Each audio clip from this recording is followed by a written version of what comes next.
story opens in a room in a residential building, where Chen Yuan is looking at his phone screen and crying. The reason for his tears is the text that his girlfriend sent him. She is breaking up with him. He asks her, "What's wrong?" all of a sudden while crying. He texts her and promises to work hard and give her a happy life. But she blocks him before he sends his message. He lies over the chair like a dead person. His roommates do not know what is happening to him and call him to play a game, but he ignores them and runs outside. Seeing his strange behavior, they think it is another case of a breakup. It is the 6th time this month he has faced a breakup.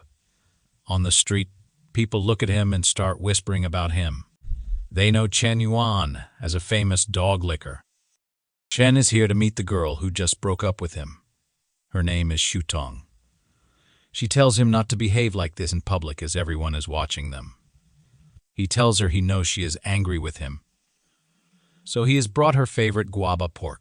He asks her to forgive him and not mention the breakup again. He will change whatever is wrong with him. People around them look at them and laugh at him while whispering about him. One tells the other that he has heard that Chen works 4 part-time jobs to buy her gifts, yet he has still been dumped by her.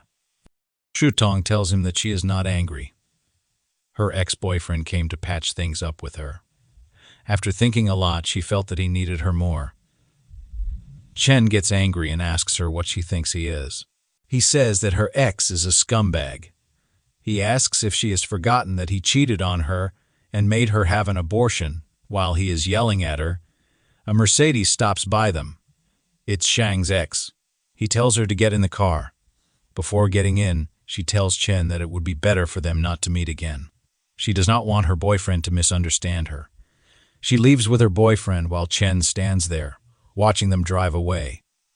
Chen throws the food in the dustbin and goes into a convenience store. He picks up a water bottle from the shelf and starts drinking it. He wonders why his heart is always betrayed, and if he will be a dog licker for the rest of his life. He angrily crushes the bottle and decides that there is nothing wrong with being a dog licker. Suddenly, he gets a notification that the most vigorous dog licking system has detected the host. A screen appears in front of him, showing his biodata and stats. He is surprised to see the dog licking system and wonders what the plug-in is used for. Unintentionally, he touches the breasts of a girl standing before him. She yells at him, calling him a pervert, and asks if he wants to get his hands dirty. She says he has been staring at her boobs for a while and asks what's wrong with him. The system starts showing the girl's data. Her name is Zul Lil. The system informs him that with the help of the dog-licking system, if the woman's favorability towards the host exceeds 95 points, the counterattack will be successful, and her identity will be transformed into the host's licking dog. Now he realizes that the dog-licking money worth 90 billion can only be used to spend on women. He is also told that when the opponent becomes the host's dog, 10 of the amount spent will be rewarded to the host's account and become the host's personal property. The host can also get other rewards. Chen decides to use it on the girl in front of him. He smiles and tells her not to be mad at him and that he will pay for her meal today. The system successfully binds their dog-licking relationship. His mission is to counterattack Zul. The reward for completing the task is 10 of the dog-licking gold and 5 strength points. These strength points can strengthen the host's physical attributes, including physical fitness, mental strength, and agility. Zul Lil is the flower of the art department. She is powerful, and once made a man spend 30,000 yuan on her with just 3 words. Zul smirks at him and asks if he wants to play rich and flirt with her. The people around them look at Chen and think he is in trouble. Chen smiles and says she will know if he is good if she tries it. She says she wants to treat all her classmates in the canteen to snacks today and asks him to help her pay for them. She thinks he is dressed like a beggar and is still trying to flirt with her. She will let him know what it means to be embarrassed, but she is stunned when he transfers 50,000 yuan to her account. People around them are shocked. They think that this guy looks like a loser, but he is a hidden rich kid. Chen says that 50,000 is not much for him. He smiles and asks her if he can add her on WeChat. Zul is still struck and wonders if that guy is a rich second generation. So, she decides to play along. She tells him not to worry and that it is not impossible to add WeChat, but he has to come with her to a place. Chen is getting sweaty, as no girl has come so close to him before. She takes him to the brand store and tells him that she is not a gold digger. She just wants to see his sincerity and attitude. He tells her that it is not a problem. She can take whatever she wants. He wants to let her experiment with the dog licking system. Inside the store, he hears a familiar voice. He looks in that direction and sees Shutong there, shopping for luxury bags. He is sad to see her there. Zul gets that the girl is his ex-girlfriend. She blinks at him and says she has come at the wrong time. He smiles and says she has come at the right time. Zul goes to the counter and asks the girl there if they still have that bag from the spring sales. The shopkeeper replies that there's only one piece left, but the lady over there is trying it out. Shutong looks at Chen and says she cannot believe such a broke guy has brought a girl into the store. She decides to show him the difference between a loser and a junkie. She tells her boyfriend that her birthday is coming up. He irritatingly asks her if she didn't celebrate her birthday last month. She tells him that it was a birthday based on the lunar calendar, and people still have birthdays based on the solar calendar. Her boyfriend tells her that he does not like materialistic girls. He asks her if she is with him because of his money. She gets his meaning and gets scared. Zhu takes the bag off Shuang's shoulder and says she will take it if she is not buying it. Chen pays the bill and Zhu's favorability increases to 60 points. He smiles, thinking that that is the power of money. A bag increased her favorability towards him by 60 points. At this rate, Zhu will reach the threshold if she buys a few more bags. Then he thinks the amount of money he gets back is too small. The two store attendants whisper that they do not understand why some people seem rich and stingy with their girlfriends, while others seem ordinary and spend tens of thousands of dollars without blinking an eye. That's why the store manager taught them not to look at people through tinted glasses and that they cannot judge spending power based on appearances alone. Shuang is feeling insulted. Zhu makes her jealous and says that a bag is like a boyfriend. It is always better to grab it. Then she looks at Chen and thinks she must grab this big fish. She grabs his arm, calls him hubby, and thanks him for the gift. Shuang starts shedding tears when she sees that. She pushes Chen in anger while going out of the store and tells him that he has gone too far. He looks at her, smirks, and thinks they still have a long way to go. The system tells him to bind the dog-licking relationship to Shutong. Her current favorability towards the host is 10. When the heroine's favorability towards the host exceeds 95 points, the counterattack will succeed, transforming her identity into the host's licking dog. The counterattack completion reward is 10 of the licking gold and 20 strengthening points. Zhu asks him if he is relieved now and if she has done an excellent job. She also asks where they are going next. He laughs and says they are going to do more shopping. She cannot be satisfied with just one bag. He enters a store, points at a dress and a bag, and tells the shopkeeper to pack everything except those two things. Zhu's favorability towards him is increasing. After that, he buys her designer perfumes and makeup.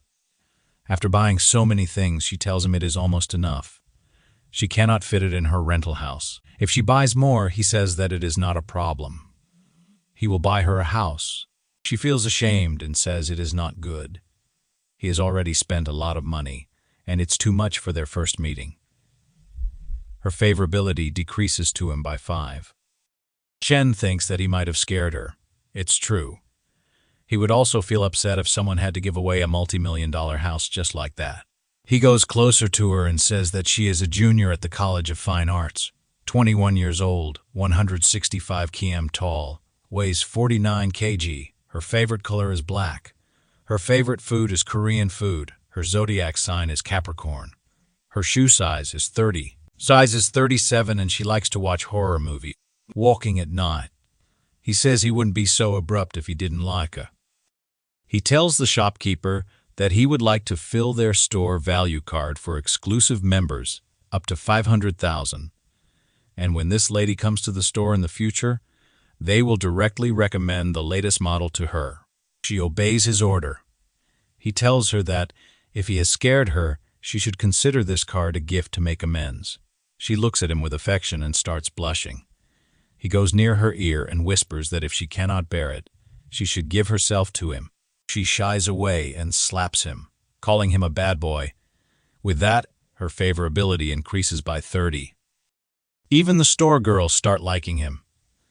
They say that despite his humble appearance, this boy is so generous, and he is also very considerate of the girls' feelings. Chen thinks that it is true. The effect of the rich flirting is the opposite of the loser flirting.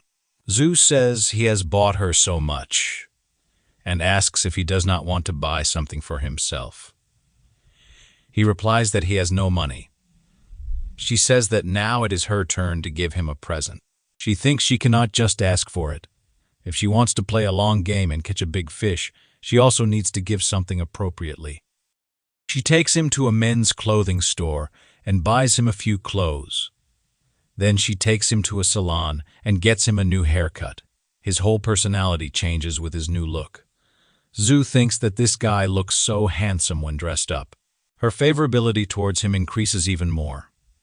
When she looks at him with affection, he thinks that this is the first time in his life he has to take care of himself like this. Fortunately, he does not need to spend any money. She lifts his chin with her finger and says it is not strange that she thinks they are a good match now. Then she says that she had a great time today because of him. For a few moments, she thought she was in love. She gives him a flying kiss and bids him goodbye. He checks and finds that her current favorability towards him is 60-80. He returns to his room. His roommates look at his new look and are shocked. They ask him what he has been doing all day and why he is dressed like this. He casually tells them he went on a date with Zhu. They say he can pull it off, but he cannot even figure it out with Shutong, and still wants Zhu. One of them says that Zhu is the flower of the art department. Even if he gets dumped a fourth time, he must act according to his ability. Another one puts his arm on his shoulder and tells him to take his advice that he cannot handle these girls. After a while, he gets Shuang's text saying that they should delete each other's numbers if he hates her. Chen knows that she wants to mess with his mentality. If they delete each other's numbers, where can he go to increase his favorability? He will also point her to upgrade and make money. He replies that he can hate her when she has a special place in his heart. She tells him that she is being with a junkie because she is vain. Her mother is ill and she needs 50,000 yuan for medical expenses. Chen sends 50,000 yuan to her account. She is shocked and tells her friend that she casually said it to him. And he gave her money. Her friend asks, who is so generous as to send a transfer of 50,000. She shows him the chat. That girl is surprised to see Chen's name and asks if she did not dump him today. Shuang wonders if she made a mistake. She decides to ask him. She asks him where he got all that money from and if he is in a relationship with Zhu. She also asks if he is some hidden rich second generation. But she gets disappointed when she gets no reply. Chen has put her contact on Do Not Disturb mode. He thinks Shuang is too teared up while Zhu cannot act too hastily. He wonders if there is any other place where he can legally spend money on a woman. He decides to try the live streaming platform. The girl on the live stream tells her viewers there is still an hour left before she goes off the air. So if her viewers want to send gifts, they'll have to hurry. Chen looks at the comments and is amazed that she has earned $1 million in no time.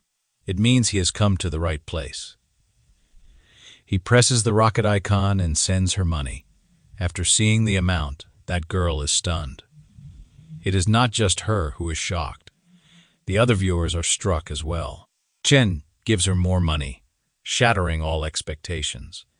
At the headquarters of that streaming application, An employee rushes to his boss and tells him that an unknown tycoon has just swiped $10 million in Z's livestream. The boss spits the water in his mouth and asks if it is not their trustee.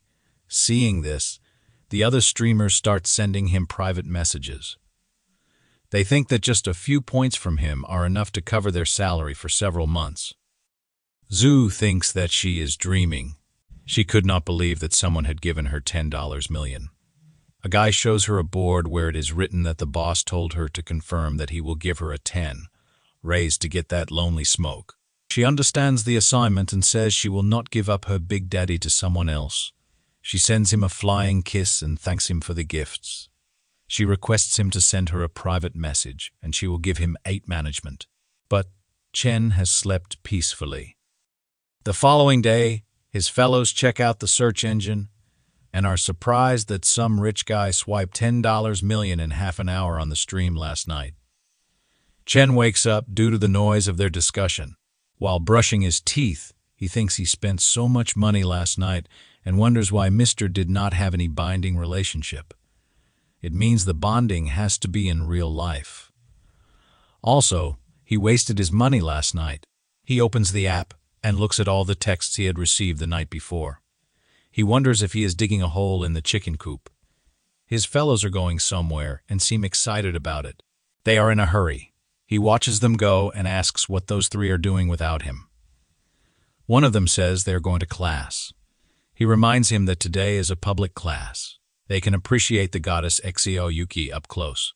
The second one tells him he used to run faster than them and did not want to leave after class. Xiao Yuki, the campus beauty of Hunan University and vice president of the student union, is the dream of all boys. She is a pianist, a ballet principal, and a second-level athlete. Her outstanding talents and superb looks make her so difficult to approach. Chen is sitting in one of the rows in the student hall. Some girls look at him and say, "That guy is so handsome." They wonder who he is, as they have never seen him before. Chen thinks that a beautiful woman at Lakeside stands apart from the rest of the world. For 3 years, no one has been able to reach the top of this lonely peak. It must be worth a lot of money if it is hard to track down. Shuang and her fellow are also sitting a few rows behind Chen. Her fellow looks at him and asks if he is Chen. She says she has not seen him so handsome in a few days. She asks Shuang if he is dressed up especially for her. Shuang says that it should be correct, but she has a junkie now. Her heart is in turmoil in case they get into a fight. Her favorability is continuously increasing for Chen. Chen looks at her with a side eye and thinks, he just changed his clothes and she is getting favorability. He says that she is such a shallow woman, but right now, he has to focus on how to bind Xiao Yuki. Suddenly, he hears a guy asking his boss to show them how to conquer Xiao. Their boss is bragging that he will show them how he got her to fall in love with him. That guy goes to her and asks her for her Webtoon account. She is surprised by his nonsense, but says nothing. Her roommate, Uzofi, asks that guy what he wants to do with that. That overconfident brat tells him to add them on WeChat so they can get to know each other. Who grabs that guy by his shirt, pulls him closer, and asks if he is looking for his death. He threatens him with the tip of a ballpoint pen. That guy gets scared and says there is a misunderstanding. He just wants to join the student union. Xiao is the vice president, so he wants to ask for advice. Then that guy starts crying. Wu tells him he is a wimp with no good excuse for picking up girls. That guy runs away from there. Wu looks at Xiao with anger. Chen comes there and says he also wants to add her on WeChat. He shows her his phone and asks her to add him. The students are enjoying the incident today. They say that Chen is so brave. He is giving his face to others to step on. Ooh, says this guy is more handsome than the last one, and asks if he wants to join the student union too. Chen replies that he is not interested in the student union. Wu asks why he wants Jaya's WeChat. He replies that he wants to chase her. She starts blushing over his words. The whole crowd is stunned and calls him a fierce guy. They think this confident guy will cry when she rejects him, but Xiao agrees to share the Weichuan. Shuang's friend asks her if he is not her fish. Shuang is furious to see Chen doing this. Chen thinks everyone loves beauty, so there is no need to hide it. He says that sometimes the simplest means are the most effective. No woman dislikes being chased. The system has successfully bound the dog-licking relationship of those two, but her current favorability is 0. After the class, when they leave the university, his friends tell him he is so good today. He got Xiao Yuki's WeChat. He has changed so much recently, and he looks like a dog. One of them asks Chen if he can ask Xiao to introduce some of her friends to them. He replies that he does not have a single horoscope. She is the school beauty, and he is nothing. He tells his friends that they are exaggerating.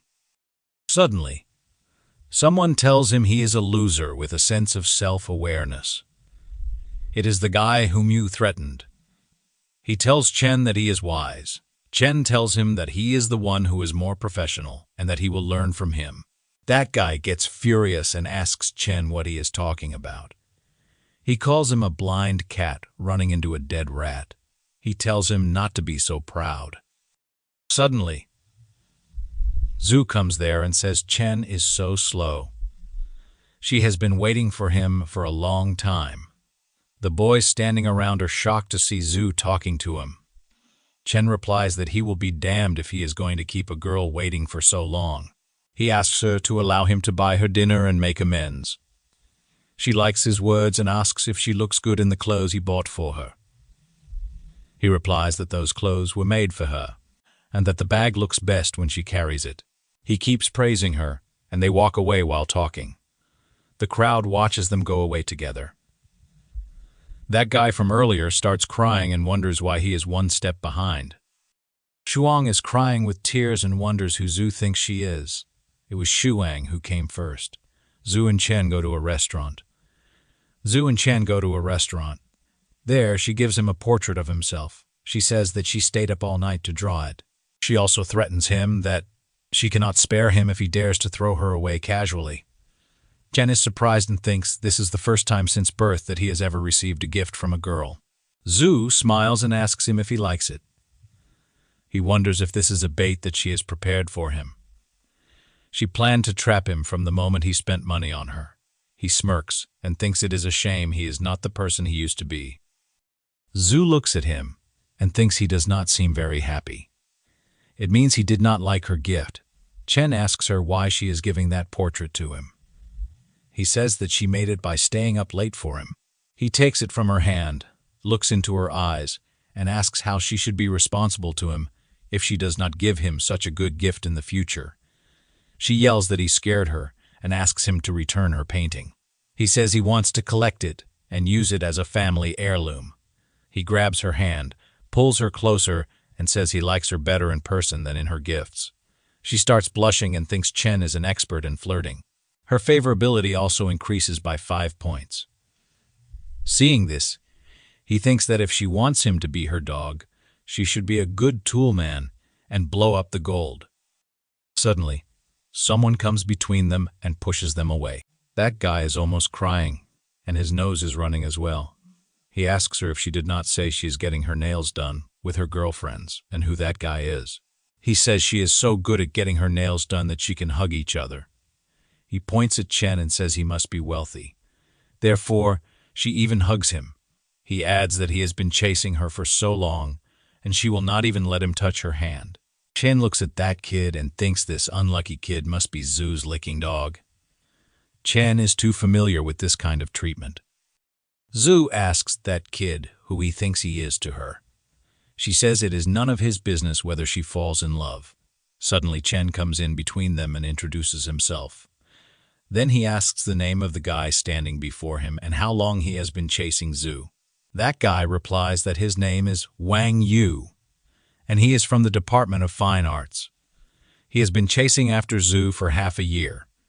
Chen behaves coolly and tells that guy that he chased a girl for 3 years. He worked 4 odd jobs and ate 8 steamed buns and pickles every day, but she finally chose to sit in someone else's Mercedes Benz. He tells him that those who have turned their backs on them will be their motivation for self-improvement. A real man should focus on getting a wife. He tells him to return to his dormitory, forget about her, work hard, make a name for himself, and make her regret her choice. That guy gets motivated and even starts crying. Zhu wonders what they are talking about as Wang starts crying. He calls Chen and tells him that he is just her friend. Chen replies that he does not care about her past, but he feels like she does not respect him very much, nor does she respect herself. He tears that painting in front of her. He says she can still use yesterday's card, but they will not meet until she gets her relationship in order. He leaves her there and walks out of the cafe. He laughs devilishly and thinks he wants to see how she will cope. She starts shedding tears, standing there, and thinks this is the first time someone is tolerating her like this. She thinks she likes him, but she screwed up things. Her favorability increased again by 5 points. While walking on campus in the evening, he thinks that women cannot just hold it in their hands and give it a shot if they have nothing to do. He looks at his phone and says Zhu's side has finished pushing the second tower. It is time to switch lines to Xiao Yuki. He checks her profile and finds that Xiao is broadcasting and she is an anchor as well. Xiao is sitting in front of a piano and greets everyone online. She tells them she is a trainee who has been live broadcasting for 2.5 days. Her specialties are singing, dancing, and piano. She requests others to take care of her. Chen thinks it is pretty cute and wonders if President Xiao may be cold on the outside but hot on the inside. He looks at the money she generated and thinks it is too low. Suddenly, he gets a text from Zia. He asks her who she is, and she reminds him that he gave her a bunch of rockets yesterday. He asks her if she is free for a meetup. She replies that she would also like to meet, but her schedule is packed. He tells her never to mind it.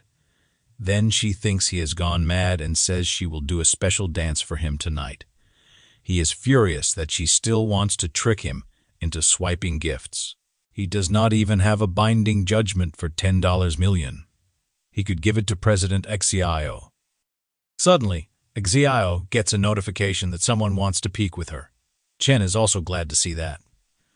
It will be fun to watch. Zomir tells her viewers that she is matched with a new girl. It looks like she is sure to win.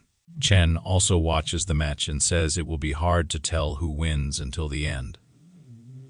It is a strange fate that the two of them match together. Zir tells Jiao to take a break. She says that her hand is broken, but Zhu has the backing of a wealthy man.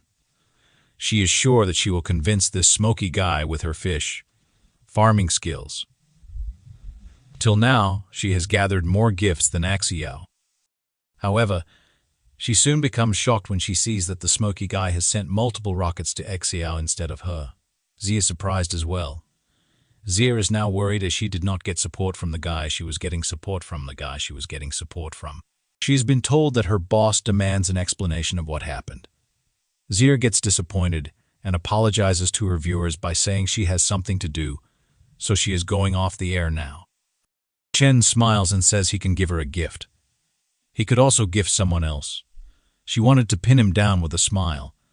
He looks at President Xiao's live stream and says he has spent much money on her, so she should not let him down. At the headquarters of the Shark application, an employee runs toward the boss to tell him about the big event that just happened. He tells him that the Lonely Smoke gifted another 10 million. The boss wonders if that guy is a crown prince in the Middle East. Wu tells Jia that her broadcast has been trending today. He tells her that she will be popular soon and may become an internet celebrity. She is surprised but does not want to be an internet celebrity. She says that trying to please men online is not a long-term solution. The most important thing for a woman is to have a career and financial and personal independence. Wu tells her to stop lecturing him. He asks her to tell the truth if she knows the guy who gave her the gift. She replies that she has often told him that she does not know who he is. She gets irritated by his question. Wu apologizes to her and says he is just curious. Xiao says he has sent her so many gifts, so she should send him a private message to thank him. Suddenly, She makes a scream. Wu asks her what happened to her. Xiao shows him her phone and says she may know that rich man. Xiao thinks that Chen is the son of a plutocrat. He has been well-dressed and well-fed since childhood, but he has a low-key nature and always pretends to live an ordinary life. Having received an elite education, he was fed up with the gazes of others and just wanted to live freely. One day, he meets the girl he loves and bravely pursues her as a commoner. Xiao thinks this must be Chen's story. Wu asks her if she is reading too many novels these days.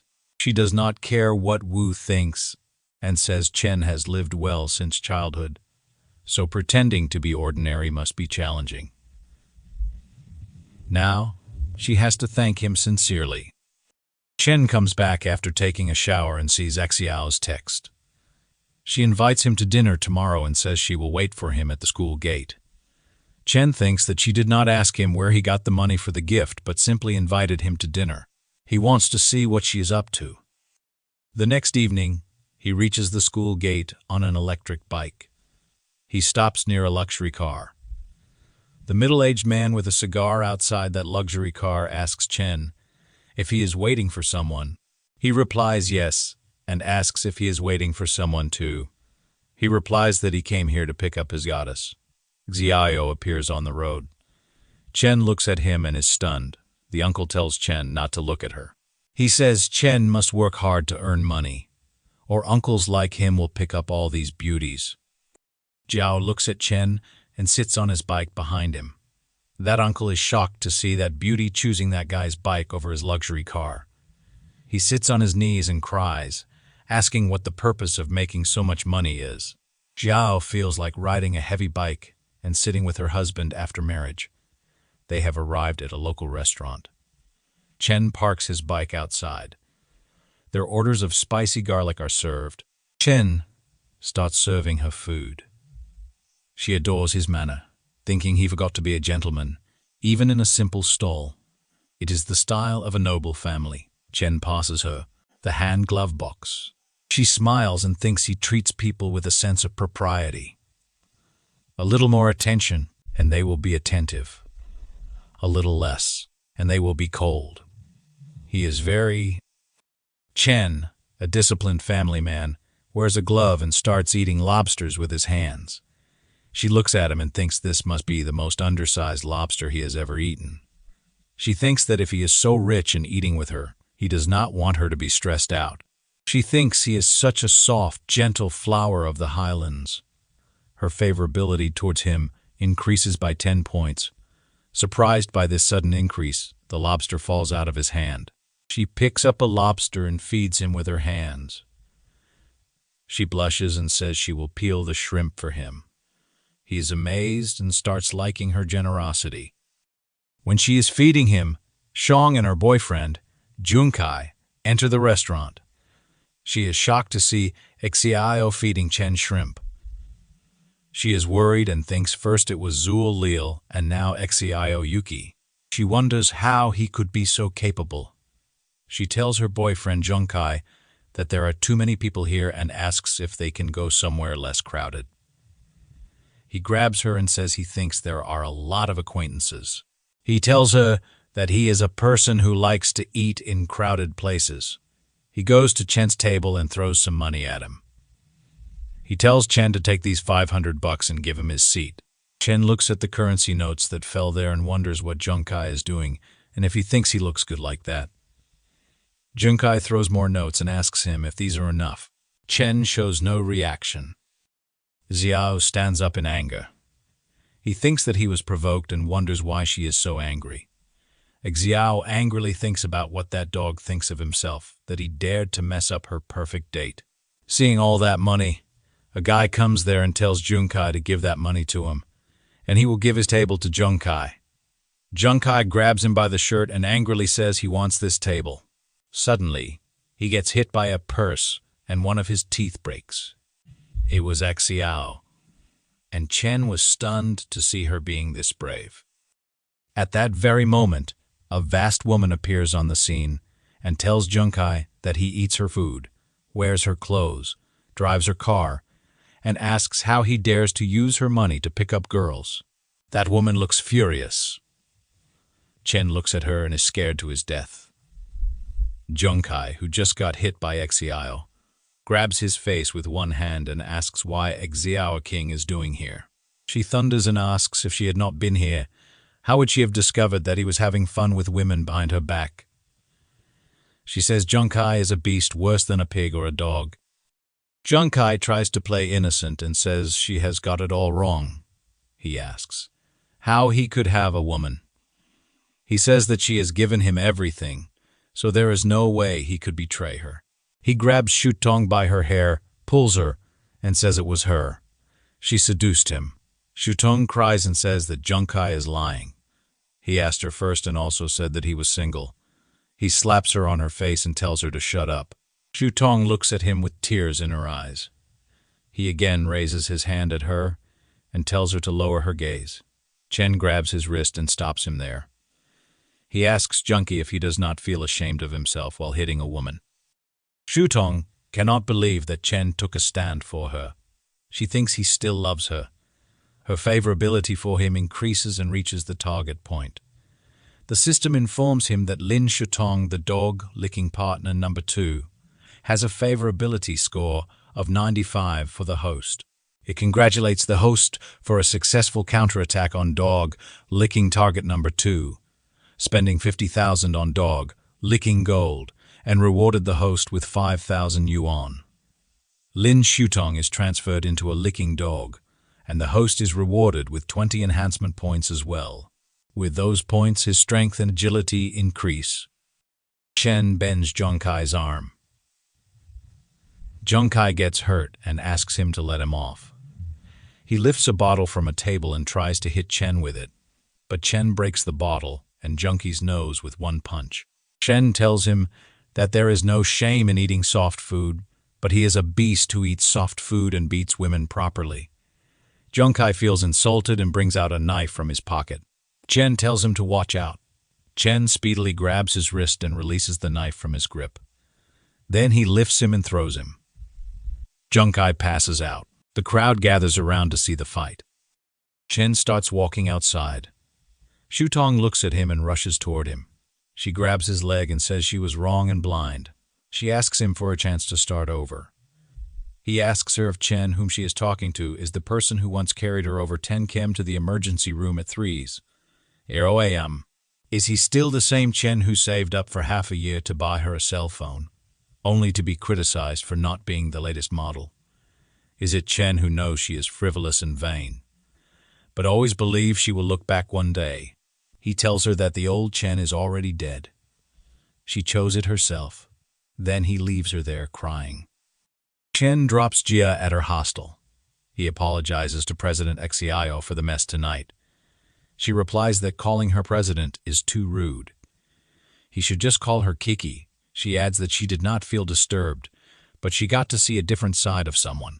She thinks that Chen is a person who is more and more impressive, the more someone looks at him. She has a hunch that he will bring her countless surprises. Shutong enters her room while crying. Her friend asks her why she has not brought an umbrella, as it is showering so hard outside. Shutong just calls Chen Yuan's name and says nothing else. Her friend thinks that she has heard that Chen swiped over 10 million for Xiao's live broadcast yesterday. She says this kid looks like a beggar but is so rich. Shutong is shocked to hear that and asks her where she heard that news. She replies that Wufia's dorm roommate said it, which is all over the women's dormitory. She thought Shutong knew. Shutong starts screaming after hearing everything. Chen is playing a video game. His friend asks him if he is outrageous. He is 118. Chen's friends ask him if he is a gaming genius after winning 18 times in a row tonight. Chen thinks that he did not expect that after adding 20 attributes, even playing games would become more accessible. This is a surprise. He replies to his friends that he is in good condition. One of his friends asks him why he does not become an anchor.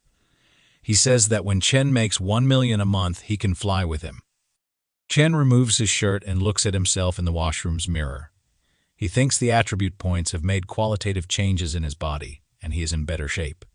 He focuses on his jawline and says that calling himself Pang Yuan of Hunan University should not be too much. He looks at his abs and says that with such a perfect body, he does not know which woman would be cheapened. Suddenly, his friend calls him and asks if he has fallen into the toilet hole. He tells him that the phone is ringing continuously. He comes out and checks his phone and wonders why Zul is calling him so late. He wonders if she is thinking of some new tricks to trick him. He calls her and asks why she called him so late. She is crying on the other side. She tells him that she does not know what to do and could only think of him. She asks him if he can give her $500,000. She explains that her dad owes a lot of money because of gambling. The family, which was initially relatively wealthy, has plummeted, and they have to deal with loan sharks daily. Zul says she is not a very materialistic girl, but she has to pay off her debts. Chen asks her to give her card number. He instantly sends her the money.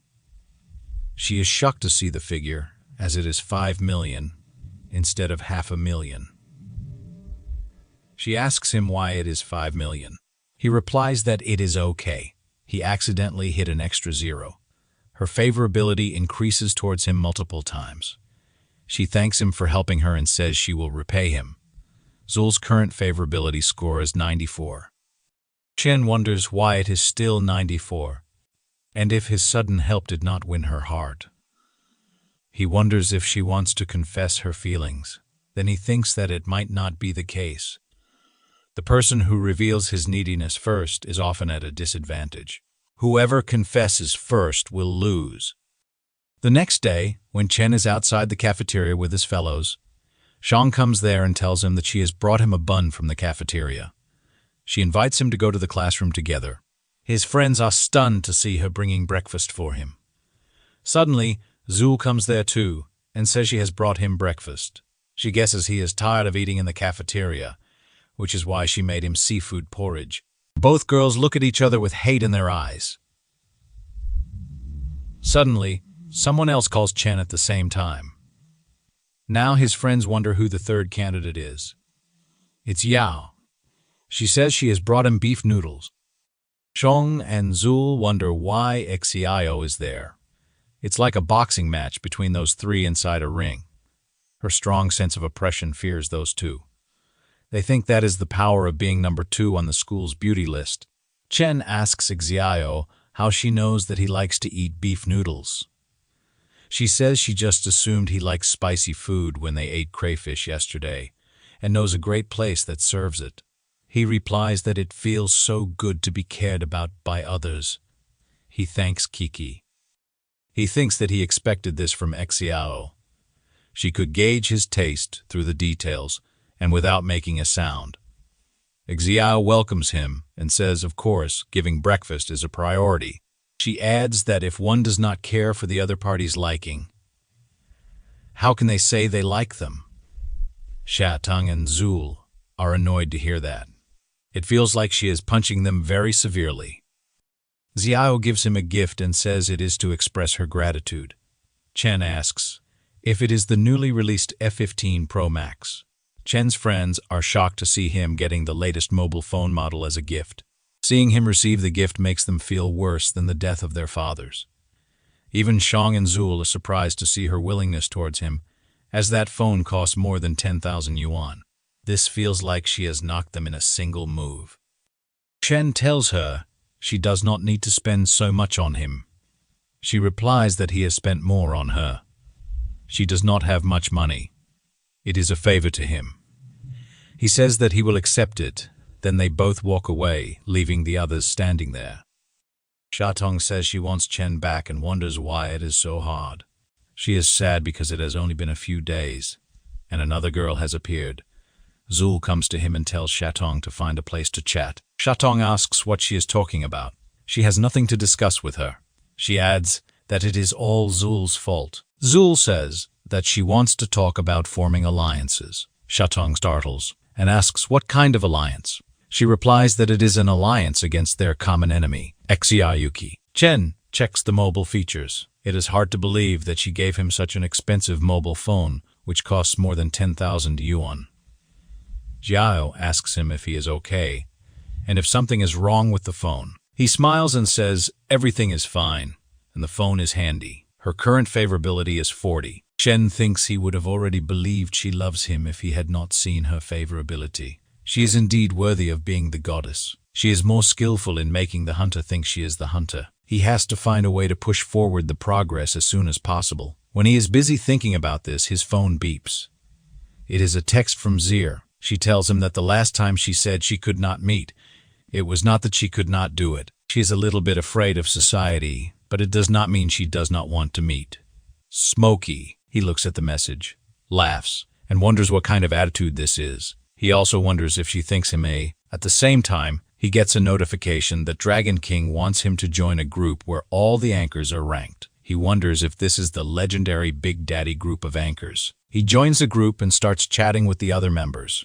He realizes that these rich guys want to test his skills, so he plays with them. One of them says that Mr. PM Smokey seems rich. Ends of millions are just a tiny amount of money for him. He asks if he wants to do business with him. That guy adds him for a private chat. Here, he tells him that he has a villa. He plans to sell, but doesn't know if Mr. Giz Smokey is interested in it. Chen asks him about the location. He replies that it is located in Jianyu District, a river, View Villa. Chen searches the location on maps and is stunned to see that Jianyu District is a well-known wealthy area. A villa costs at least tens of millions. He replies that he has just planned to buy a villa to store some sundries. He will go to see the house tomorrow. The guy on the other side of the phone is shocked to see his reply. He says that this guy seems to be planning to buy it. He wonders if they guessed wrong. He tells Dragon King that Mr. Kin Smokey is not a shill. He is rich.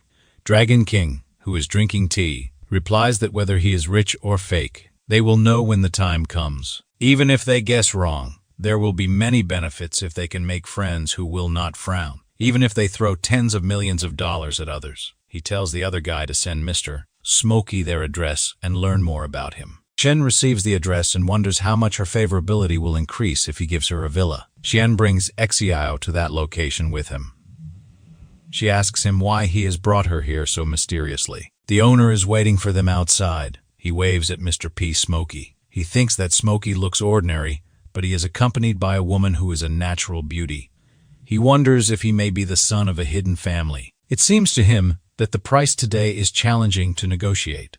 He extends his hand for a handshake and says his name is Chen Yuan. He has a small business, but recently he had to sell this villa due to financial problems. He welcomes them inside the villa and tells them to have a look. He says the entire villa has a construction area of 500 square meters. The usable area is 2,000 square meters. Famous designers designed the decoration, and the whole house was customized with imported Italian furniture. He shows them the view from the balcony and says that the river is surging and dragons and tigers are roosting. The feng shui is excellent. He would have wanted to bury himself here if he were not short of money. Xiao wonders if Chen is buying a house. She thinks this mansion must cost tens of millions of dollars. Chen says that this place is good. He tells him not to waste his time and quickly tell him the price. Hong tells him that he will not lie. Although he needs money, before he came here, several people were very interested in this place. He thinks his psychological price for this house is 50 million, so he has to leave some room for bargaining. Therefore, he will quote a higher price. He tells Smokey that he will give him an average price of 60 million. Chen sighs before saying something. Hong wonders if he has overstated it. He thinks it is hard to fool a nobleman's son. Chen acts as if 60 million is nothing for him and agrees to pay. Hong is shocked to hear him. He is now repenting and thinks he should have asked for 80 million. Chen asks Yigao if they should buy this house. She asks why he is asking her. She does not care if he buys it or not. He replies that he is buying it for her. Hong thinks giving 60 million to others is a massive amount of financial resources and courage. He is shocked because the price he quoted did not offend Smokey. Xiao is stunned and thinks no matter how rich and generous Chen Yuan is, he should have some restraint. This is too exaggerated. She wonders if this is some kind of main Nordal trap, and if he will trick her into drinking tainted water later. She replies that it does not sound great, and she cannot accept it. He grabs her hand and says that the property restriction policy has been implemented recently. He owns too many properties, so he is thinking of transferring one to her name. He also hopes to give her a home. She starts blushing. She wonders if this kind of money transfer is typically allowed for legally married couples.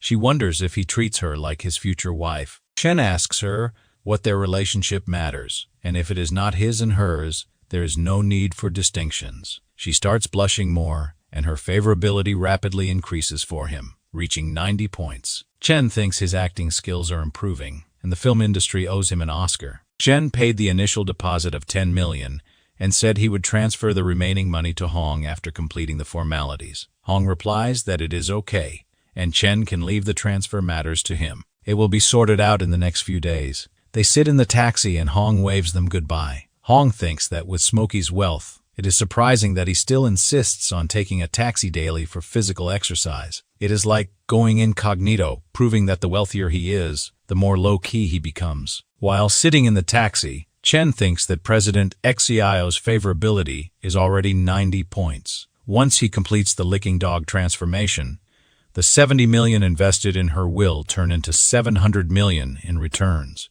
with the addition of attribute point rewards. This is a hefty profit. Xiao looks at him and thinks that, based on her experience reading novels, if Chen just said something embarrassing, the next part will likely be their wedding. She wonders if the wedding will be in Milan or the Alps, and what name suits their child. She wakes from her daydreams when the driver tells them they have arrived. She exits the taxi and asks Chen if he is not leaving the car. He replies that his roommates have invited him to play games at the internet cafe. He bids her goodbye and leaves. She becomes sad and says it should not be like this. She wanted to confess. Chen arrives at the internet cafe. He looks at his friends, who are already playing. They ask him why it took him so long to come. They tell him to hurry up and go open a card, as they have saved a machine for him. He tells them not to worry. He will drive the machine to take them flying. He goes to the counter and asks them to open a 20U card, 4 packs of liquid cigarettes, and 4 bottles of iced black tea. Zoe is on the counter. She calls Chen, who is looking at his phone. Hearing her voice, he looks at her and asks what she is doing here. She blushes and says she told him earlier that her dad runs a chain of internet cafes and opened this one. Thanks to him, her family's debt has been completely paid off. She excitedly says she will give him a lifetime membership for the internet cafe so he can use unlimited computers. He replies that it is not necessary, but she still does it. Suddenly, a gangster asks Zoe if she is Leo's daughter. He also asks when her father will repay the money he owes them. She replies that she paid him 5 million last time and asks why she still needs to pay him back. The guy smacks his hand on the counter and says, 5 million is the principal, and there is also interest. The interest is still 15 million short. She yells at him that he is thoroughly engaging in fraud. It is robbery. He grabs her and tells her to stop talking nonsense. If she cannot come up with 15 million today, she will come with them. With her looks, she would be the star of his nightclub and could easily earn enough to cover the 15 million debt in 1 or 2 years. Seeing him crossing the line, Chen grabs his arm and twists it. He warns them to leave quickly before he gets angry. The gangster, furious, calls Chen a meddling mouse and orders his men to kill him. All the other gangsters attack him simultaneously. Chen kicks them, and his friends are shocked to see the blind monk's ultimate move. Cyclone kick. They say that Yuan has improved his fighting skills recently. Those gangsters leave the cafe saying that Chen should consider himself lucky today, but not let them into him again. Zoe hugs him and thanks him for saving her again. She was scared to death just now. Chen gets a notification that Zoe's favorability has reached 95 points. It congratulates him for the successful counterattack. It says that the dog-licking target, no one spent 53 million U in dog-licking gold, and rewards the host with 530,000 U. He also gets 5 bonus points. Chen thinks that today is a double delight. Suddenly, Shutong comes and sees Zoe hugging Chen. She calls her treacherous. She points at Zoe and tells Chen that they agreed to ally, yet she is hiding and seducing Chen Yuan, enjoying the benefits alone. Chen gets embarrassed to see them fighting and tells the system to add all the points to strength and agility. The next day, students are wandering in the sports field. Chen is also there. He thinks that Lin Shutong and Zoe Leal have been successfully wooed, So dealing with President Exio is just a piece of cake. It is time to find new targets, or else he might end up in a situation where no one is left to charm. Suddenly, a girl taps his back to call him and asks him if he can move to the side because he is causing inconvenience to others. She says their sports club has requisitioned the sports field for a short distance race. She asks him if he could make way and avoid the area. He looks at her closely and thinks that, even though this girl seems a bit fierce, she is pretty straightforward and genuine. He tells her that he can do that. Then, he shows her his phone and requests her to share her WeChat, so he can add her there. Suddenly, someone comes and asks him what he is doing. That guy says he is her boyfriend and tells Chen to get rid of this idea as soon as possible. Chen thinks that he has seen this guy somewhere before. Then, he remembers that this guy used to beat him in the past. The guy calls Chen a toad dreaming of eating swan meat. He tells him to give up that unrealistic hope and face reality. Chen thinks that it is a narrow road between enemies. The system binds that girl in the dog-licking relationship. She is Haining, and her current favorability towards the host is 5. If he succeeds with this target, he will get a reward of tens of the dog-licking gold, along with an additional 22 enhancement points. Chen thinks that this target is attractive. The referee asks the players to get ready as the competition is about to begin. That guy also comes to the starting line. Jing roots for her boyfriend. The players take their positions. The referee gives the signal, and that guy is running faster than the other players, maintaining the first spot. He thinks the other players are a bunch of ants. Suddenly, a player crosses him. That guy is shocked and says someone can't be this fast. It is Chen who leaves that guy behind. He thinks that he will defeat Ling in his strongest field. Yang Gong thinks that he cannot be underestimated. He laughs and says that although he does not know who he is, he will show him what it means to be a great emperor. But then he looks around and wonders where Chen has gone. Chen appears on his left, and he is still running.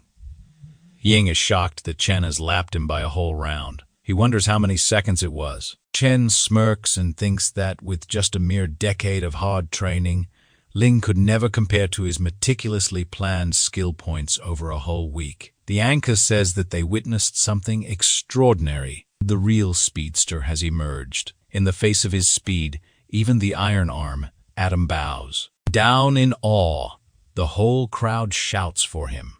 In just 50 short seconds, he has already circled the field once. Chen wins the race.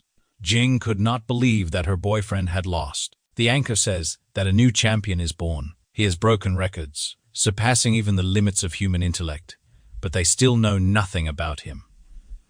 He is not even a competing athlete. The coach comes to Chen and says that Chen has extraordinary abilities.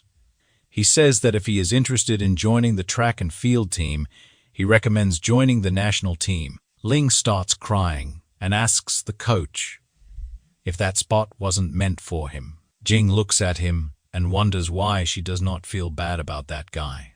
Her favorability increases for him by 5 points. Suddenly, Ling calls her and asks what's wrong with her, as her thoughts seem somewhere else. She smiles to cover up and says she is just a little worried about him. Meanwhile, her favorability keeps increasing for Chen. Xiao enters the room, and Wu asks her where she has been. She tells him that Chen bought her a house. Wu is shocked to hear this news. She replies that it is true. She went to see a house with him today. She tells him that Chen bought that house for 60 million. She asks him to help her check the house prices in Jianu district. She says that if that chubby guy selling the house plays dirty, she will not spare his life. Chen told her that what belongs to him also belongs to her. Wu thinks that sometimes luck favors the naive. He wonders why he cannot encounter such good fortune. He is feeling jealous of her. Wu tells her not to show off. He will help her with this. Suddenly, he sees something on his phone and yells, "What is this?" Someone has posted an article about Chen, claiming that he is a top-tier scumbag juggling multiple relationships at the same time. At the 21st level, Chen's roommate shows him that article on the internet and makes fun of him. Chen is angry.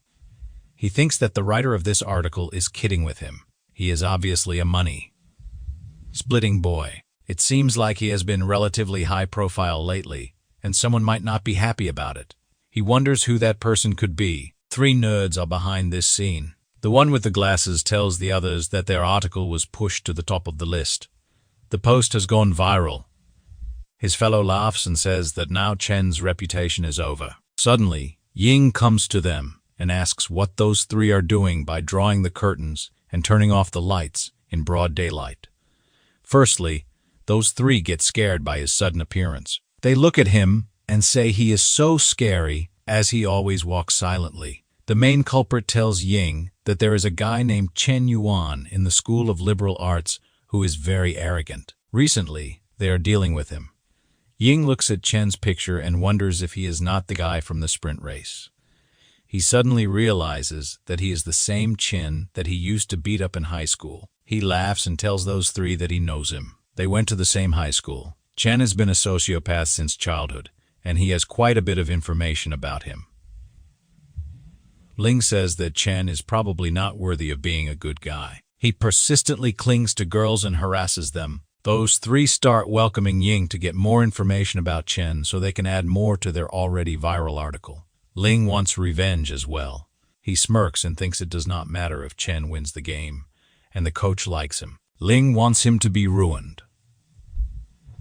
They update the post and write that Chen rides on many boats, objectifies women, and frequently pressures and dwarfs them. They advise all the women to be aware of this well-dressed beast. They also mention that those women already in a relationship with him do not do so voluntarily. The article also mentions that an insider has told them that Chen Yuan had the reputation of being a 3-headed dog from high school. He can be called the best licking dog among all licking dogs. The article spreads like fire in the jungle.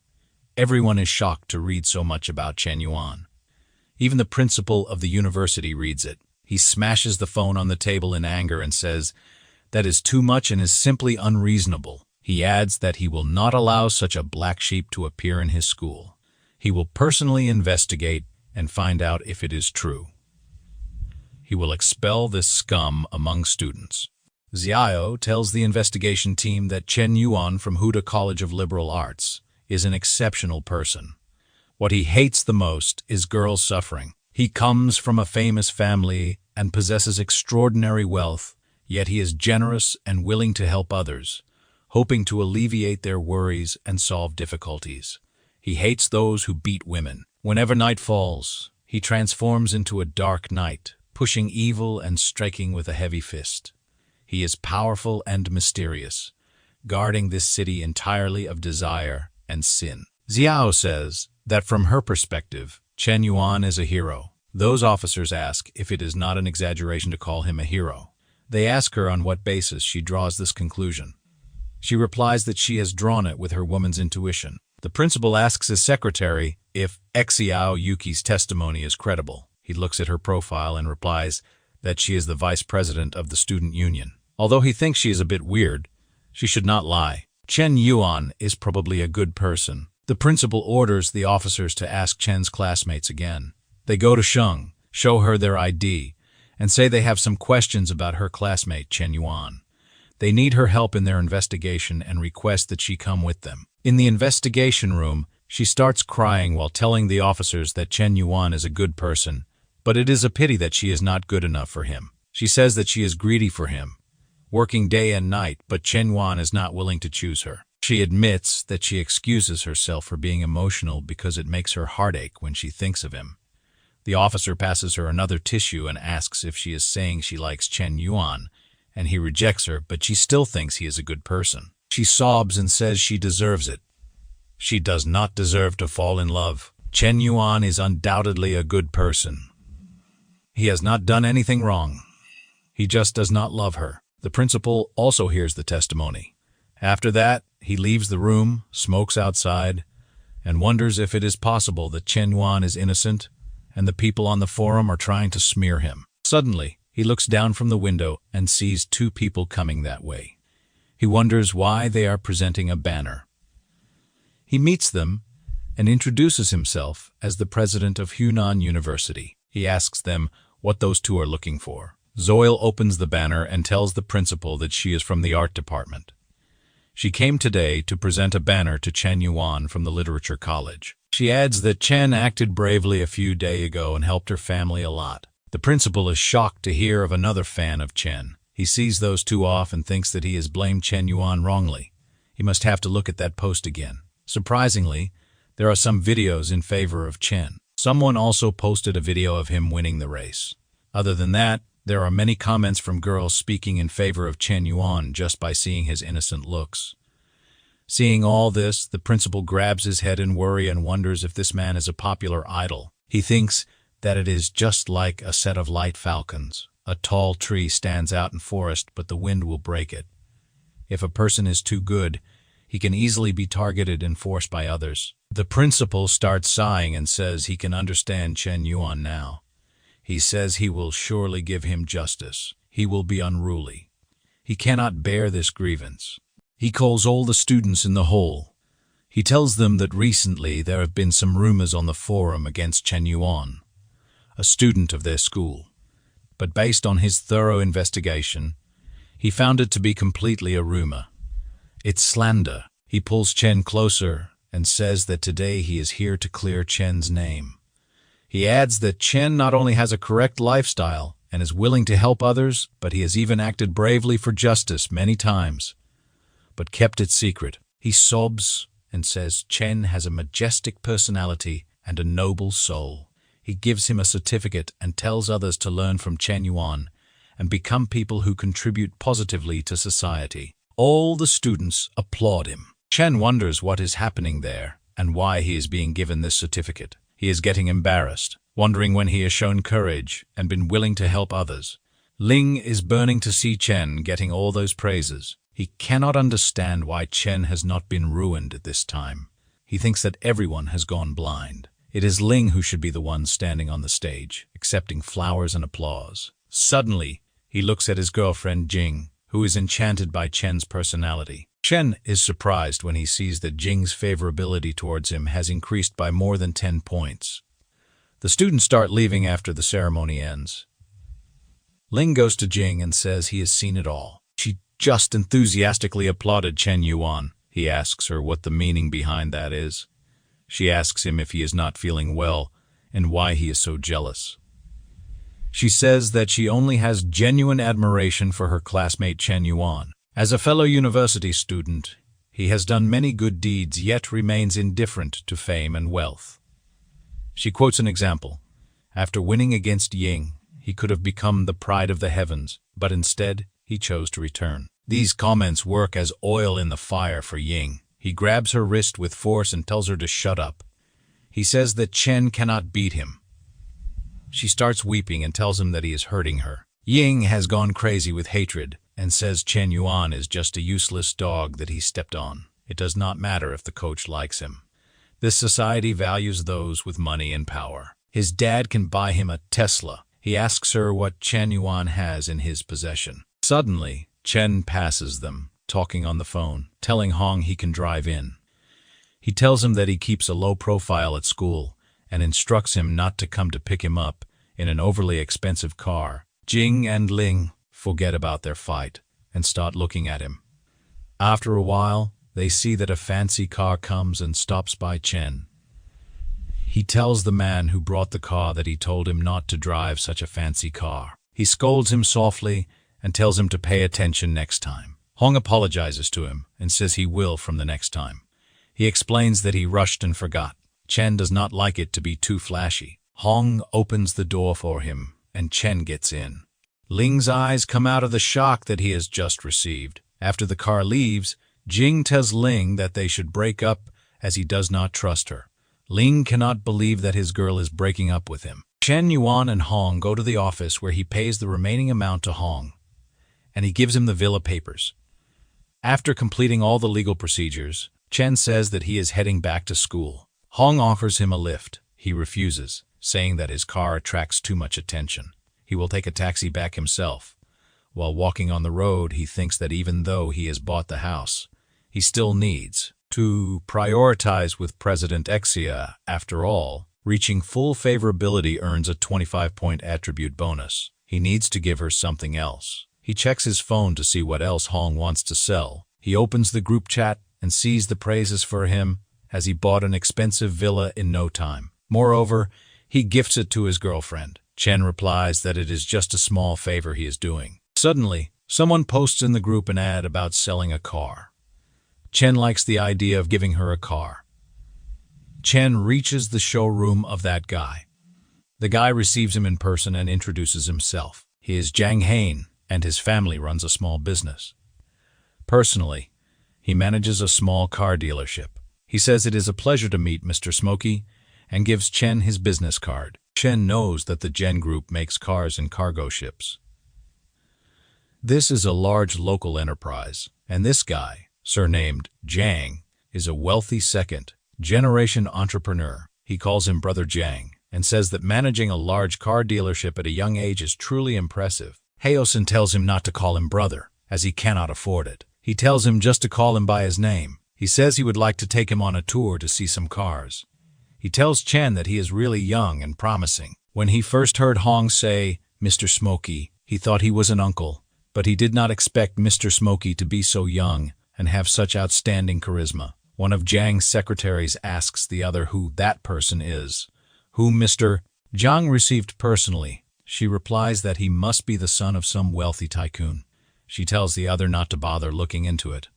This kind of man is not someone they should be concerned about. Jiang shows him his collection. He says that he would not speak for elsewhere, but in this city, his place has the most complete collection of luxury cars. Everything he can think of is here. Chen looks around and says he wants to buy a Bugatti Chiron. These words hit Jiang like an arrow. He smiles embarrassingly and says that Chen really loves to joke. He says that the Chiron is a top luxury car with a limited edition of 20 units in the world. Chen asks if he is saying that he does not have it. Chen asks if he has a Lamborghini Veneno or a Pagani Huayra Roadster. These words critically hit Jiang. He wonders if Chen is here to disrupt his place. He explains that the vehicles he usually deals with here range from 2 million to 89 million. Chen gets that he has no car that he desires. He tells him that there is nothing suitable for him here. He also mentions that Jiang's business does not seem to be that extensive. Jiang thinks that Chen can buy houses worth tens of millions, but he finds it hard to believe he can afford cars of the same value. He decides to unveil his trump card to keep the shop bustling. He tells Chen that even though he does not have the car he asked for, he does have one expensive car here. He takes the curtain off a Ferrari LaFerrari. It features a 6.3 LV12 naturally aspirated engine capable of delivering a maximum power output of 588 Q. The independent electric motor produces 120 Q of power, contributing to a total output of 800 horsepower. Paired with an A7 speed dual clutch transmission, it achieves an acceleration time of less than 3 seconds for 0 to 100 km. It is available for 225 million. Jiang asks Chen how he would respond in such a scenario. Chen thinks that, while the Ferrari may not be excessively expensive, it is still not considered cheap. It would indeed be fitting as a gift for President Xia. He puts a hand on Jiang's shoulder and says that if it is over 20 million, he will buy it. He has put in effort and tells him to take him to swipe the card. He tells him to deliver the car to Hang Riverside Villa Community. Jiang is shocked and takes the card from him. Suddenly, Chen gets a call from his friend Lai Wen. He wonders why he is calling him this time. Wen tells Chen that on his birthday, his girlfriend Liu Jia said she was accompanying her best friend to do nails. It got very late. Too late. Liu Jia did not bring an umbrella with her. He was worried about her, so he hurriedly took an umbrella to give it to her. But he witnessed a scene that tore his heart apart. She was kissing some rich guy with a car in the rain. At that moment, he felt a sense of confusion. They were getting wet in the rain, while he, holding the umbrella, felt like a drowned rat. Wen is crying tears and tells Chen that his heart hurt so much. It was a 3-year relationship. He had planned to take her home to meet his parents. Chen tells him to stop drinking. He has already had 8 bottles of poetry. Wen sobs and asks if he did something wrong, and if he can still try to win her back. Chen grabs him by his shirt and scolds him. He tells him that he must stay clear-headed. The mistake is hers, not his. He tells him to pick up his self-respect and not become a licking dog. Wen falls to his knees and says he already knows all of this, but he does not know what to do. Chen looks at his miserable friend and says it is hard to accept. He asks him if he thinks she is just impulsive and not a bad person. Chen needs to teach him a lesson. He brings out his phone and dials a number. Wen asks him what he is talking about and whom he is planning to call. Chen tells Wen to trust him and let him handle the situation. He will make Leo kneel before him and repent. Chen calls Zhang Haosen and says he wants to borrow a few cars, noting that they are too expensive, just a few million each. He also asks him if he can contact some of his trustworthy friends to have them drive the cars over tomorrow. He replies that he will handle this matter properly for him. Wen wonders why there is a double cross involved in this. After that, Chen calls Zul and asks her if she is free tonight. He would like to meet up with her. He tells her the address and says he will wait for her there. Wen looks at his friend and says he seems to have changed a bit. In the evening, they meet in a restaurant. Wen is stunned to see Zul Li hugging Chen so openly. She says she missed him so much. Wen thinks that Chen made a single call and brought an 810 girl. He wonders if this is still the loyal licking dog he used to know. Chen introduces Wen to Zul. She asks Chen if he has called her so late just to introduce friends to her. But then she wonders if he is introducing her to his circle. She starts blushing, thinking he has her in his heart.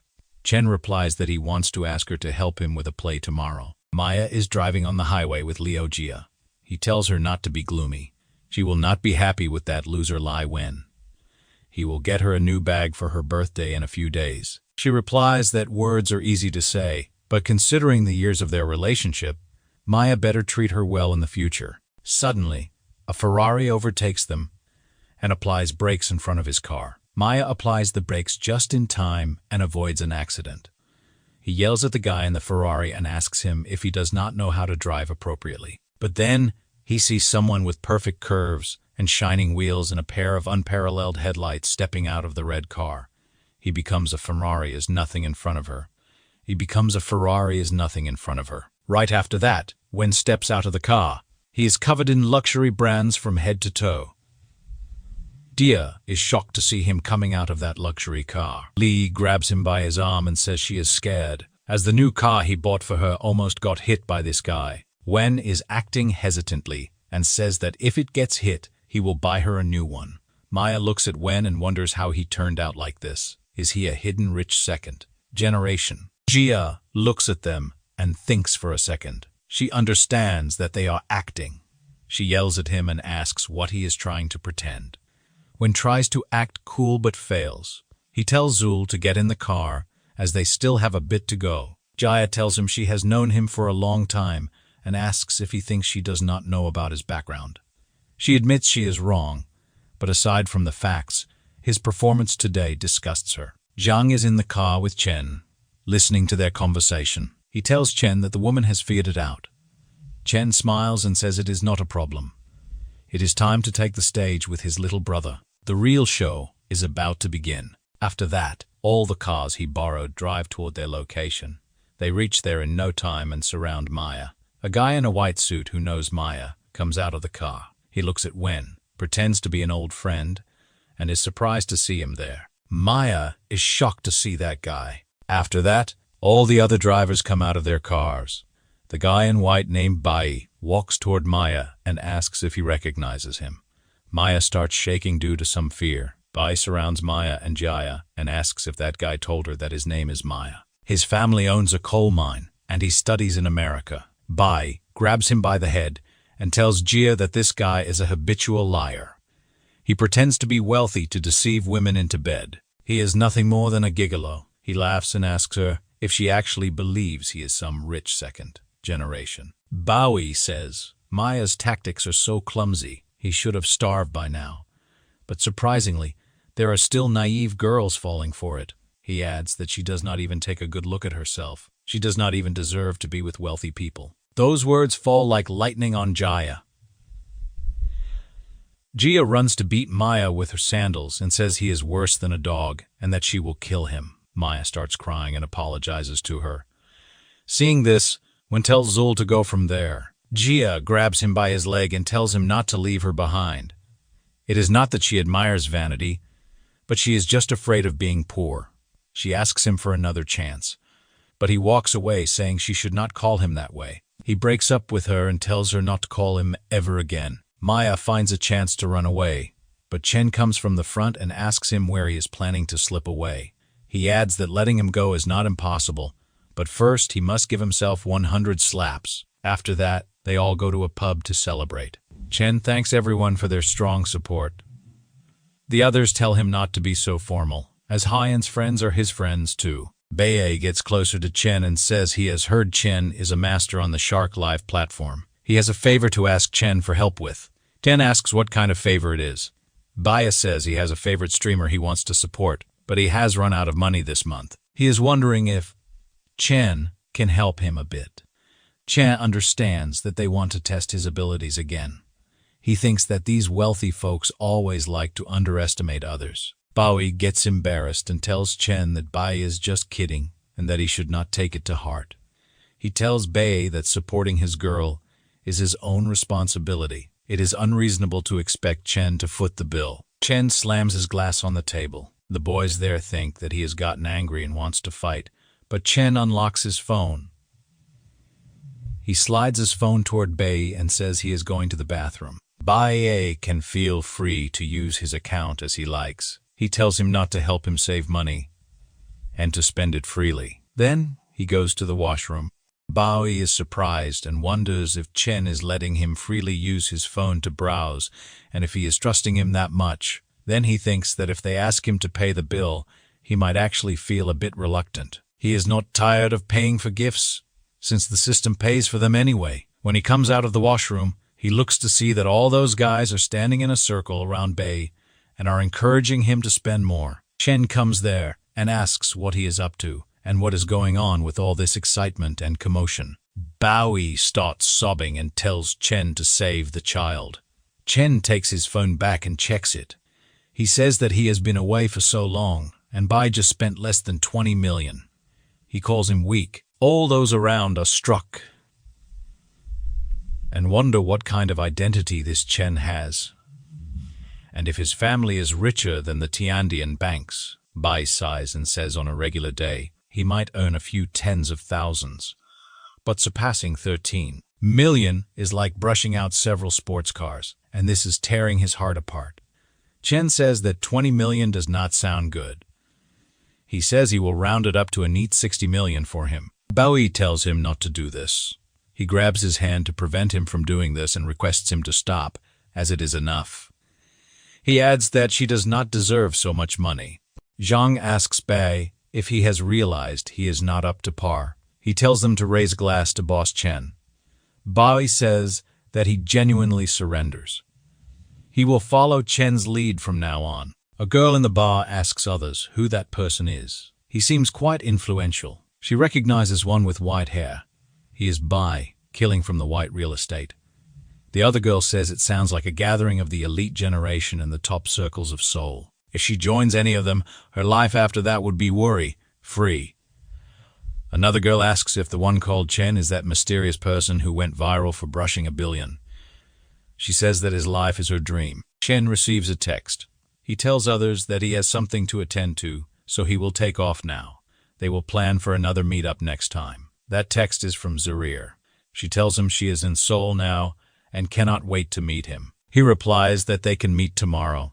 He laughs and says that after leaving her hanging for so long, it is time to reap a harvest of goodwill. Zarir lands at the airport the next day. She thinks that it is just a meeting. As long as she exudes a little charm, Chen will end up just another catch in her fish pond. Chen looks at the messages he received on his phone from Shatum. She tries to fish him and apologizes for her past mistakes. He deletes the messages and blocks her contact. Zaire asks him what he is looking at. They are having tea at a cafe at the airport. Chen replies that it is nothing. He asks her what she is talking about. She recalls that her boss strictly asked her to capture him, even if she stripped herself naked and sent him to his bed. This time, she thinks it is hateful that he can stay indifferent, even in the face of beauty at her level. She says that Chen is so young and rich that she wonders where he can get a higher position. System peeks at her and tells about her details. Her original name is Zuan, but her professional name is Zaire. She is 26 years old, and her appearance is 78 points. The girl's favorability towards the host is 60 points. Because of the too high favorability, it is unable to bind with her. Chen cringes and wonders if all his money went down the drain.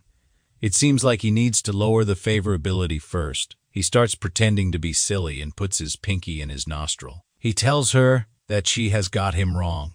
He has just come here as an unemployed wanderer. Zaire feels embarrassed and asks him if he does not have a job. It seems Chen is probably running his own business or has a company. Otherwise, where does the confidence to spend lavishly come from? He replies that the money he used to buy gifts was from his dad. Now his dad's company has gone bankrupt because of his spending, owing the bank tens of millions. He grabs her hand and says he is meeting her to ask if she can refund some of the money spent on gifts. She feels sick of him suddenly, and her favorability drastically starts falling. She yells at him and asks if he is broke and why he is pretending to be rich here. She has had enough of him throwing attitude at her time and again. She asks him if he is a man.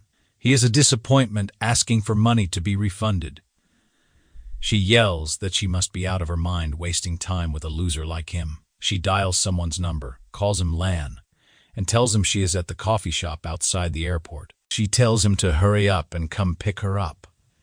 There is a loser bothering her, and she is scared. Chen looks at her and smirks, thinking he has met practical women in reality. But seeing someone so realistic and shamelessly distorting facts is genuinely a first. After a while, Lan enters the cafe roaring. He asks if he does not know who runs this territory in Seoul as he is harassing his woman in broad daylight. Zeri runs towards him to hug him and says she is so scared that the pervert even grabbed her hand. Lan is surprised to see Chen there. He ignores her and runs towards Chen to shake hands. He asks him why he is here. He tells him that he is Che Lan, who followed Brother Bai to toast him yesterday. Chen replies that he remembers him. Lan says he regretted not having a few more drinks with him yesterday. Unexpectedly, he bumped into him here today. It is on him. He requests Chen to honor Lan by coming. Zaire is stunned to see that Lan is unexpectedly polite to Chen. Lan is a top-tier, rich second generation in Seoul with numerous family industries, well, connected and influential. Lan scolds her and says she is so stupid that she does not know that Chen is his eldest brother. He tells her that Chen has enough money to bury her whole family alive. She wonders if he has such a background. What was he doing a while ago? She realizes he was testing her sincerity, and she missed the opportunity. She thinks she must reclaim the moment. She apologizes to Chen and says she misunderstood him. The system notifies that the dog-licking relationship is successfully bound, and the title's heir will give him 20 strengthening points. Chen takes a sip from his cup, plays relaxed, and says he forgives her. She is young and inexperienced. He was just joking with her. She thanks him and says he is her favorite. Her favorability also increases towards him. Chen thinks that she is indeed a professional anchor.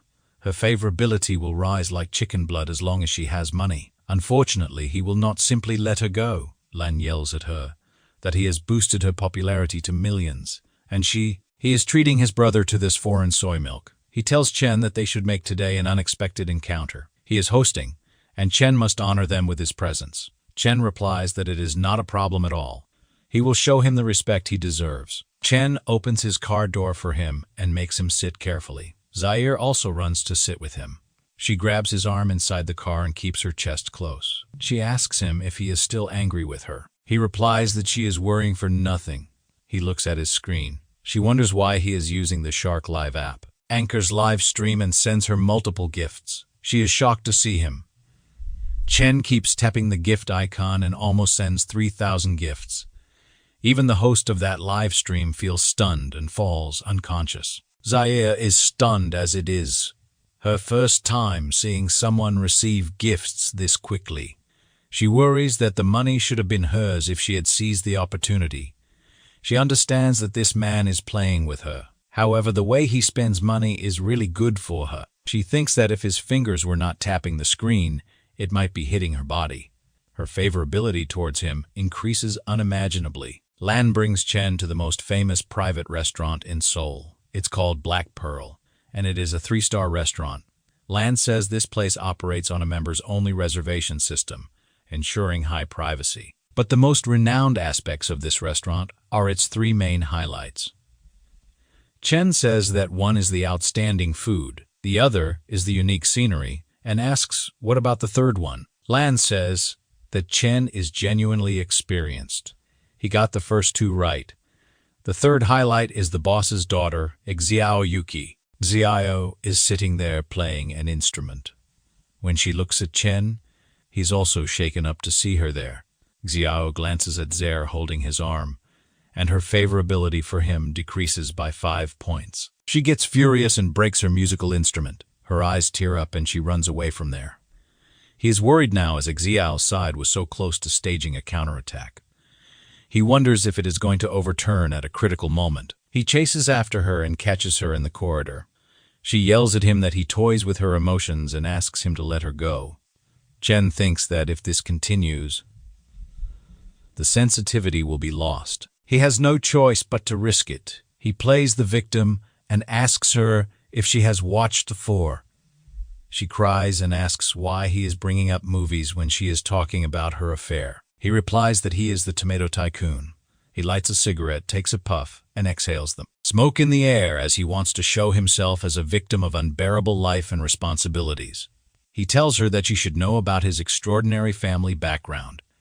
She must be wondering why he has been content with a mundane life. He says that in the secluded family he belongs to, there is an unwritten rule that once the heir turns 18, they must spend 10 billion within a month to inherit the entire 50 billion family fortune. So, he strives to spend the money diligently. He has invested in many projects, engaged in various investments and charitable activities, and participated in various environmental protection initiatives. Girl earlier was a streamer. He tipped to keep spending money.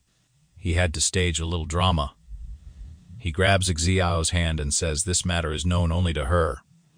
He does not expect her understanding. It is just that this secret has weighed on him for too long.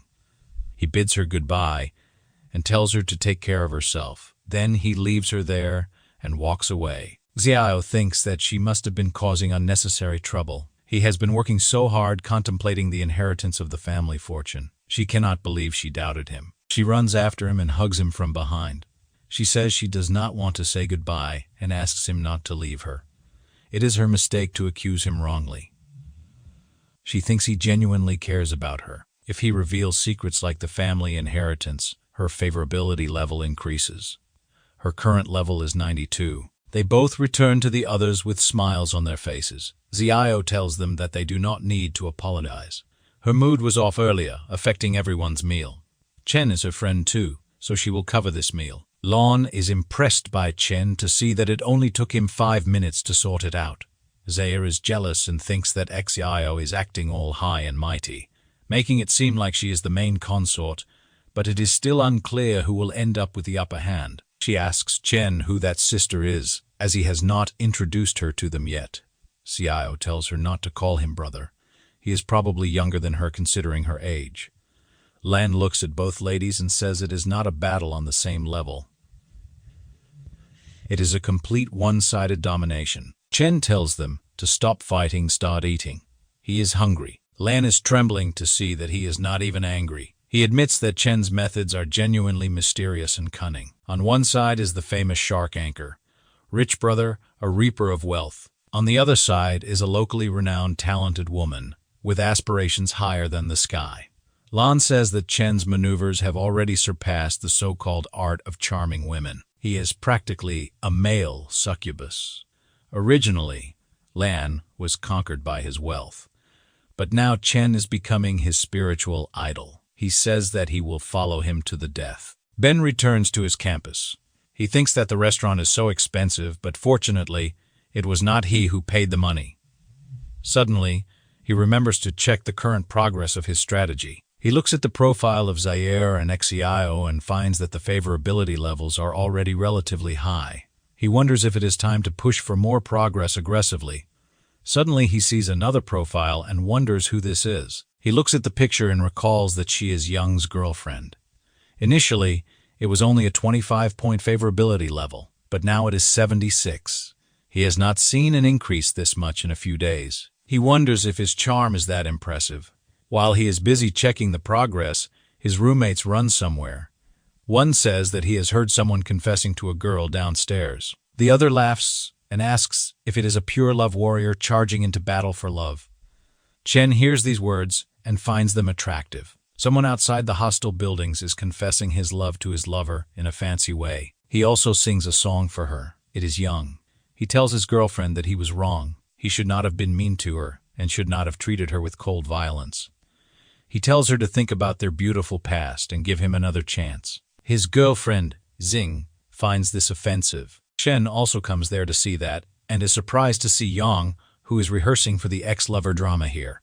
Jing looks at Chen and runs towards him, completely ignoring Yang Gong. He cries and asks her where she is going. She asks Chen if his anime is Chen Yuan. She is happy after finally finding him. Today is her lucky day. She forwards her mobile and asks him if she can add him on WeChat. She begs him not to reject her. The crowd wonders what is happening there and why there is another guy. They say that it hurts to see Yang Gong losing. Yang Gong is furious. Instead, he asks why it is Chen Yuan. He refuses to accept it. Jing has disappointed him so much. Chen looks at him and asks him if he senses frustration. He finds it incomprehensible and feels that Jan is inconsistent. Yang asks him what he means by that and why he still humiliates him. Chen tells him honestly that he has always envied Yang, with his handsome appearance and athletic prowess, effortlessly winning the hearts of the opposite sex. He seems to take girls' love for granted, but when he realizes he has lost that aura, he panics. His mind is filled with a desire for victory and success. Yet, he overlooks his girlfriend's feelings. Yang Gong pushed her away bit by bit with his own hands. At this point, playing the pitiful card to seek reconciliation, he must feel like he has become a clown. Yang grabs his head and starts crying. He admits that he is wrong and the one to blame. The crowd is stunned to find that this is not a case of a third party intervening. Cold violence is indeed beneath dignity. When they were together, there was no consideration or kindness. What's the use of trying to salvage things now? Jing is emotional to see that he understands her. Her favorability increases to 91 points. Uzopi is also in the crowd and wonders about Chen's relationship with that girl. He turns to tell Xiao. He enters the room and yells that Chen is cheating on her. She almost gets scared by his sudden entrance. She tells him that he must stop messing around. Anyone can cheat, but Chen Yuan cannot. It is impossible. He replies that there is a girl downstairs confessing to Chen Yuan. They were exchanging meaningful glances. Xiao says that Chen Yuan cannot control others' expression of their feelings. Besides, it does not necessarily mean anything significant. He shows her the news and asks her how she explains this. Chen is lavishly spending money on other women. She replies that Chen has told her about it, and the total amount he spent is more than 30 million. Uzopi is shocked to hear that Chen gave the female anchors gifts and has told her about it. She replies, "It is true. Trust is the foundation of any relationship."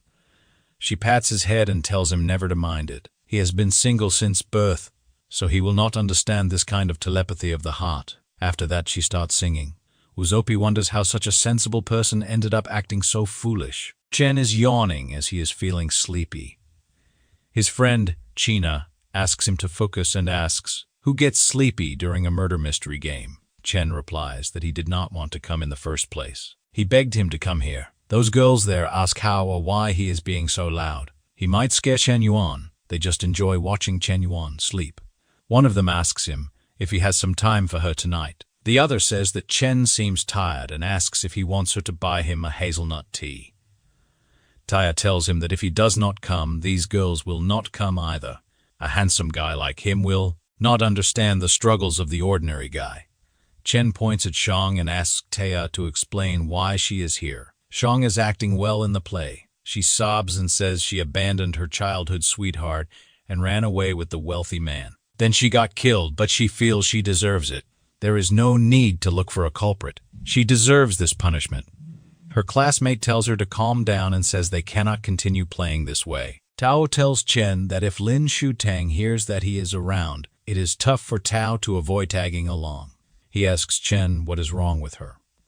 He has also heard that she has been seeing a doctor lately. It is related to some health issues. Chen wonders if he went too far. Although she deeply hurt him, She also sincerely desires repentance. After forming a connection, he wonders if he is being too harsh, even if she is at fault and bears guilt. Suddenly, some random girl comes to him and says there is a rumor at school that he is the online sensation, Mr. Smokey. She asks if it is true because his online handles are the same. A man comes there instantly and says, if Chen Yuan is Mr. Smokey, he will take his head off and use it as a ball. That guy keeps going and says that Mr. Smokey has flaunted an incredible billion on Shark. But Chen Yuan is not even worth comparing himself to Mr. Smokey. Chen recognizes that guy. That guy goes to Shutong and introduces himself. His name is Lu No, and he owns this shop. He has noticed her for a while. He asks her if she would like to exchange WeChat contacts. Chen remembers that Lu No was his rival in high school. He often bullied him, taking advantage of his wealthy and influential family. He thinks that if he wants to show off, he will let him do it thoroughly. Fortunately, he does not want to be too high profile in front of his classmates. He also wants to give a stress test on someone. Chen moves forward and says he wants to introduce this guy to everyone. This wealthy guy is Lu No, his high school classmate. He is currently studying at a prestigious university and runs his own company with assets in the millions. He can be considered a genuinely high-profile, wealthy individual. All his classmates are charmed by Yao.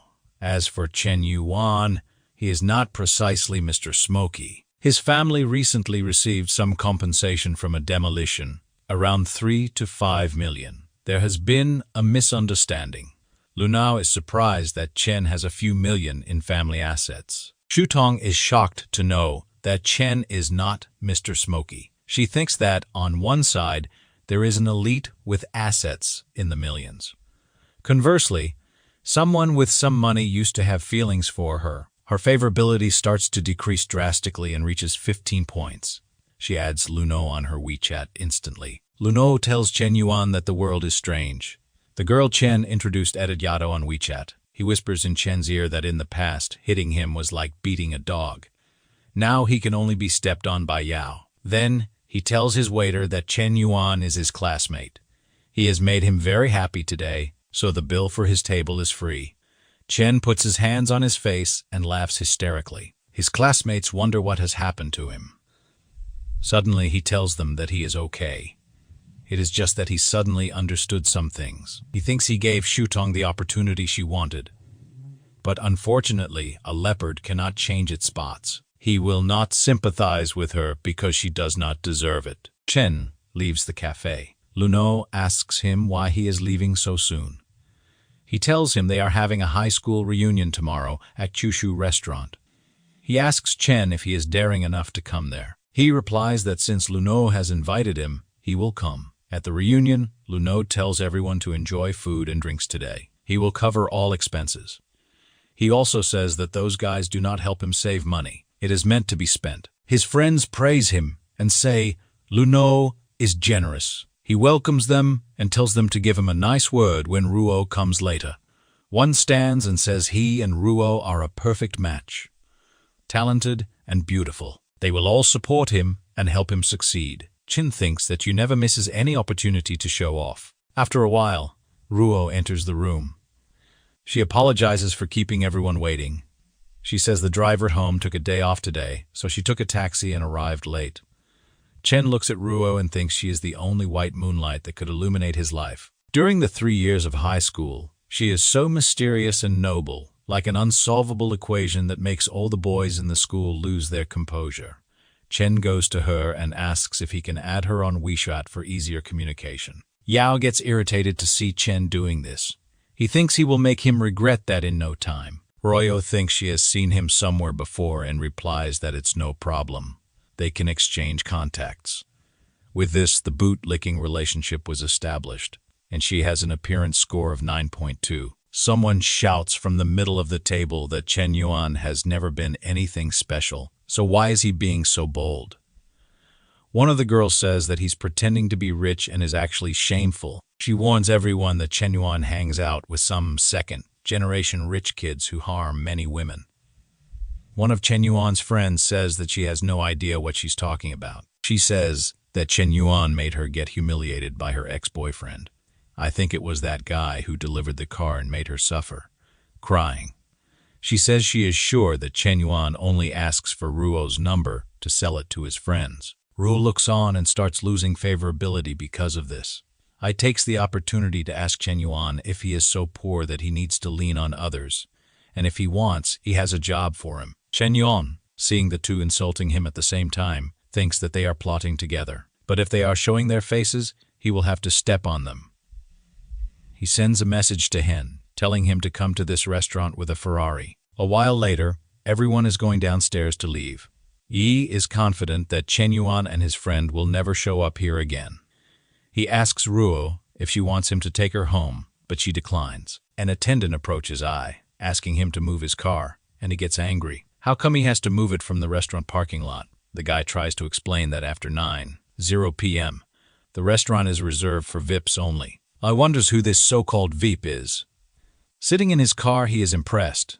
In front of him is a Ferrari, one he has only seen in exhibits costing over 20 million. Suddenly, he sees Zhang Hosen getting out of the car and recognizes him. He starts sweating and feels embarrassed because he has heard how important this guy is. But then, Chen Yuan greets Hosen, who smiles. He thanks Hosen for bringing his car, and Hosen says it's always good to help the boss. Ai is in disbelief, wondering, wait a minute, this car belongs to Chen Yuan.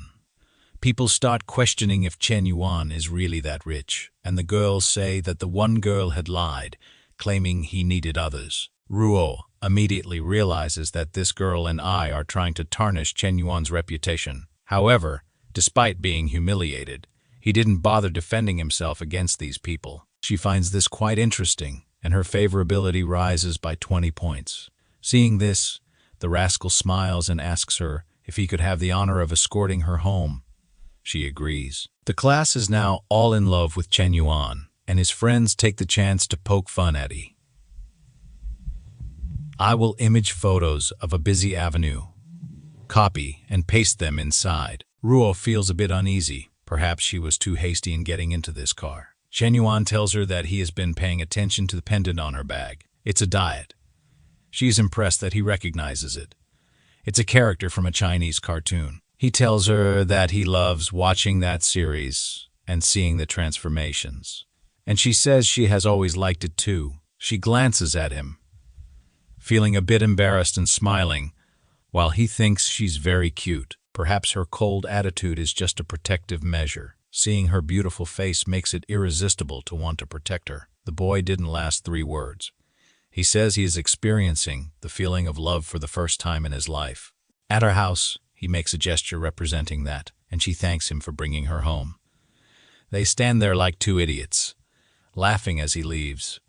She says that he is interesting, different from the rich guys. He doesn't try to boss her around and just has fun. She then enters her house and is immediately scolded by her mother, who wants to know how the blind date her mother set up went. She must remember that her father's business is at a crucial moment, and they have no choice. However, Ruo cries, saying she won't marry just to help the company. Her feelings are important. But her mother says it is her duty since everything she eats or wears is paid for by them. If her father's company goes bankrupt, they will all be ruined. The boy from the Han family may not seem that interesting, but the situation is more important than feelings. Crying, she says she understands, and a tear falls on the little doll. Chen Yuan is just watching the group of millionaires when the guy with the car mentions he has some crazy news. Chen Yuan gets curious. Then he finds out that Ruo is going to marry a chubby guy with horrible hair just because of her family's bankruptcy. He starts wondering if he got involved in this whole mess, but remembering her, he questions whether she will really get married. Ever since high school, he couldn't take his eyes off her. No, he won't let this happen. This time he will be decisive and won't let life pass him by like this. A girl with glasses asks if it was Chen Yuan passing by, and the guy says it seems like it was indeed him. Suddenly she stops him, introduces herself as Shen Shu, and asks if he wants to become an internet celebrity. Chen Yuan takes a look at the car and apologizes, saying he's not interested. She responded so quickly that she believes he has already received offers from other companies and decides to try something different. Carrying 3 bags full of content, She starts talking about how their company is huge and extremely competitive in terms of the payment they offer. Besides, he might not know, but on their platform, they have the famous loose cigarette. If he doesn't sign with them, he better be careful not to be hated by the cigarette guy. Chen Yuan gets angry. The damn girl doesn't even know he is the loose cigarette and is here wasting his time. She's in his face while he wonders if she thinks he won't do anything. So he grabs his phone, thinking that since he won't do anything, someone else will do it for him. He goes to the rich kids group and talks about her name and her company, asking if anyone can help and resolve this. She keeps insisting when her boss calls her, ordering her to return to the company immediately or she will be out of a job. Confused, she tells her boss she didn't do anything. Meanwhile, Chen Yuan is just angry with this hand group trying to steal Ruo from him. In the car, the mother says they are just going to meet. She doesn't mean to be so sad. She doesn't mean to be so sad. Besides, this will help a lot with the financial crisis. Suddenly, she receives a message from Chen Yuan asking where she is. She mentions the restaurant, and he says he'll be there to help her. She wonders if Chen Yuan already knows about the blind date. If she were to compare that disgusting hand guy with Chen Yuan, he seems much more attractive. Her father says he has never asked her for anything, so he hopes she will consider things. Everyone in the car stays silent, and she says she understands. The car then stops in front of the luxurious restaurant, and someone comes to guide them. However, the guy is already drooling, saying that soon she will become the property of the Han family. Seeing a briefcase in the guy's hand, she finds it strange that they are bringing so many documents to a blind date. They then enter the room. The father of the Han family greets them with his son, Pineapple Head, who is already drooling on the side. Ruo immediately notices a lot of documents on the table. This is clearly not a blind date. She wants to know what her father is planning. That father is filthy trash, right? You can't sell your daughter, even if you're eating dirt and mud. Ruo knows how influential this group is in the city, and Sanu, Pineapple Head's father, is a very perverse guy. He approaches Ruo and says she is much prettier in person. She says she doesn't deserve such compliments while sending a message to Chen Yuan, informing him that she is in room 35. Pineapple Head approaches her, saying he is excited about their relationship and that she doesn't need to worry. Her family's business will be very successful. She pulls her hand away, saying thanks awkwardly. He puts his hand on her back, saying she doesn't need to be polite, and gives her a squeeze, saying they will be family. But she slaps him, asking who said they would become family, and tells him to take his hand off. The worst father she has ever seen argues with her, saying she's being rude. With tears in her eyes, she doesn't have much to say. Her father turns to Sanu and says that his daughter is very young and doesn't know what's best for her, but they can take a look at the contract. A man arrives and begins to explain all the details. They will buy 20 of her father's company for 100 million, on the condition that she marries Pineapple Head. However, this money will be invested in stocks they control, and they will only be able to access the 100 million once she gives birth to a child with Pineapple Head. She is shocked and immediately grabs the document, asking if they are seriously talking about having a child in this. She cries, looking at her father, asking if he really brought her there to sell her this way. Her mother tells her to calm down, but she refuses. Crying, she asks why their failure has to affect her life. She declares that she knows Pineapple Head is addicted to alcohol, prostitution, and gambling. She will never marry him. The disgraceful father slaps her across the face, leaving her in disbelief with a red cheek. This story is getting better than a Mexican soap opera, folks. Her father yells that he spoiled her too much and she only thinks of herself. He raised a child. Apparently, she is confused by his words, saying she only thinks of herself. Her mother says she needs to be more sincere and understand that if she doesn't do this, the whole family will collapse. But Ruo argues that it doesn't make sense. If things go wrong, they can start over together and rebuild everything. Her mother shows that she is also despicable and falls to her knees, begging her daughter, begging her to have mercy on her poor mother. Everyone in the room is shocked by this. Ruo tells her to get up and asks what she's doing. But her mother says she has no other choice. She will only get up if Ruo agrees to this. Ruo doesn't know what to say. The poor girl is lost. Pineapple Head says she can trust him to deliver the heavens and stars to her. At this moment, the poor girl gives up and realizes that this is her fate. Being born into this rich family means she has to sacrifice certain parts of her life. Without any expression, she tells her mother she will accept, and her mother can get up immediately. Her mother's tears stop as genuinely as my promise to stop looking at 3Ds on family-friendly sites. She stands up, congratulating her daughter. Sanu says that now that she's agreed, they should sign the contract immediately. The guy starts taking the documents out of the briefcase, while Sanu says this will be great. As soon as the marriage happens, their company will boom. Meanwhile, Pineapple Head is now licking his lips, angry that she initially refused to accept, already imagining the fun he will have with her. Everyone in the room is silent while she doesn't even sit in the chair. But suddenly, Chen Yuan arrives, kicking the door open. The first to notice is Ruo, and no one in the room can believe it. Chen Yuan says they are very brave and have lost their sense of danger to be doing this. Ruo is ecstatic to see him. Pineapple Head comes running, asking if he is tired of living, but he immediately gets a slap and falls, breaking everything in the room. Chen Yuan calls him a fool and tells him to disappear. The guard asks if he has any idea who he is messing with, and if he knows the status of the family present. Chen Yuan laughs, saying it's a family that sells their daughter and another that buys her. He wants to see who has the courage to touch him. Sanu tells everyone to be quiet while thinking about how this kid knows they are there, and still does this. He realizes this boy is not that simple. He then approaches and asks Chen Yuan which family he is from, to which he replies that he is not qualified to know. Pineapple Head tries to shout, but his father tells him to shut up. Chen Yuan looks at Ruo and tells her she can relax because he will help her family's difficulties. He goes to the table to look at the contract, while her father asks what he is doing. Chen Yuan says her father is suffering from brain failure for selling his daughter at such a low price. He tears up the papers saying he will buy 60 of their company for 500 million. People can't believe it. 500 million. Sanu starts sweating, realizing that for someone to spend 500 million like that, their family must be worth at least 10 billion. However, he can't figure out where this kid came from, even though he knows all the families around here. Ruo's father gets excited about such a large sum of money.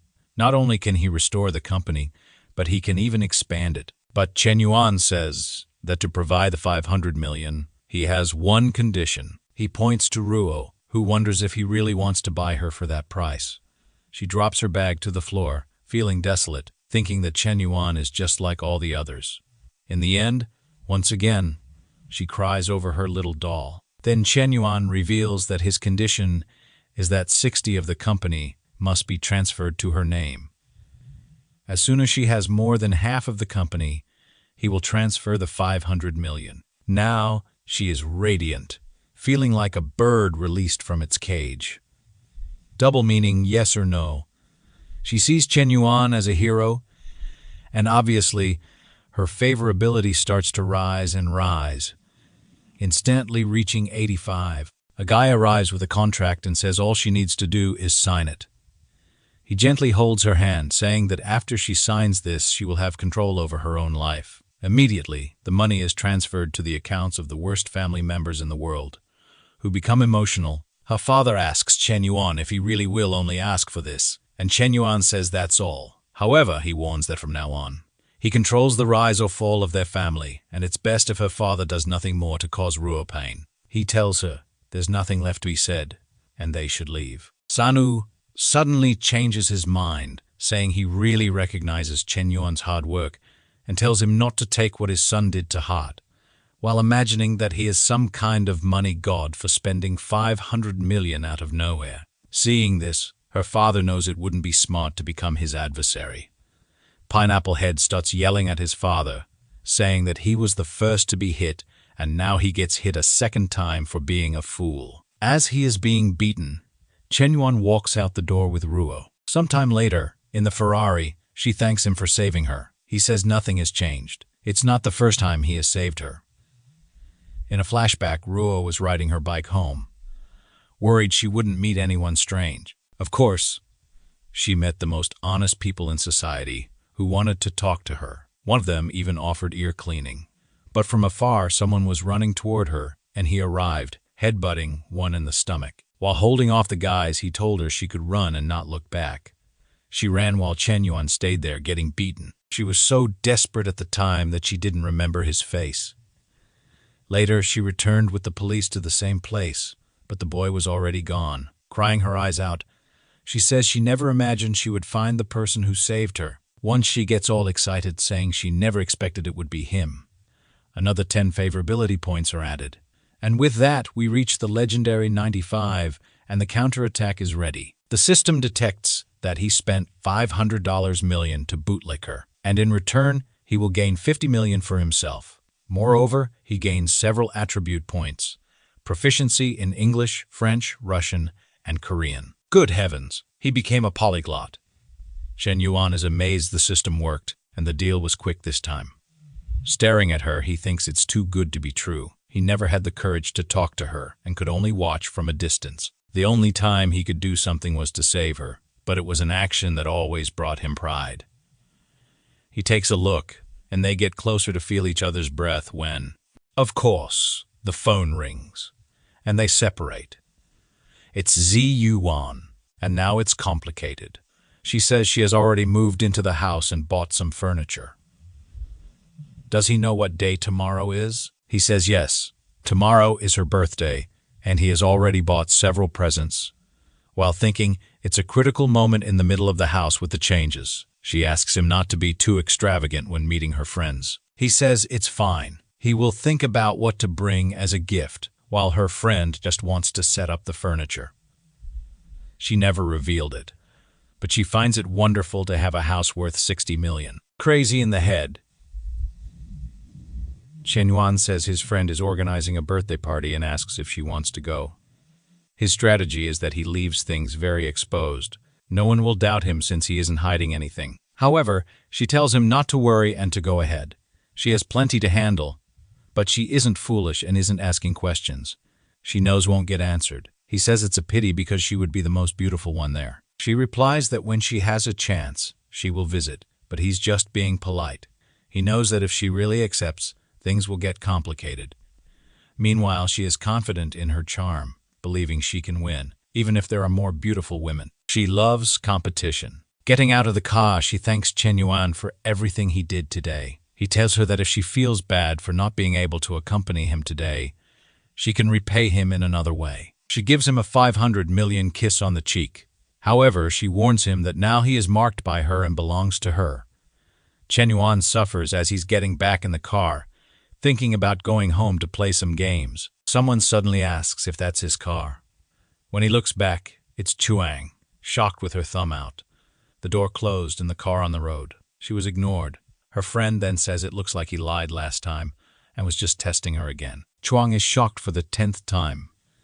She messed up again and asks her friend what she should do to get him back. Her friend says it's not possible. She missed her chance, but maybe she can. Chuang is stunned. She gets angry, asking if she really is thinking of trying something with Chen Yuan. Her friend says he is amazing, so why wouldn't she try, since Chuang can't anymore? Chuang starts radiating like Goku, pulling her hair, and now they're fighting over nothing. Our boy just closed the door. They're fighting, getting uglier and uglier, lying on the ground with everyone recording. A while later, she is desolate, having lost the man, and her friend can keep improving. The distance between them keeps growing, and this way, she has no more chance. Suddenly, someone tells her to stop crying. It's Shen Shu from Dreamin', asking if she's interested in becoming an internet celebrity, and that she knows a way to help her get Chen Yuan back. At home, Chen Yuan is just wondering what to give Kiki as a present when, just as he was about to leave his room, one of his friends mentions that Chuang was starting a live stream. In the stream, she talks about everything that happened between her and the top spender on that platform. She tells everyone how their relationship started a long time ago, but after everything they went through together, he didn't want her anymore. Chen Yuan is angry. While his friend is curious if she really was with that rich guy, but our protagonist is already furious. She still wants to play the victim, but he thinks this plan doesn't suit her. There's definitely someone behind it. He then calls one of his friends and asks about who is sponsoring her live stream. Shortly after, he calls one of his friends and asks about who is sponsoring her live stream. Shortly after, he is informed that it's Dreamland Sheen's company. Chen Yuan is outraged. The damn girl provoked him and now thinks he won't do anything. At Dreamland Shen, Shu is impressed that her live stream was so successful on its first try. When she proposed this idea to her boss, she was reprimanded. But one of her employees found out about his childhood love, Lin Shutong, and that's where she saw the chance to win him over. She thinks she is a genius. Then, she gets a call from her boss informing her that their company has been banned from the platform. He went to the group of billionaires and told everyone to be careful and remove any investments or involvement with that company, since that group is only for the ultra-rich who trust each other. Everyone just followed the information and made several calls to withdraw everything they had. This caused a storm in the place, and in the end, they were banned from everything and had to terminate operations. One of the guys came to inform her that since everyone withdrew their investments, it would need 10 million to keep the place running. But they didn't have that. She was trembling and furious, wondering who was messing with her. Seeing the initial downfall of the company, some investors came to talk to her and withdrew everything they had. Even the streamers working for her left since it wasn't worth staying at a banned company without any investors. The company also lost the lease they had, leaving with boxes in hand and place desolate. She didn't know what to do. She was sure that to have so much power, it could only be Mr. Yuan. But why did he do that? Even Chuang was banned from the platforms, all obviously because of the bald contacts he had. Now, it was time to buy something for Kiki when suddenly, Shu smacked her face against the glass, giving him a scare. With tears in her eyes, she said she was foolish and begged for forgiveness. And with that, the counterattack began, with zero favorability. However, he thought he wasn't interested in an older woman, even though she always came back from the market with 2 giant bags. He lowered his head. The window, in full gigachad mode, told her it would be best if she didn't bother him anymore. Strangely, she collapsed to the ground, reeling and wondering why she hadn't realized he was so handsome, especially when he spoke so coldly to her. Her favorability increased, and he sped up the Ferrari on the road. At Kiki's mansion, her friends were all impressed with the new house. Suddenly, one of them questioned. A girl with green hair asked if that place was really her house. As far as she had heard, the owner of the place was an old man. Kiki's friend told them to shut up, saying it was ridiculous to think she would be with an old man. However, the girl's boyfriend said it was true, and the owner of the house even had a 12-year-old daughter. Everyone started thinking that the house wasn't hers, but just a favor from an old man. But her friends slapped the paper on the table, showing that she was the sole owner of the place. People started believing that she had really bought it with her live stream earnings. Meanwhile, Kiki was feeling insecure, wondering why he hadn't arrived yet. He got out of the Ferrari with a teddy bear in hand. He parked his car far away to avoid drawing too much attention. Suddenly, he heard something coming from behind, and a car almost ran over his foot. It stopped in front of everyone, who wondered if it was a guy named Tang. The blonde guy named Tang Xuan got out of the car and ordered someone to park it for him. At that moment, he noticed Chen Yuan on the side. He wondered if Kiki had really invited this sewer rat to the party.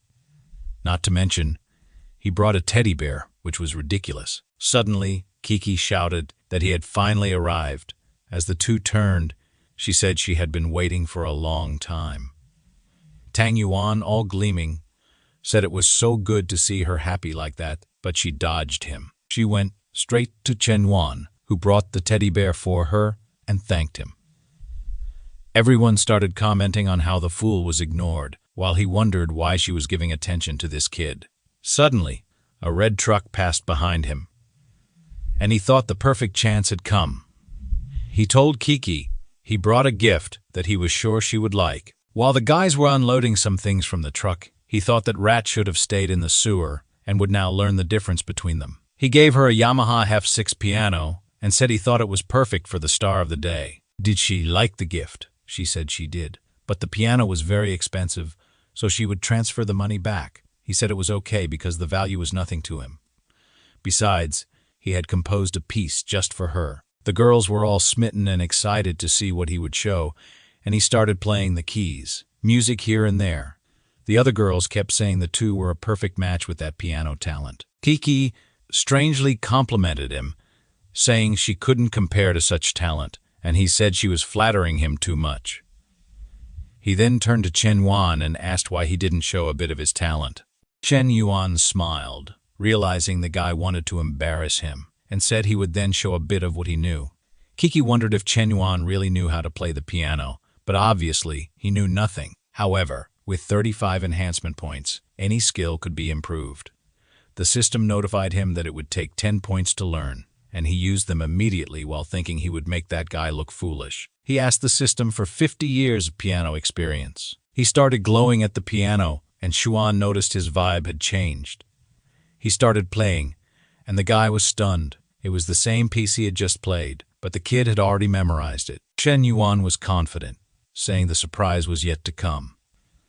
He started accelerating the music even more without missing a single note. The boy was on fire. People were sweating, wondering if it was normal, and if he had 4 hands by any chance. He had to be the new Beethoven in front of them. In their minds, to have that talent, Chen Yuan must have undergone brutal training. He was like a machine gun, firing at each note. When he finished, smoke even rose from the boy. At the party, everyone was silent. Like the legendary loose cigarette, he pulled one from the pack and placed it on the piano string, which was so hot it lit the cigarette. The Chinese no limits. He put his hand on Xuan's shoulder and told him, "Your skills are good. Just keep working hard." He then placed the cigarette in the guy's mouth and said that playing the piano was about expressing emotions, not creating competition. The guy seemed to fall in love, saying he understood. Everyone was impressed, and suddenly Kiki made a mischievous face, saying she had chosen the right person. Sitting on the couch, she thought he was a treasure among men, and her favorability kept rising. It finally reached 95, and now the counterattack was successful, automatically evolving him to a level 60 piano maestro. Kiki was now becoming a loyal follower of the boy. Since he spent 78 million on her, he received 7 million on her, he received 7 million in return. The guy was finally managing to take advantage of this system to get rich. With 25 more enhancement points, he didn't even know where to use them. Suddenly, someone came from behind, saying he was full of incredible surprises.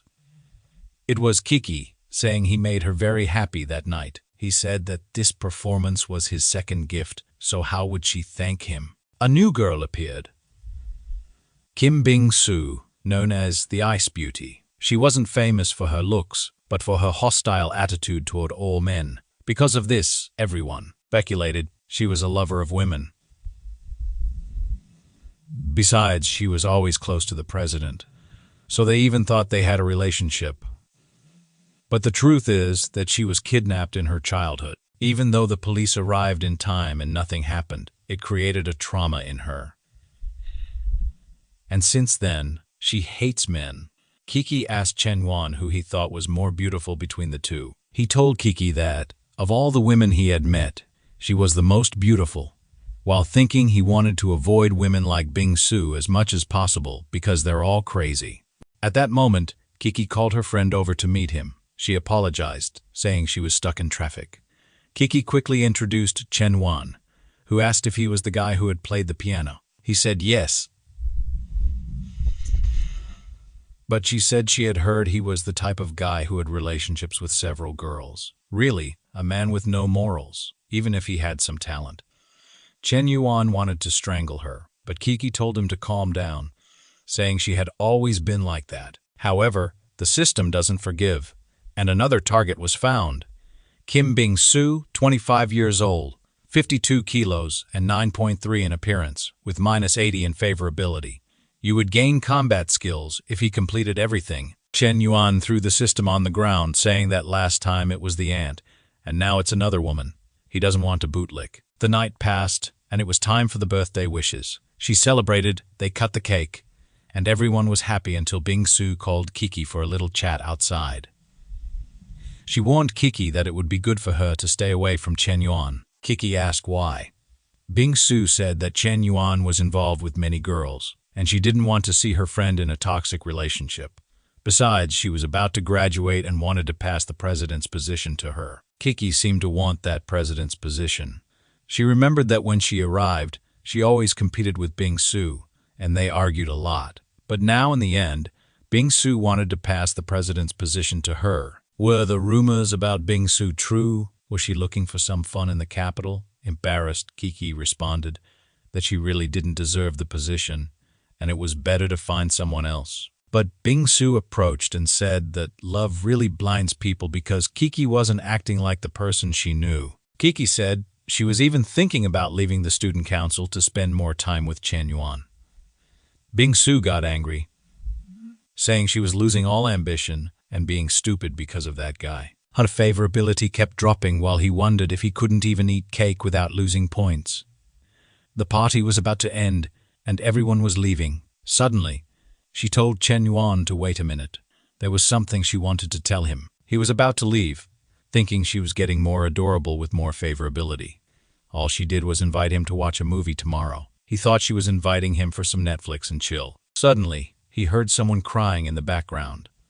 It was Xuan, leaning against his car, devastated and wondering why he had practiced piano his whole life. Chen Yuan felt awkward seeing the guy there and went to talk to him, surprising him.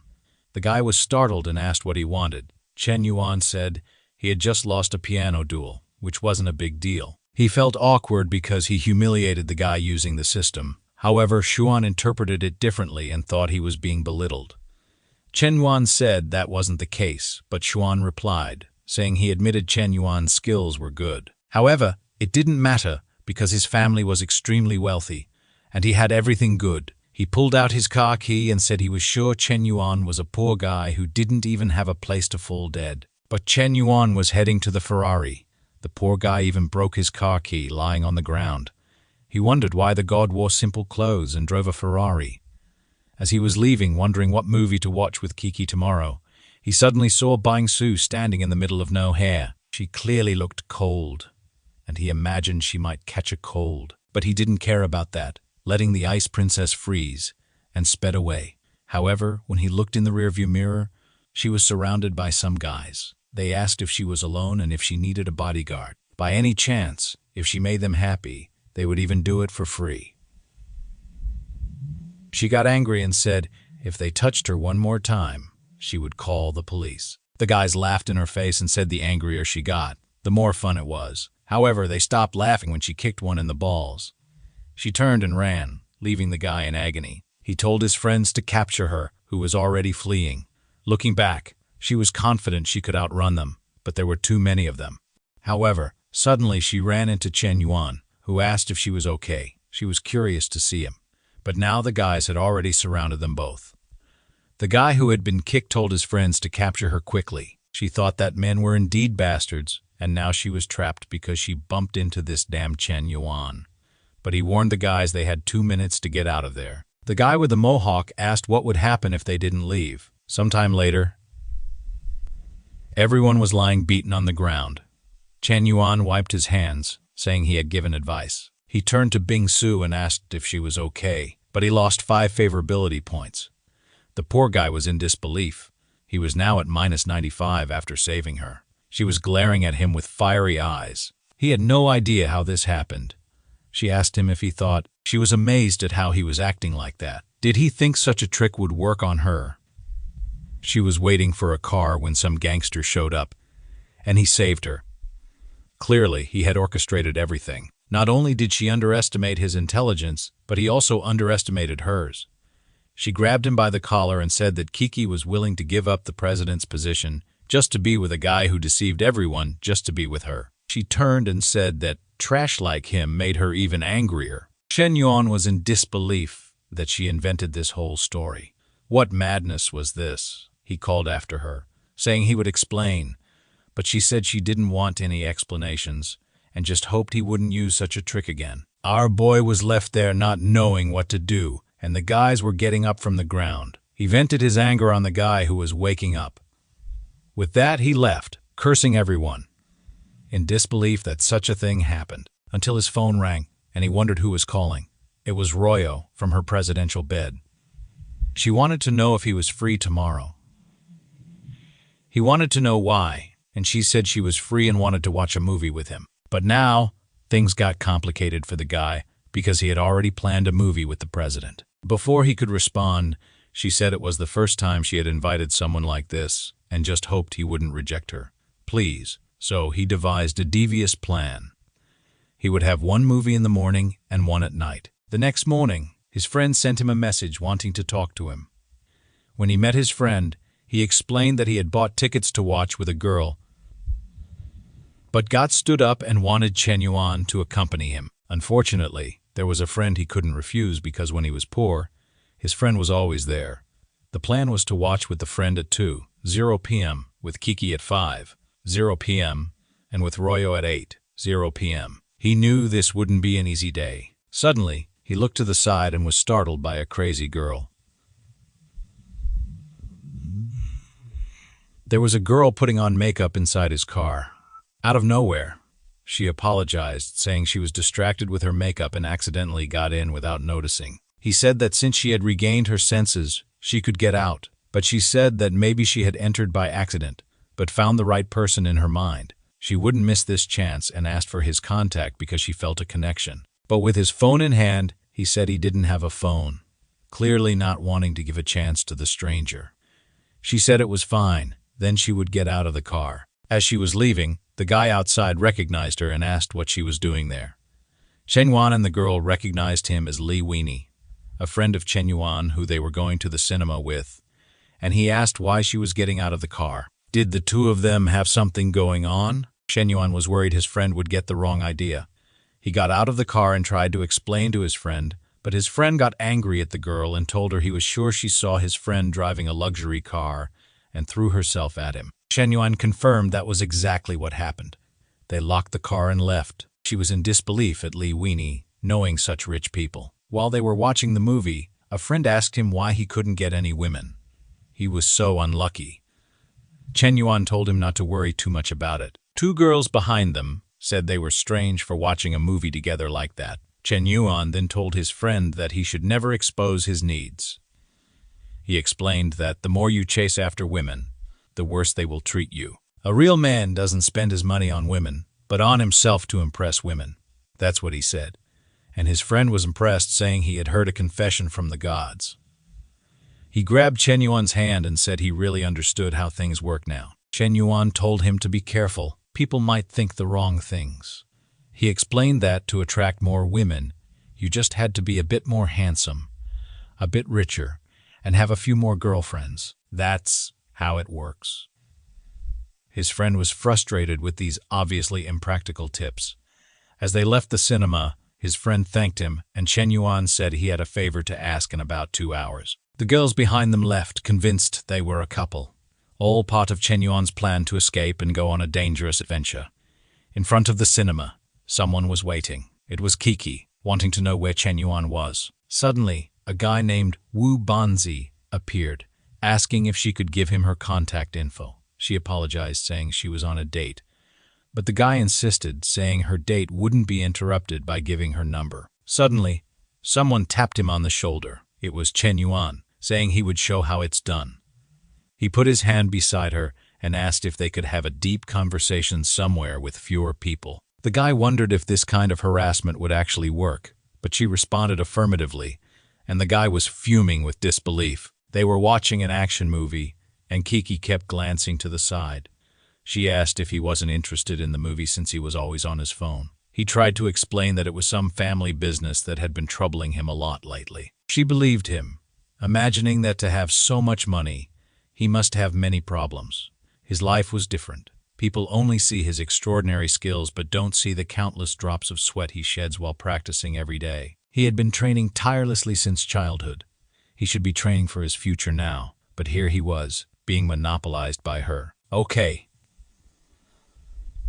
Suddenly, she placed her hand on his, and he was startled. When he looked over, she was crying, wondering why she was so emotional. As they left the cinema and walked down the street, she asked if he wanted to recommend something. But just as he was about to answer, he received a call. He had asked his friend to call right after the movie so he could escape. He answered and asked what it was, changing his expression. He said it was something very serious, and he had to handle it now. His friend was confused, as was Kiki. He then told her his friend had some problems and he had to go help. She said it was okay, that it was fine for today. As he left, she thought he was a very decent man for giving up time with a woman to help his friends. In the car, Chen Yuan was thinking he was a genius. Now he just had to win the last challenge. He arrived in front of her apartment and informed her he was downstairs, while thinking he would never do this kind of thing again. His life was worse than a battlefield. Someone called him, and the girl appeared casually, asking if he had waited long. Our boy was smitten, saying she looked stunning. She really was a treasure among women and could look good in any style. She asked if he was ready to leave, and he said, "Let's go," while thinking that if things went well, they could take it to the next level. They went to the cinema, then to a restaurant, and the night passed. They were back home, and as he was leaving, she told him to rest well and said she enjoyed the night. But he asked her to wait. Could he come inside to get a glass of water? She seemed very happy to accept. The scene shifted to him taking a shower, while she wondered why she had done such a thing. She thought he just wanted a glass of water, but after he arrived, he said it was too late to leave, and she allowed him to stay. She couldn't believe she accepted that. What would she do if he asked for more? But it wouldn't be impossible. Then she saw something in his pocket. When she took it out,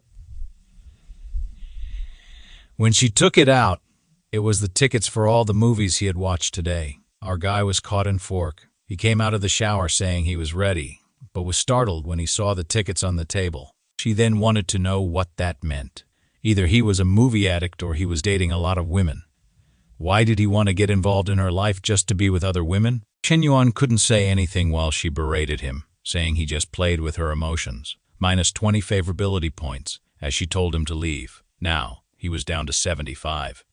He was trembling, thinking he had seen this coming. He then told her that he never thought she trusted him so little. In a few movie tickets, everything he did for her went down the drain.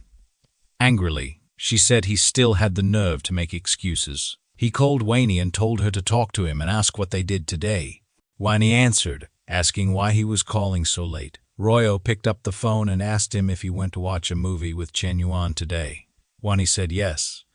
He had invited a girl, but she declined, so they went together. But he snapped to reality with a name he heard and asked how this happened.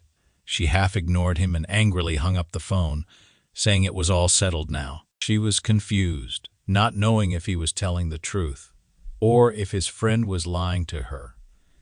She had the number of the girl he said he was going to the cinema with, so she decided to check. When the girl answered, she said yes. The guy had asked her to watch a movie, but she declined until a guy in a Ferrari showed up.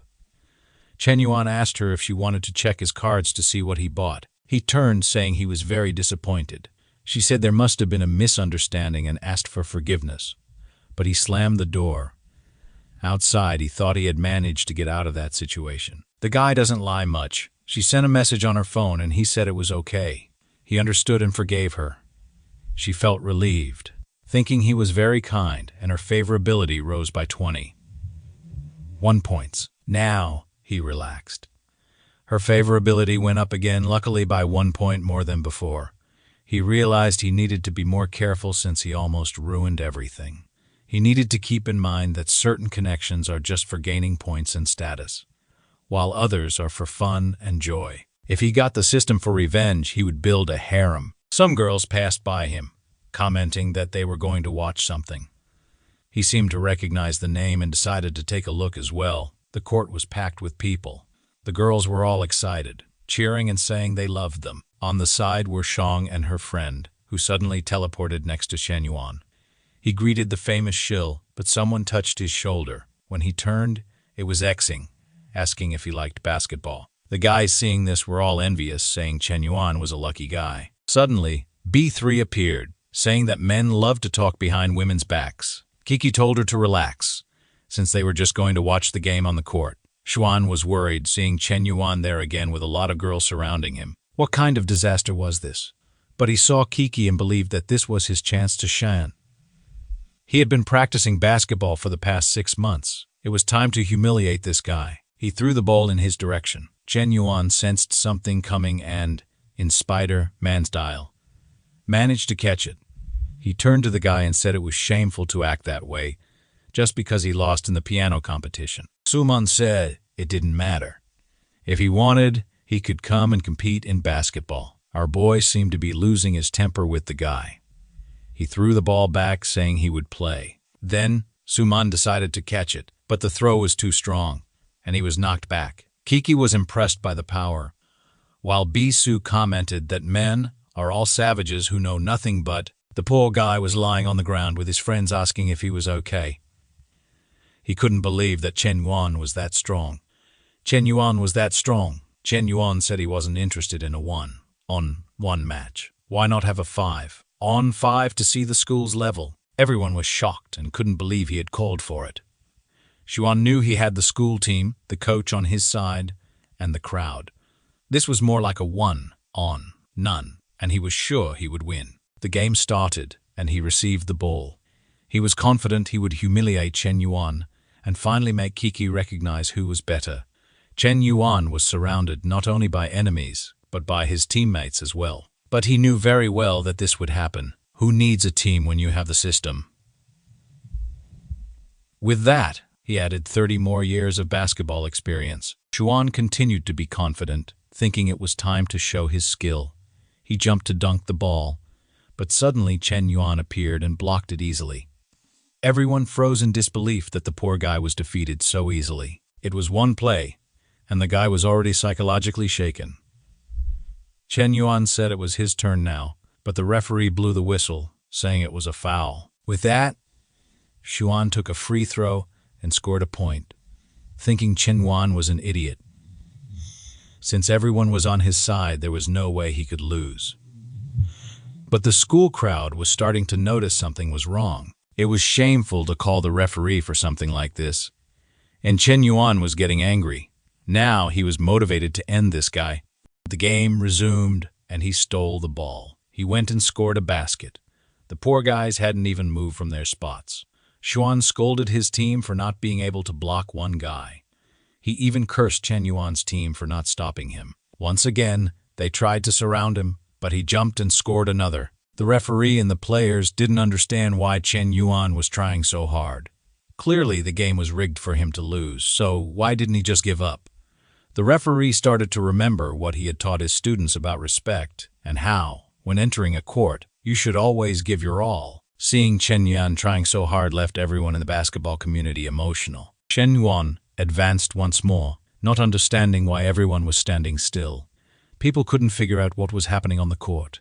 It seemed like no one else was moving. From afar, Kiki said he was winning the game and maintaining his virtues. Xuan couldn't understand why no one was following his plans anymore. The score was now 60-2. Xuan was exhausted, and Chen Yuan was advancing once again to humiliate him. At that moment, he thought that if he at least defended this one, he wouldn't be so embarrassed. Chen Yuan approached. He jumped, and Xuan threw his elbow into his chest.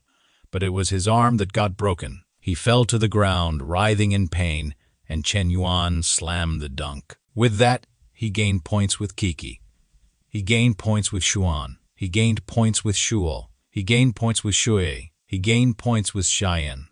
As he was leaving, Xuan realized he didn't deserve to be the team captain. It really insulted his skills to have to compete with someone so dirty. Xuan told Chen Yuan to stop being arrogant, saying he would soon regret it. Some girls said they even forgot to record because he was so incredible. Seeing that, Jian wanted to know where Chen Yuan was. She wanted to give him a bottle of water. But Kiki also wanted to give him a bottle of water. However, all four were holding water bottles, with liquid spilling. Chen Yuan fled, sweating nervously. Choosing which bottle to drink the nectar from could make him lose all the others. He took a shower after the game and received a friend request from someone in the group of rich people. The guy called him, and Chen Yuan asked what was up. The guy said it was nothing much. He just wanted to know if the boy wanted a wife. Chen Yuan was skeptical about this offer. The next target was named Goddess Lin Shutong, a 22-year-old actress. Her career was going very well, but she got involved in an online scandal, and the company ended her contract. The guy who called him in the group was Gang, her brother, who was asking for Chen Yuan's help. Chen Yuan asked if he was hearing correctly. Did Gang want him to marry his sister? Gang clarified that it wasn't exactly like that. He said it somewhat casually. It's just that his sister was falsely accused, and now her contract was terminated. So he wanted to know if Chen Yuan would like to buy the house she lives in. Chen Yuan thought he really needed to buy a house for himself. But considering she's an actress, she must love spending money, which would make her a perfect target for the system. He then told Gang Lang to arrange for him to meet his sister and see the house. Gang Lang said he would arrange everything. Now, thinking the group never lies, Chen Yuan thought, Mr. Yan is truly incredible. It seems the rumor that he saved the Shah family isn't a lie. At the house, Go was furious. Obviously, now that her career was going downhill, a bunch of guys were offering to marry her. But she didn't want any of that trash. None of them deserved a beauty like hers. All she wanted was to be a simple actress. Why did everything have to be so difficult? She then received a call. It was her brother, telling her not to worry about money anymore. He had found the perfect person. She was a bit confused about who it was, and her brother explained that it was a very influential guy that recently appeared. Hearing the name Mr. Yan, she already imagined a rundown fat guy. With that, she berated her brother, saying that when he got home, he would get beaten. The brother tried to explain that he was an incredible guy and that she should show him the house, as he was arriving soon. She hung up angrily, saying all men were the same, a real disaster. With her hands to the sky, she swore that even if she had to jump off a building, she wouldn't accept a cent from this man. In front of the house, Chen Yuan was impressed with the structure, and it wasn't very far. He rang the doorbell, and she thought the old man had come running like a desperate fool. She walked slowly down the hallway, just to annoy him. She opened the door, saying she came running for him to stop being annoying, but she blushed as soon as she saw Chen Yuan. Introducing himself, before she could ask who he was, he entered, apologizing. She was impressed that the boss was so young and handsome. He sat on the sofa and told her she could sit too. She was a bit confused as it was her house. She asked if he didn't want to see more of the house, and he said he had seen enough to know it was a good house. After all, that's not why he was there. She wanted to know why. Then he said the most important thing was her, and he wanted her to be his mistress. The boy was bold, activating the system wildly. Gon's appearance was 9.2, but his favorability dropped by 35. Chen Yuan thought this time he wouldn't waste time. He would go on the offensive. But hearing this, she wasn't pleased. The guy came in, asked her to be his mistress, and she would have to humiliate him. She said he was very direct, but it wasn't impossible if he accepted some conditions first. A car worth 10 million, an amazing apartment, and he had to invest 2 billion in 2 films where she would be a lead actress. Before she finished, he said that was very little. It seemed simpler than he thought. She was in disbelief. Obviously, the boy would like it. He was eager to spend all the system's money. Returning home, Goang was shocked. Chen Yuan's car was still there. Why hadn't he left? He entered the room and asked his sister why the expensive car was still there. Despondent, she said she actually got it as a gift from him. Besides that, he deposited a lot of money into her account. The brother then asked if everything went well with the house sale, and if she at least got the 2 million. Showing her phone, she said she got 1 billion. The boy's eyes sparkled, imagining that Chen Yuan really liked his sister. Finally, he could retire and become an uncle who only smoked cigarettes. Goang couldn't forget about Chen Yuan. He handed over the money, said he transferred the card to her name, and left saying he had other things to do. He only came to help her because he didn't like seeing beautiful women suffer. Wow, what a hero. With that, she couldn't forget the boy. She thought he wasn't so bad after all, and her favorability kept rising. At Bingu's graduation, she warned Kiki to be careful with Chen Yuan. Kiki tried to explain that Chen Yuan wasn't what she thought, but Bisu was clearly determined to hate the guy. She then revealed to her that on her birthday, he orchestrated some gangsters just to try and win her over. Kiki said it seemed like she had a very troubled mind. Chen Yuan was a hero that everyone at school liked, showing a photo of Shui and her dad holding a poster. Not to mention that, on her birthday, he had no idea she was going there, so it was impossible that he had set everything up. Bisu started to question if she had really misunderstood things. Was she exaggerating with her paranoia? With that, she left without saying anything to Kiki. Now, Bisu felt embarrassed, thinking she had been mistaken in her romantic delusion. Back at work, she was exhausted. She was dying of shame because she had told her friend that her boyfriend was hitting on her, when, in fact, he wasn't. Not to mention that every time she remembered the incident, the only thing that came to mind was Chen Yuan protecting her. Suddenly, her boss called her for a meeting, waking her up to reality. He informed her that there would be a charity dinner with the city's top businessmen. The boss wanted her to go and become friends with a certain Yang, a millionaire who had recently appeared. Bingsu felt sad. She had joined a company with a female boss to avoid this kind of thing, but she accepted. It was that or lose her job. Back at home, Chen Yuan was talking with the guys from the millionaire group. After he gave infinite money to Goang, she had been able to defend herself against the false accusation, and Chen Yuan was impressed with how well she handled things. On the other end of the phone was Chang K, inviting him to the charity dinner. Thinking that it would only be rich people, he knew he could find a way or someone to spend a lot of money on, so of course he would go. At Go's mansion, Renan was doing her best to defend herself from the accusations, but it wasn't easy. Every time she needed more money to invest in marketing, she received a transfer from our boy. She tried to convince herself that it was nothing. He wasn't winning her over like that, but favorability doesn't lie. The day of the charity dinner arrived. Of course, all the millionaires that our boy had humiliated were present, from the bar guy to the basketball guy. Swan said he was going to the bathroom. He knew the new magnate of the group would be at that party, and he had researched a lot to get close to this person. He knew it would be someone elegant and sophisticated, an elder with advanced vision. So, he stood at the door, wanting to be the first to meet this person. But suddenly, he saw Chen Yuan arriving and wondered why he was there dressed as security. The poor guy had actually spent 20,000 on that suit, really only used to spending the system's money. But he was startled. The security guards were indeed wearing the same suit as him. Xuan went to speak to him, calling him the Prince of Basketball, and asked if he was so broke that he came there to work as security. But Chen Yuan said that wasn't the case, and that he was invited to the banquet. Xuan responded that they could enter together then, thinking he was lying and wouldn't have his name on the list. At the entrance, the security asked him to show the invitation, and Chen Yuan was confused. He hadn't received any invitation. Xuan encircled him, laughing, saying he was ridiculous for really coming there, pretending like the Sue arriving for work. All the guys blushed upon seeing her. She thought she didn't like arriving in a luxurious car, but unfortunately it was part of the company's plan. She heard some commotion on the side and looked to see Chen Yuan and the security guard. He was already getting angry, saying he didn't have an invitation, but he was sure he was invited. A security guard said everyone who was invited received something at home. Bingsu laughed in his face, asking if he really thought he was that important.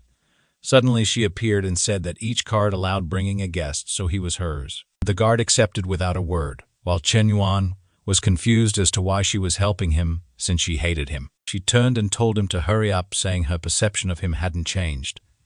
She just owed him a favor. She just owed him a favor. She understood that on that night, he really did save her, and that's all. But Chen Yuan didn't like this. He was about to make a call to humiliate Xuan, and now she had ruined everything. He then told her that she shouldn't consider this repaying the favor. He didn't ask to be her lackey. It would be better if she stopped meddling in other people's business and just left a like on the video to help Mamoru make more juicy content for his viewers. Part 3 is on the way, so activate the cheeky little notification. Remember that the last chapter ended with Chen Yuan being barred from entering the rich people's event. Bingsu arrived and told him to come in as her companion, but he shouldn't get the wrong idea. She was just repaying her debt. Chen Yuan hated this. He wanted to flaunt his wealth and make everyone jealous. He said he was officially invited and wouldn't be her slave in this place. He warned her to stop meddling in other people's business. Bingsu was furious. She had exposed herself just to help this bastard, and now he humiliated her. The copy-paste extras said it was better this way, since this loser would never enter a place like that. The blonde guy told Chen Yuan that this was the nobles' area, and he shouldn't come here dressed like a security guard. All of this was fueling Chen Yuan's anger. Then one of the group's members went to see who was causing such a commotion.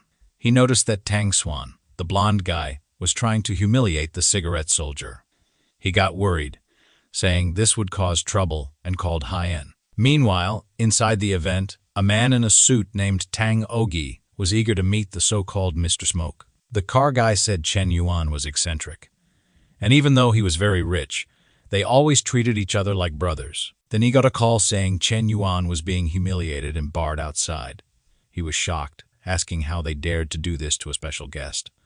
The person on the phone said the one barring him was Tang Xuan, who was from the family of the guy next to him. He ran out, saying this bastard was ruining their family. Meanwhile, outside, Xuan continued to humiliate Chen Yuan, saying he looked good as a security guard. Chen Yuan slapped him and told him to take his effeminate hand away and stop trying to give orders. He whispered that even if they were comrades, Xuan had no qualifications for that. Xuan spread his arms, boasting that his brother was incredible with billions in company funds. As the illustrious second son of the Tang family, he was definitely better than any security guard. Watching all this, Bing-su thought Xuan was full of himself, but still better than the disgusting Chen Yuan, who had refused her kindness. At that moment, everyone recognized Ogi approaching with a car guy. People noticed he wasn't happy. She asked what he could do for his big brother, only to be slapped in the face. He staggered, asking why he was being beaten. Ogi said he was bold to ask and told him to apologize to Mr. Smoke, or better yet, to the great Mr. Yuan. Xuan was confused, not understanding. Ogi approached him and sincerely asked him to accept his apologies. Everyone realized then that Chen Yuan was no small deal. People started wanting to hand him their business cards and befriend him. Xuan was devastated. He lost at piano, he lost at basketball, and now he lost in family background. Was this guy his arch enemy? Hosen also apologized to Chen Yuan, saying he planned poorly, but should have at least been notified of his arrival time.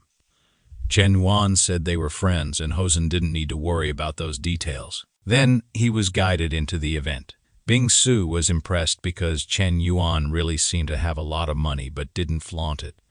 She knew that someone with such status would be chased by all the girls at the university. Now, she felt ashamed for being so presumptuous and thinking he was following her.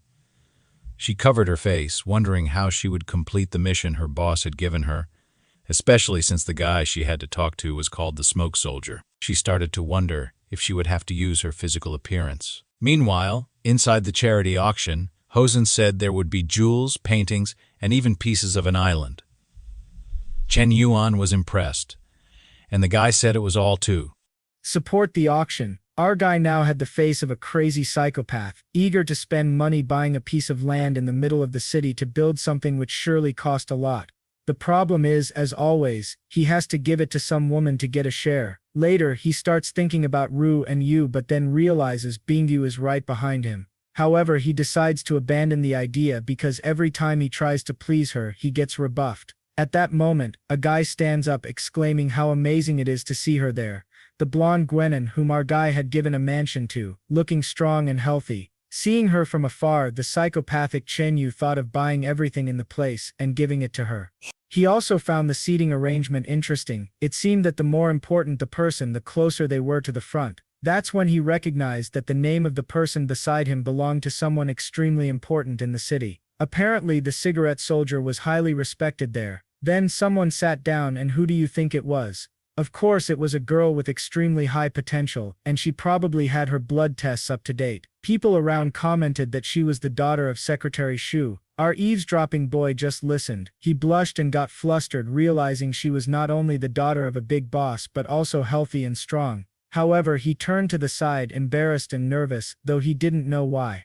Oi went over to introduce himself to her, saying it was a pleasure to meet her. Obviously, the rascal was already thinking about forming an alliance or even marrying the woman. She recognized his name, and said it was a pleasure to meet him too. However, she was already thinking about how much she hated attending these events. Her father forced her to, but she was curious to know who the boy next to her was, since usually those seats were filled with old men. She tried to talk to Chen Yuan, who pretended not to hear, turning to the side. She was confused, wondering why she was being avoided like the plague. Was she that scary? Chen Yuan was terrified of starting a conversation and having the system create a bond with her. However, she kept pestering him, saying it was rude not to even say his name. Hosen then told Chen Yuan that he should pay more attention. She was none other than the secretary's daughter. He offered to help if Chen Yuan was unwilling. Our boy turned around and introduced himself immediately. The system started its operation. Chen Yumo, 22 years old, 1.73 m tall, 54 kilos, 9.1 appearance, and 0 in favorability. The counterattack gives 10% of what he spends, 35 points, and mastery with firearms. But our boy was devastated. This damn system screwed him again. Upon hearing the name, she said she would remember this, Chen Yuan. With that the auction began. The first item was a replica of the Titanic necklace made with diamond and platinum. Someone immediately offered 20 million. The girls were all fretting, saying they needed to receive that from their fathers or they would die. The bids kept increasing to 130, 150 million. Then Chen Yuan raised the paddle and said he would pay 3 billion. People were impressed with his audacity. Chen Yuan thought that he seemed to control his own money. No father would let their son spend that much. The old men were fuming with this type of bidding. The guy had increased the value many times over. The auctioneer asked if anyone would top the cigarette soldier's bid of 105 million. People were seething with anger but no one wanted to say anything. With that the gavel was struck and the sale was finalized. When it came time to process the payment, he said it was a gift for Miss Goman and should be delivered to her.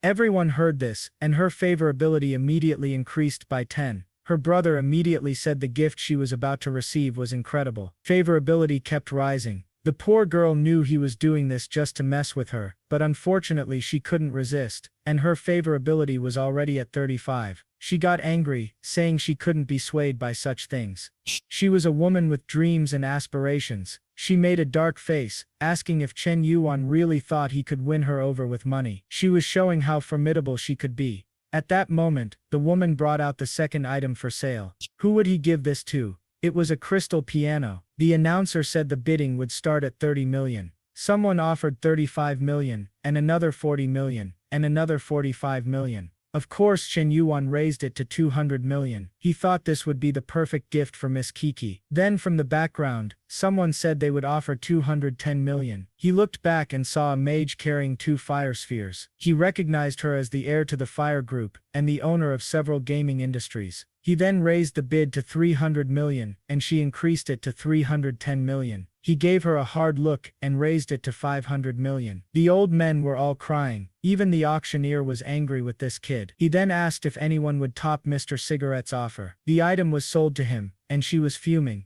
The guy thanked him for supporting the city's philanthropy so generously. The woman from the fire group admitted she was defeated, but said buying a piano just to show off without knowing how to play was foolish. Chen Yuan asked why she thought he couldn't play. He stood up and said he would perform on the musical instrument. Of course the rascal was confident, since he had 60 years of mastery. As soon as he started playing, the girls were moved. This time they really cried. Their eyes lit up as they said his music was nectar to their ears. Everyone in the hall was moved, reminiscing about their lives. Chen Yumo, who also had some professional techniques, wanted to add him. Chen Yuan noticed she was starting to like him. However, he seemed uninterested, and bluntly said he forgot his phone. But this psychopath loved being rejected and gained another 30 points. He wondered why he only encountered crazy people these days. She extended her hand and said it didn't matter that he forgot. He could just give her his number, and she would write it down. He apologized, saying he had a poor memory. She replied that she would send someone to investigate his number. They stood there staring at each other. After realizing he had no way out, he said he was defeated, and would add her. She said she always knew he had his phone, but was just trying to mess with her. The crazy girl thought that good things never fall into your lap. If you want something good you have to go after it.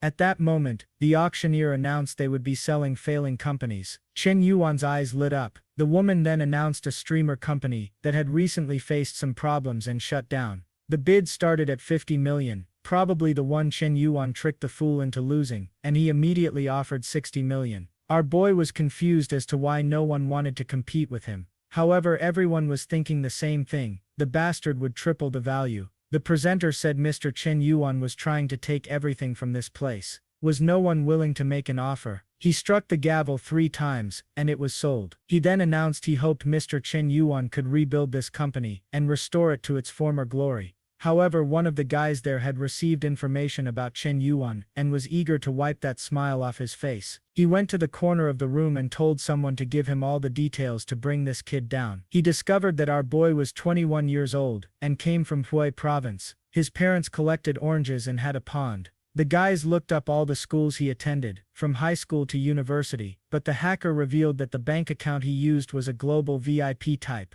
Less than 50 people in the world have access to that type of card, usually used for transactions between countries. The old man wondered what kind of joke this was. A farm boy had a card that only country leaders had. He was sure even the hacker's information was being manipulated. He realized Chen Yuan had enough influence to alter even government records, and told the hacker to stop investigating this dangerous guy. AI saw the guy investigating Chen Yuan and discovered something that scared him. He wondered if Chen Yuan was really a descendant of a secret family. However, the guy was a gossip, like an old woman with nothing better to do, and started spreading the news.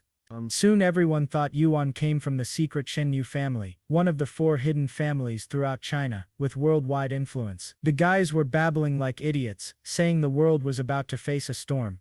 Even Hosen was uneasy, saying only a dynasty could have such finances. Meanwhile, Chen Yuan was walking around thinking about who spread this rumor since his father was just a fruit seller. At that moment, many were surrounding our boy.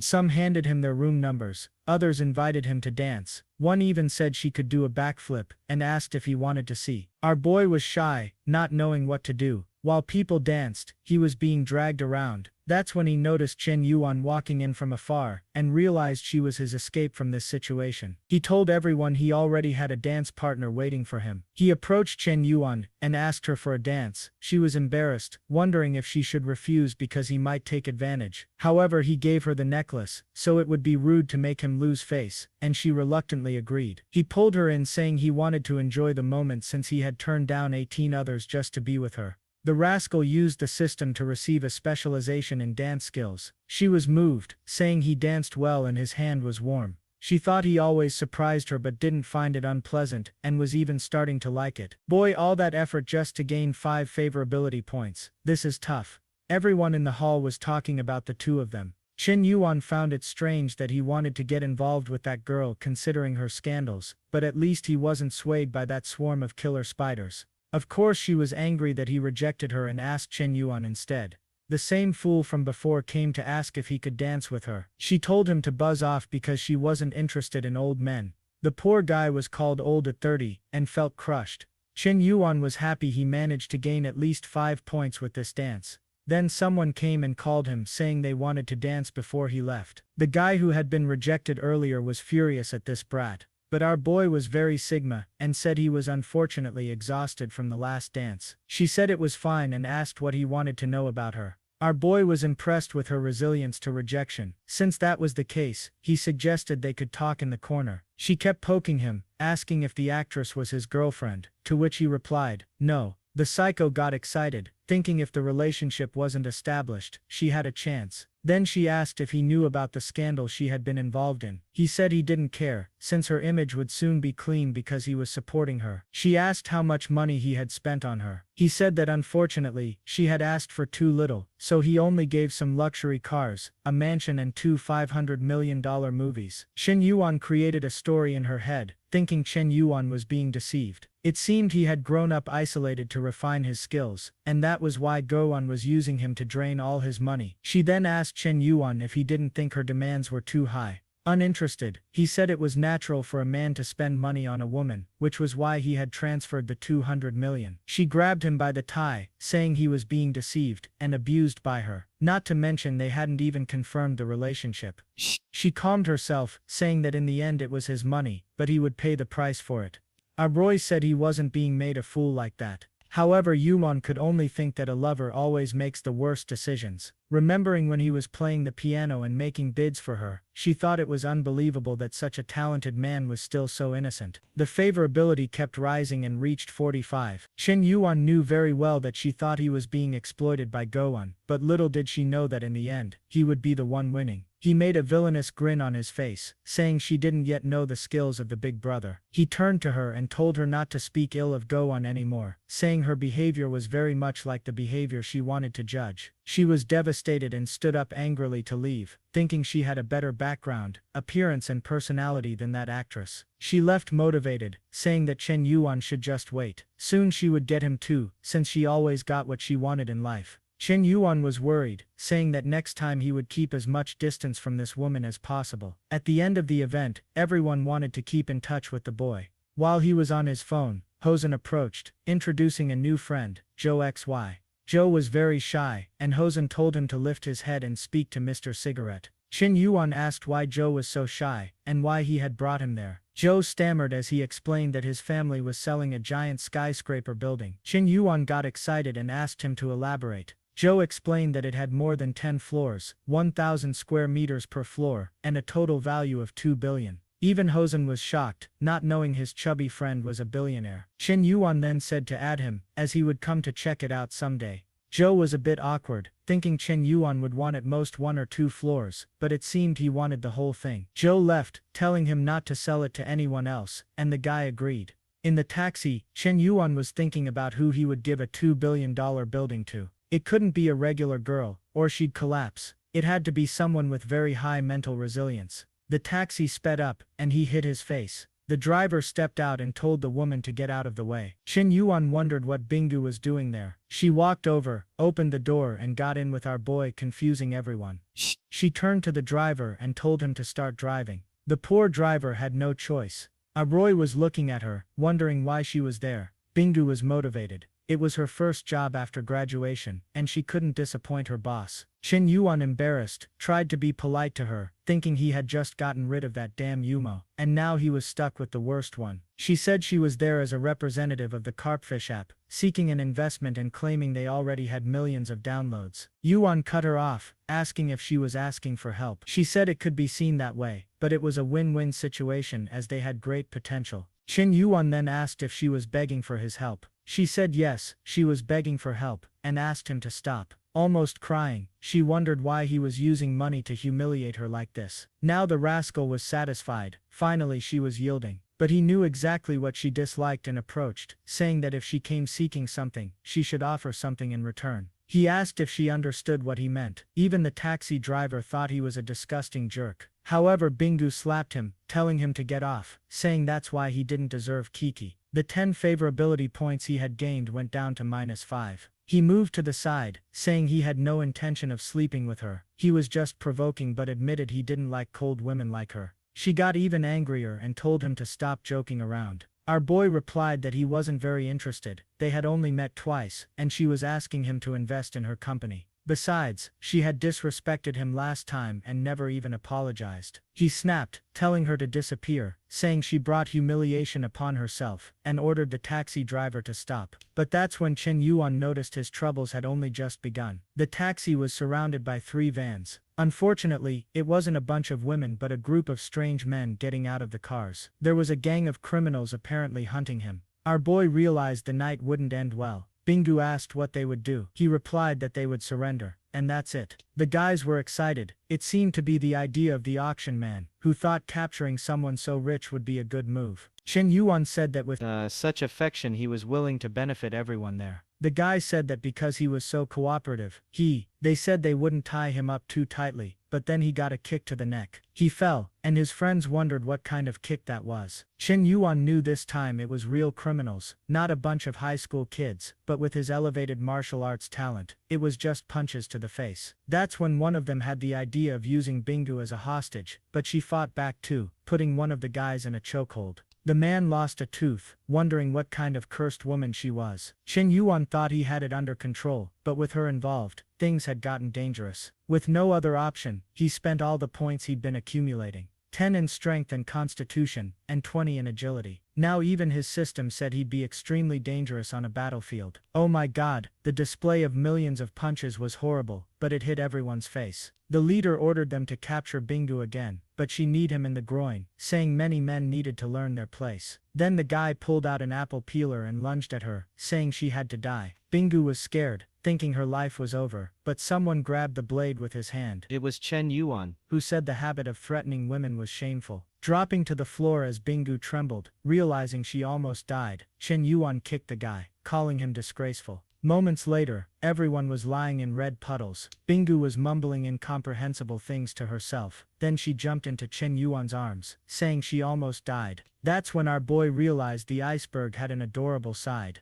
Now the rascal told her not to worry, that he was there for whatever she needed. Those words he said in the taxi were just a joke. In reality, she was an incredible girl. She asked if that was true, and if he really thought that. Chen Yuan said she could trust him. He would visit the carpfish company she mentioned, because he believed in its potential. Now she was thinking that Chen Yuan was the opposite of other guys. He seemed cruel but was actually very kind. He acted shameless, but in the end he was a good guy. Despite coming from such an incredible family, he threw himself into danger to save her. Our boy said it was nothing, just a little scratch, but now it was too late. He gained a bunch of favorability points, shooting straight to 80. With that the police arrived and arrested the criminal. Someone beside him remarked that they hadn't seen him for hours, and he was already in trouble again. Chen Yuan asked why this person was there. Boy, it was Chen Yumo, who turned out to be an officer from the explosive squad, always carrying 2 spheres ready to blow. Our boy had beaten the guys so badly that some were lying wrapped in blankets on the asphalt. The officer reported that 1 was dead, and 7 were severely injured. It looked like a battlefield. Shumo was thinking that 8 bandits came to take him down, but the boy reversed the game. Now she was excited, saying it would be worth it considering his combat skills. Seeing Bingu staring at him, she was sure all the women were eyeing him. She got even angrier because every time she wanted to talk to him, she had to compete. She approached and said they both had to go to the station to recount everything that happened.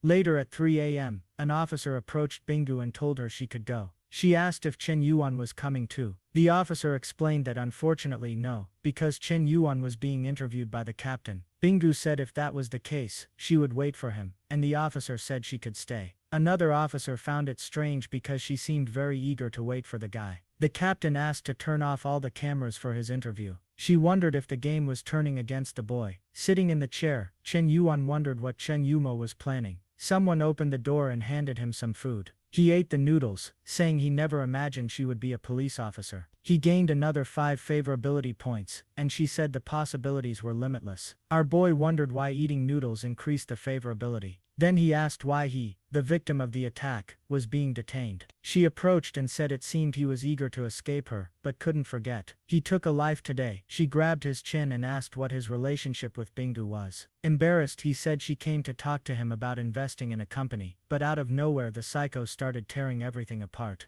Our boy was beaten up and asked what she was thinking of doing. Respectfully, she pulled out a medical kit. If you thought otherwise, it's your loss, go seek help. She then told him to stop thinking nonsense, because she wasn't going to harm him. Seeing his dumbfounded face, she found it ridiculous that he really thought she would take advantage of him. He said he would never think such a thing, but our boy said she was a very busy woman, so he would take care of it himself. She told him to stay still because he was too clumsy, and would end up hurting himself more. Our boy realized he was being crushed, but noticed she was playing a game with him. He remembered well how girls had played this game with him in the past. They seemed to show care and attention at first, but in the end, he was always abandoned, humiliating himself by kissing their feet. Seeing Yumo as a devil, he was sure this was a trap for a Sigma man like him. He then got up and told her to keep her distance, because they had only known each other for a day. Yumo asked what he was talking about. Since she was just bandaging him, he said he wasn't mad, but told her she needed to understand that he had someone else he liked. He turned poetic, saying life is full of encounters, but unfortunately her time had passed. If it had been earlier, she might have had a chance.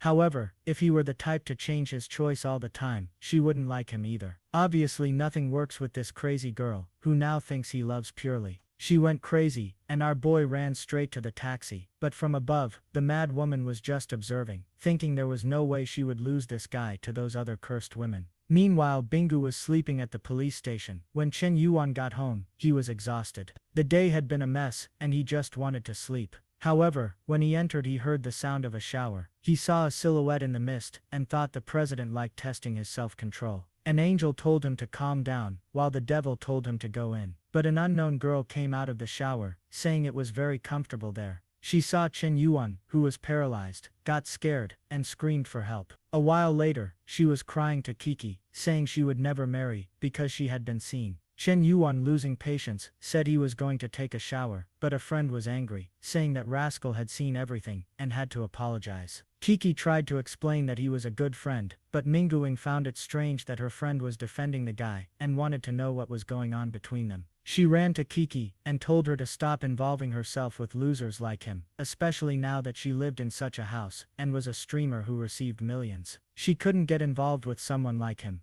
Embarrassed, the president said her friend was thinking wrong. Chen Yuan was an extraordinary man. Kiki hadn't explained to her friend that the house wasn't really hers, but Minguing kept trash-talking Chen Yuan, saying that yesterday there was an auction, and a guy bought a bunch of stuff. Only that type of man should be with her. At that moment, someone knocked on the door, saying they had a delivery. Minguing asked what it was, and they replied it was a piano Chen Yuan had bought. The friend was sure it would be an old piano they brought, but strangely, there was a helicopter in front of the house. An armed battalion arrived in an armored car, and they wondered what kind of piano this was. A while later, it was in the middle of the living room, still covered. By now she was scared, wondering what kind of national treasure this was. Minguing got tired of waiting and pulled the cover off. She was blinded by the shine. Obviously it was the crystal piano, and she was completely stunned. Minguing tapped it, and realized it was genuine, wondering if she was wrong about that guy. Then a news report about the auction was on TV, showing Chen Yuan being called the mysterious millionaire, who spent over 500 million.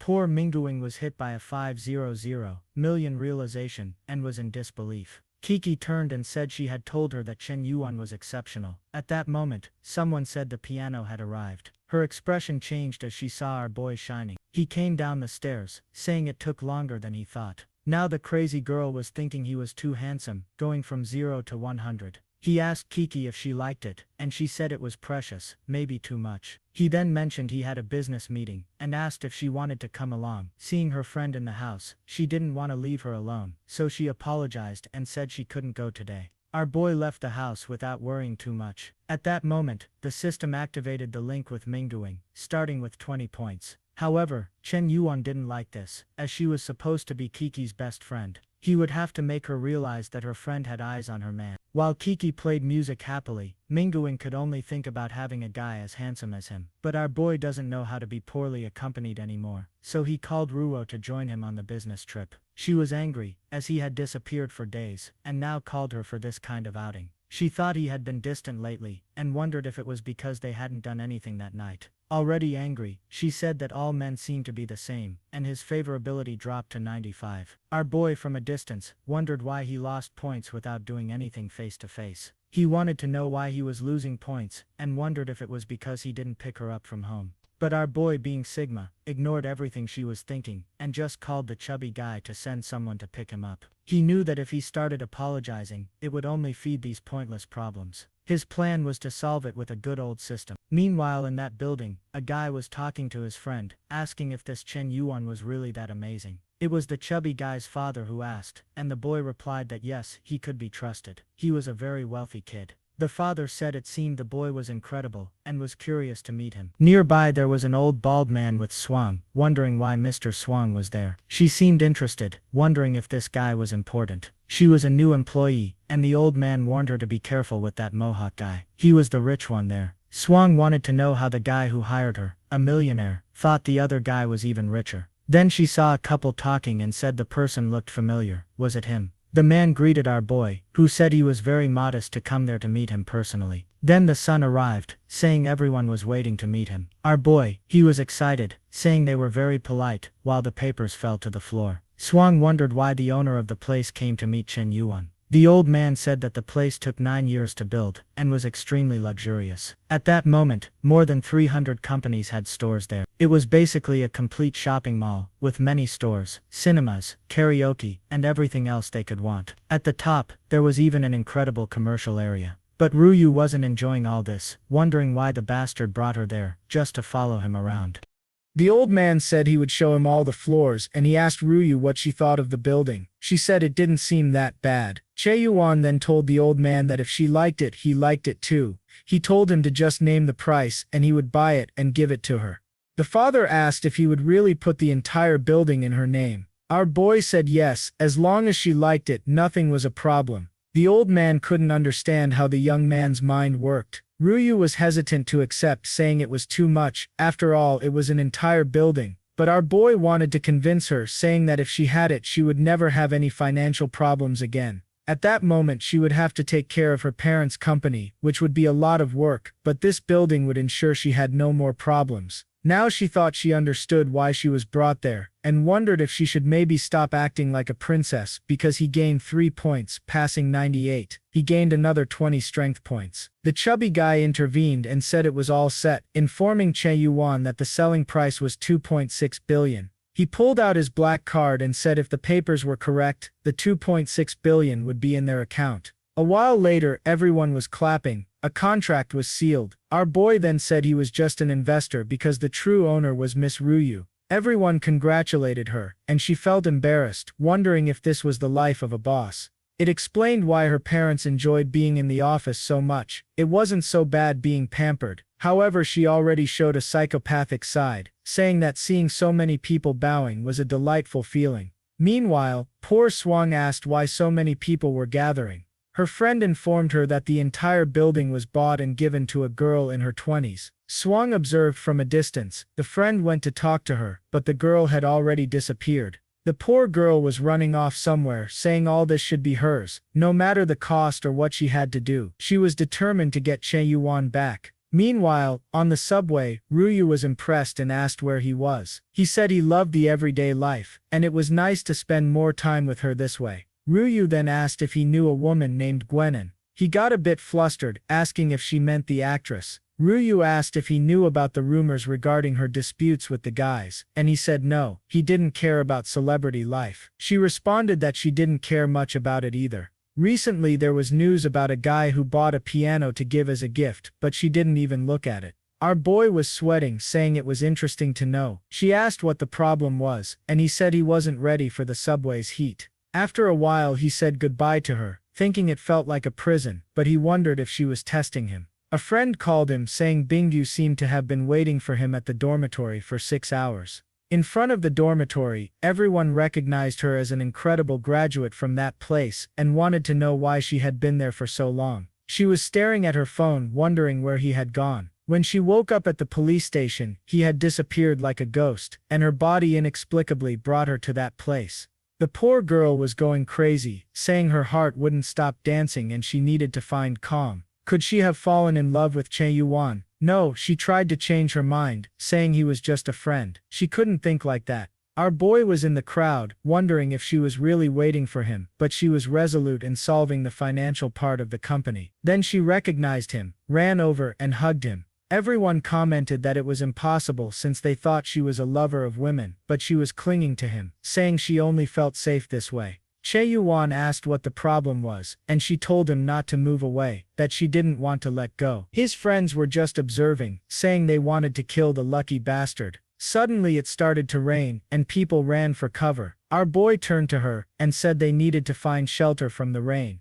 The next moment, they were in the dormitory, and his friends were shocked. She sat in the chair, thinking it wasn't as dirty as she imagined. The friends wanted to know how the hell he managed to get someone like her. Suddenly she asked why his laundry basket had so many dirty clothes. When the rain stopped, she wondered why she had taken that without thinking straight. Chen Yuan didn't worry much, and said he would take her back home. On the way, he asked if all this was because of the help the company needed. She remembered the company and said yes, it was all for the company, which is why she was there. She mentioned that she hadn't sent a message because she didn't have his number. Could he give it to her? He said it wasn't a problem, and told her she could contact him whenever she wanted. She asked if it was only about the financing he was talking about, but our boy was already leaving, saying not to worry, he would check the company tomorrow. The poor girl kept saying she was indeed a bad woman for doing this, but she felt at peace. When she was close to him, she just didn't know how she would be treated. When Kiki found out the next day, he received a message from Royu asking for help to receive the company's funds, but he told her to put someone else in charge now that she was the boss, since he had things to do.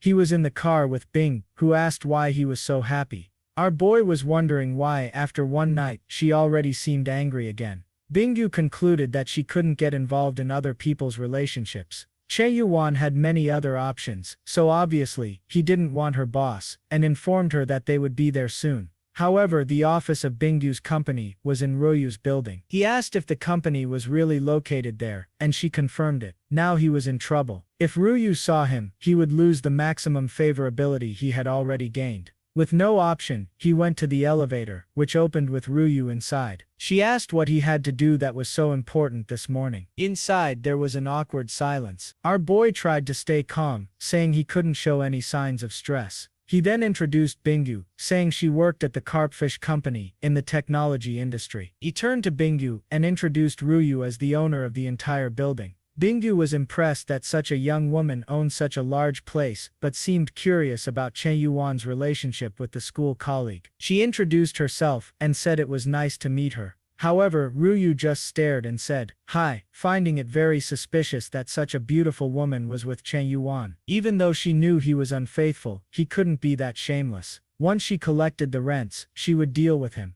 Bingyu then left the elevator, saying she would call the company boss and that they should wait. Our boy didn't want her to go, knowing he would be humiliated. Now he turned to Royu, saying he wanted to explain something, but she wasn't in the mood to be fooled, and told him to speak up. He whispered to Royu to be careful with Bingyu, saying she was a well-known lover of women at school, and might try to seduce her. She asked if it was true and confirmed that everyone at school knew. With that, she called Chen Yuan, and he went. However, Royu didn't believe him, and said she needed to find someone to confirm it. She decided to call some people she knew from university. When the guy saw the number, he was shocked, wondering who he had offended to get a call from her. When he answered, he asked what the adorable classmate wanted to talk about. She asked about the rumors regarding Bingyu. He mentioned that people said the student council was her playground. Royu got excited, thinking Chen Yuan hadn't lied. The friend asked if she was talking about the same Chen Yuan he knew. However, she just thanked him and hung up. The guy got angry, saying he needed to inform her about the kind of person Chen Yuan was. He tried sending some messages but got blocked. Poor Royu was all excited, thinking that Chen Yuan really didn't lie, when the guy started sending a bunch of messages. She blocked him.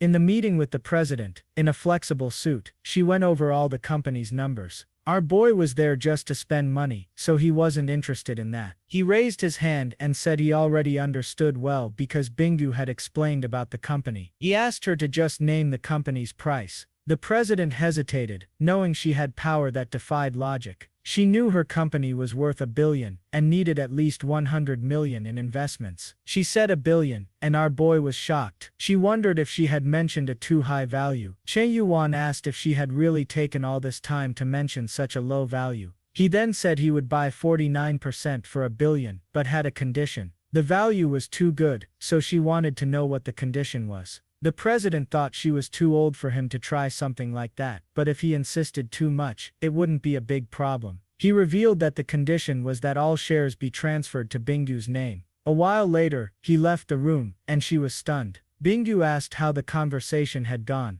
Our boy said she worked very well and would soon receive a promotion. She said she wasn't there for that, and asked what he was planning. She was sure by the way he treated Royu, that they had something going on. He should be careful because the president had genuine feelings, but she was thoughtful, wondering what her plans were. Chen Yuan asked why he should choose someone with a psychopathic look. He said he wanted everyone. She was startled, and asked what kind of business this was. He made a villainous face, asking if it was wrong. She then said he had revealed his vulgar style, incredulous that she had thought something else. Chen Yuan said she was acting this way, but yesterday, she had the audacity to grab him by the arms and invite him to her house. He asked if she wanted to know if he would choose her after all. As a friend of Kiki, she shouldn't have flirted with him yesterday. He told her that someone who acted that way had no moral ground to judge him. Outside, our boy felt on top of the world. Giving her that moral lesson had been delightful. She wondered if she was really being hypocritical, and concluded that after flirting with him yesterday, she couldn't teach him any lesson. Some guys passed by announcing that the president had called for an emergency meeting.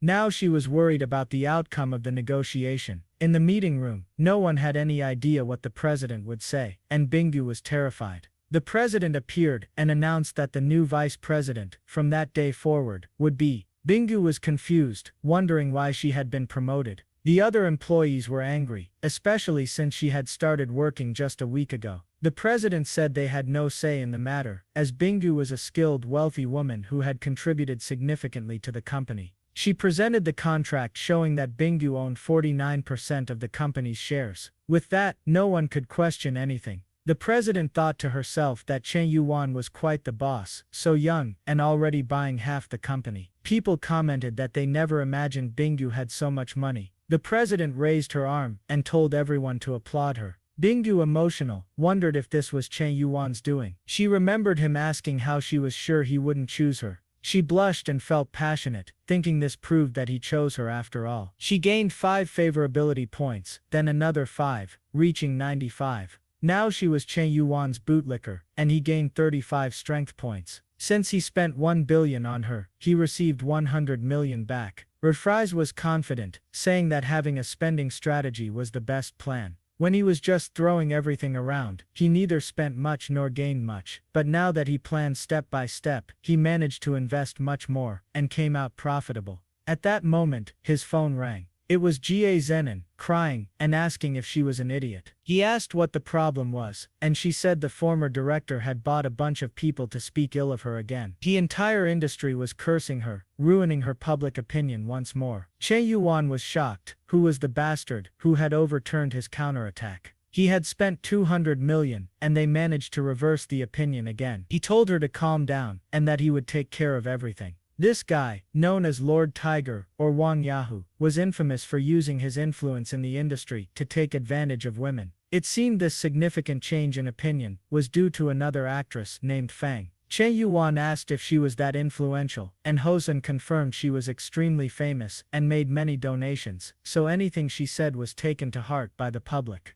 Hosen warned Chen Yuan that to take down a guy like Wang Yahoo, they would need unconventional methods. Our boy asked what the plan was, and Hosen handed him a card of someone who had information that could ruin Wang Yahoo's career. All they needed was to find this person. The scene shifted to a busy street, where our boy wondered who would work in a place like that. Climbing some floors, he heard someone shouting about receiving payment next month. Approaching, he wondered why this guy was there. It was the pineapple-headed chubby guy cursing a man on the ground, saying they would cut his hand off. The bespectacled man, Sigun, apologized, saying he was about to finish a film and would make a lot of money to pay off his debts. But the pineapple guy said this kid had offended Wang Yahoo, the so-called tiger, so it would be impossible for his film to succeed. Sigun insisted that his film had a lot of potential, and that this time it would succeed. The chubby guy was about to strike him when someone ordered him to stop. The chubby guy got punched in the face and fell to the ground again. The kid got up, asking who was brave enough to do that. Chen Yuan asked if he had forgotten him, and immediately the chubby guy started crying, remembering his father's warning never to provoke this kid. He quickly apologized, saying he would leave if that was the case, and they ran away. Seeing the chubby guy get scared, was excited to meet this person. Chen Yuan turned to him and said he was there to ask a favor. Sigun adjusted his glasses and said he had something to say too. He fell to the ground, pleading to be adopted as his son because he needed help. After everything was explained, he asked if Chen Yuan really wanted to destroy the Tiger King. Chen Yuan replied that he had no plans to be anyone's sugar daddy, but yes, he wanted to destroy Wang Yahoo. Sein thought that with Chen Yuan's potential, it might be possible. He then revealed that he did know something that could ruin Wang Yahoo. Our boy asked for the price. Sein said the price was to be his sugar daddy and invest in his films. Chen Yuan was moved by the guy's determination to pursue an artistic career. He then revealed that he was starting a film agency with Gwenin, and that Sang could join. If he needed money, he could just ask. Sigun agreed, saying the deal was set, and now they were loyal comrades. He handed over a USB drive, saying it contained his secret weapon. Not only Wang Yahoo, but the entire entertainment industry would be shaken. Chen Yuan asked what kind of video it was, and Sang said things would become crystal clear when he saw it. The video showed Wang Yahoo with a popular actress. Our boy said that with such information, they could really threaten both of them. Sein warned that it would be terrifying, but Chen Yuan assured him that with his support, nothing would go wrong.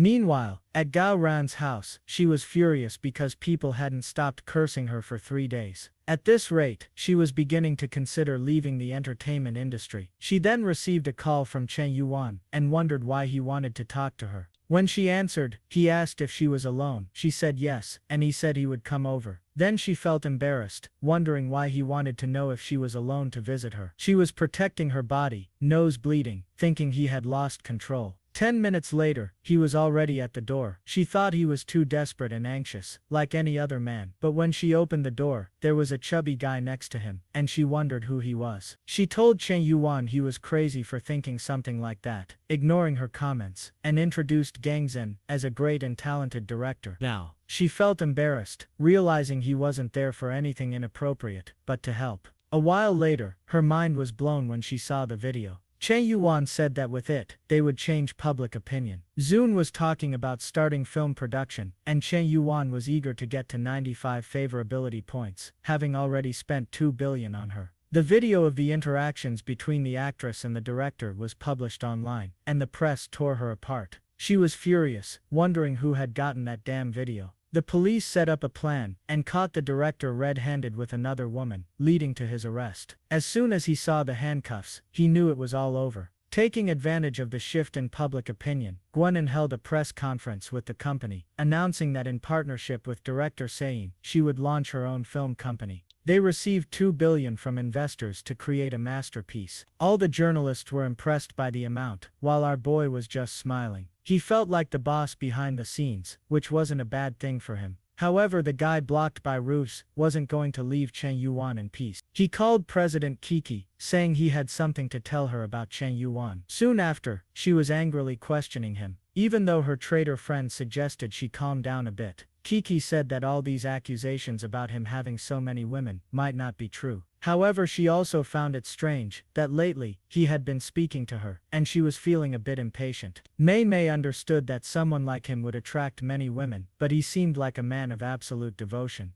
Then she saw Bingu standing nearby, wondering whether to accept his proposal. When she saw the president, she wondered how she knew she'd be there. The president asked why Bingu, a graduate, was there and why she hadn't informed her about her visit. Bingu revealed that she was there to talk to Chen Yuan, but it was strictly business. However, Kiki knew very well that Bingu used to hate him, so why did it seem like she was now willing to collaborate? A car stopped in front of the dormitory, and everyone wondered who had arrived in that portion. Roos got out of the car, and the drama was brewing. Even the girls competing for Chen Yuan were impressed by her. Roosgu asked if anyone there knew a boy named Chen Yuan who lived in those dormitories. Kiki wondered what she wanted with Chen Yuan. Roosgu noticed this and asked Kiki what her relationship with Chen Yuan was. The tension between them rose, and Mangu Ming tried to calm them down. Later, the four of them gathered in a restaurant. Roosgu decided to break the ice, asking Kiki if she liked Chen Yuan. Kiki replied that Chen Yuan liked her too, so it didn't matter. Roosgu told her to stop being delusional. Chen Yuan had been following her for 5 years, and even got beaten up for her in high school, so obviously he liked her more. Meng Buming, who once wanted to steal Chen Yuan, now defended the president, saying that Chen Yuan had given her a mansion and an extremely expensive piano. Remembering the news about the piano, Roosgu wondered if Chen Yuan was really involved with 2 women, but she got angry, saying she could lose to these women. She revealed that Chen Yuan had bought an entire building for her, valuing at 2.6 billion. This made the president think deeply. Was everything Chen Yuan had told her a lie? Bingu then spoke up, saying she also received 1 billion and shares from Chen Yuan. The 4 of them were left speechless. Kiki said she would call them right now to sort this out, but then she mentioned that he never actually confirmed they were in a relationship. Whenever someone asked, he said they were close friends. Roosgi said it was the same with her. Meng Buming said they needed to confirm if he was using this as a strategy to be with multiple women. Roosgi stood up, saying she would resolve this now. However, Meng Buming said someone like him deserved 1,000 deaths. They needed to come up with a plan to bring him down. They discussed how Chen Yuan loves spending money to keep them around, so it was time for them to take revenge. Ming proposed the perfect plan: force him to spend money until he went bankrupt. That way he wouldn't have any cent left to deceive another woman. The 4 of them were motivated, saying that Chen Yuan deserved it. A like on this video would help. Kiki felt a bit uneasy, saying that maybe this was too manipulative, but her friend insisted that he deserved it. She grabbed the phone from Kiki's hand and said she would send the message. At that moment, the message reached Chen Yuan, where she expressed her desire to start her own streaming platform. He was a bit curious, realizing that she was essentially asking for money. However, our boy knew the president and suspected that she was either being influenced or had a grand plan.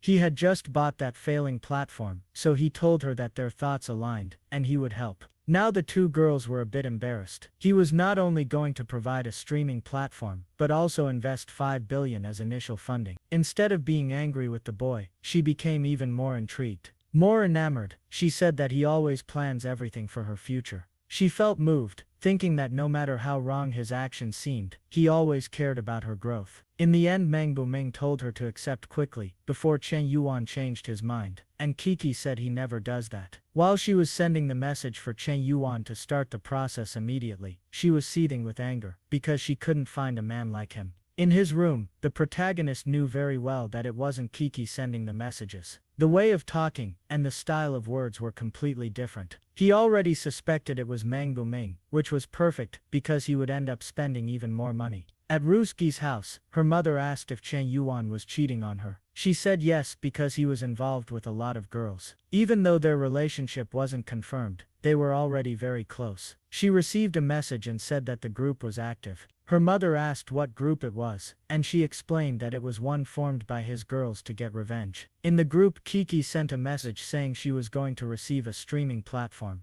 While Ruski's fuming with anger, wanting to receive more than the others, her mother told her to listen. She thought her daughter was being deceived by these girls who claimed to want to work together. She explained that in the past, she and her father had a significant difference in family circumstances. She could understand that no matter how good their life was compared to Chen Yuan, they were poor. Someone like him attracts countless flies, so she had to prove her own strength. After all these girls were saying Chen Yuan was cruel, but none of them left him. This meant that each one of them was trying to monopolize Chen Yuan. Ruski got up excitedly, saying that must be it. Her mother warned that in such moments, she had to advance with unwavering determination to secure the rest of her life. Motivated, Ruski declared that she wouldn't lose Chen Yuan to those other women. In his room, our boy received a message from Ruski. She apologized, saying she had been blaming him for everything, which confused him. They hadn't argued about anything, so why was she apologizing now? Combining this with what Kiki said, he knew something strange was going on. At that moment, Ruski received a call from Chen Yuan, and she started trembling, asking her mother what to do.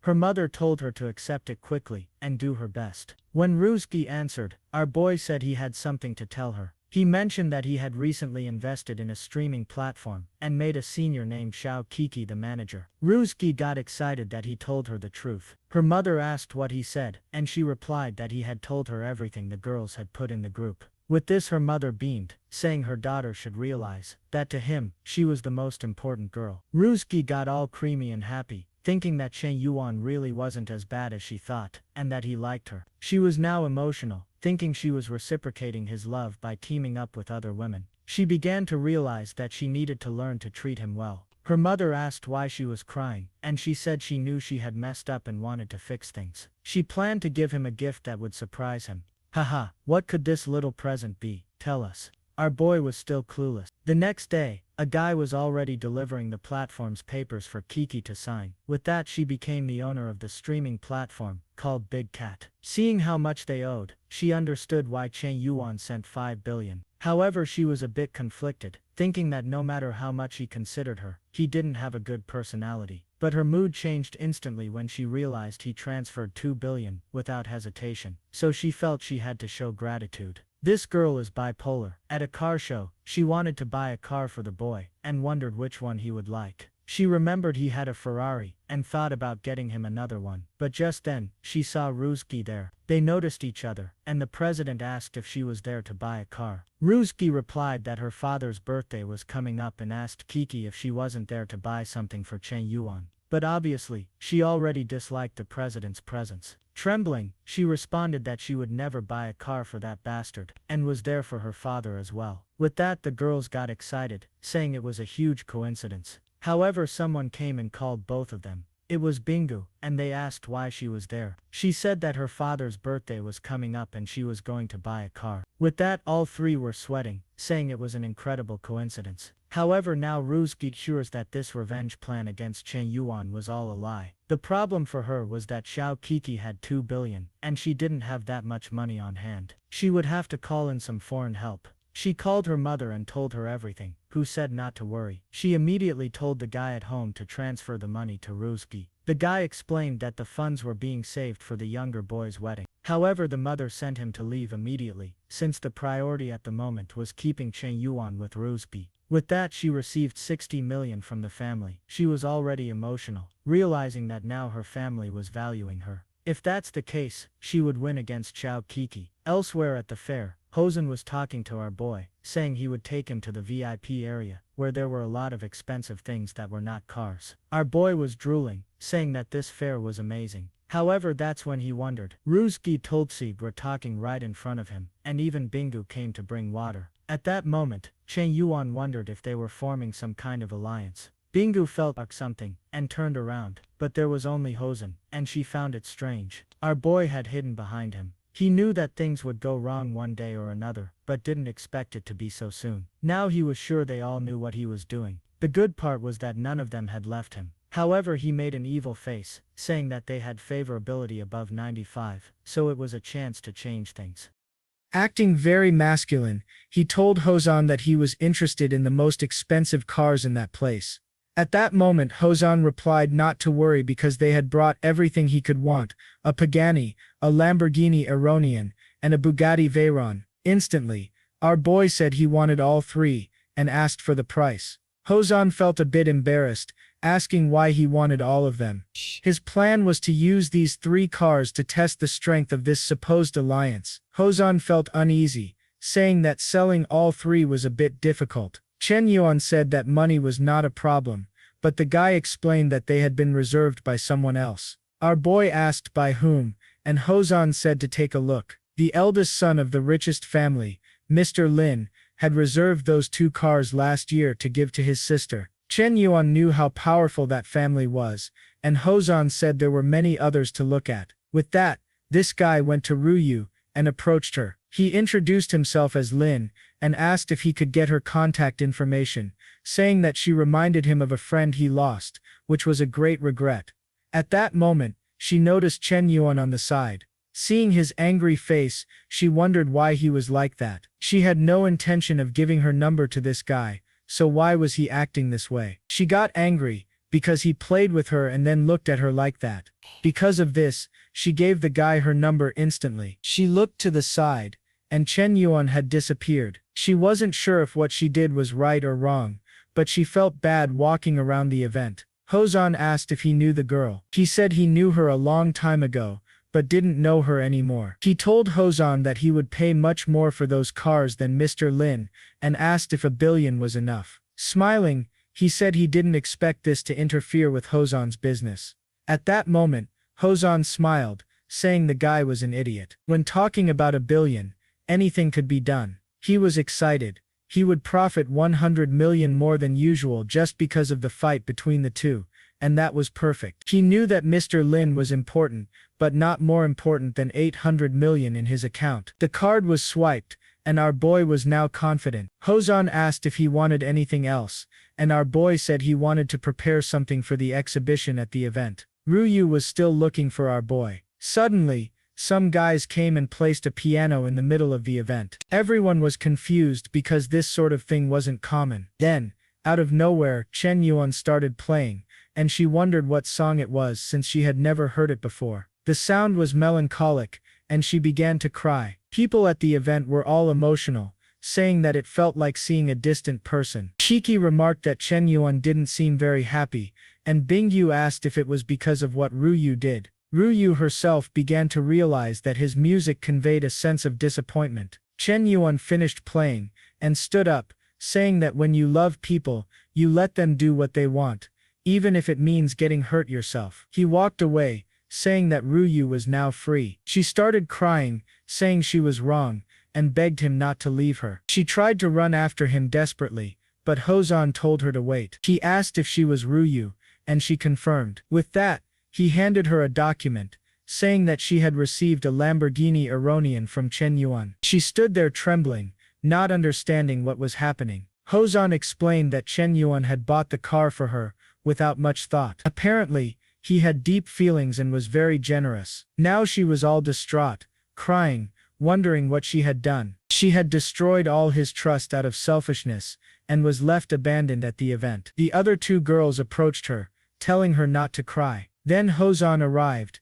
and also informed them that they both received multi-million-dollar cars. They stared at each other, thinking about our boy. Bingyu said it seemed Chen Yuan knew everything. Shiki confirmed, saying that even though he knew, he never questioned what they would do. In the end, he tried to maintain the balance of their relationships. Despite being a jerk, he was still a jerk who cared about them emotionally. Shiki said he gave everything without expecting anything in return. Bingyu added that, in the end, they could always rely on him. Ruyu said she felt horrible for trying to deceive him, just for money. With that, he gained another point of favorability with all three, reaching 99. In a taxi on the way home, he was excited that 1 billion had brought him to the brink of reaching 100 with all three, and he was curious to know what would happen at the maximum score. At the university, Ruyu apologized, but he said he wanted to be alone for a while. The boy wasn't stupid, and knew that if he spoiled her too much, she would always cause trouble. While walking around, someone asked if it was really him. It was Shu, whom they hadn't seen in a long time. She looked very casual.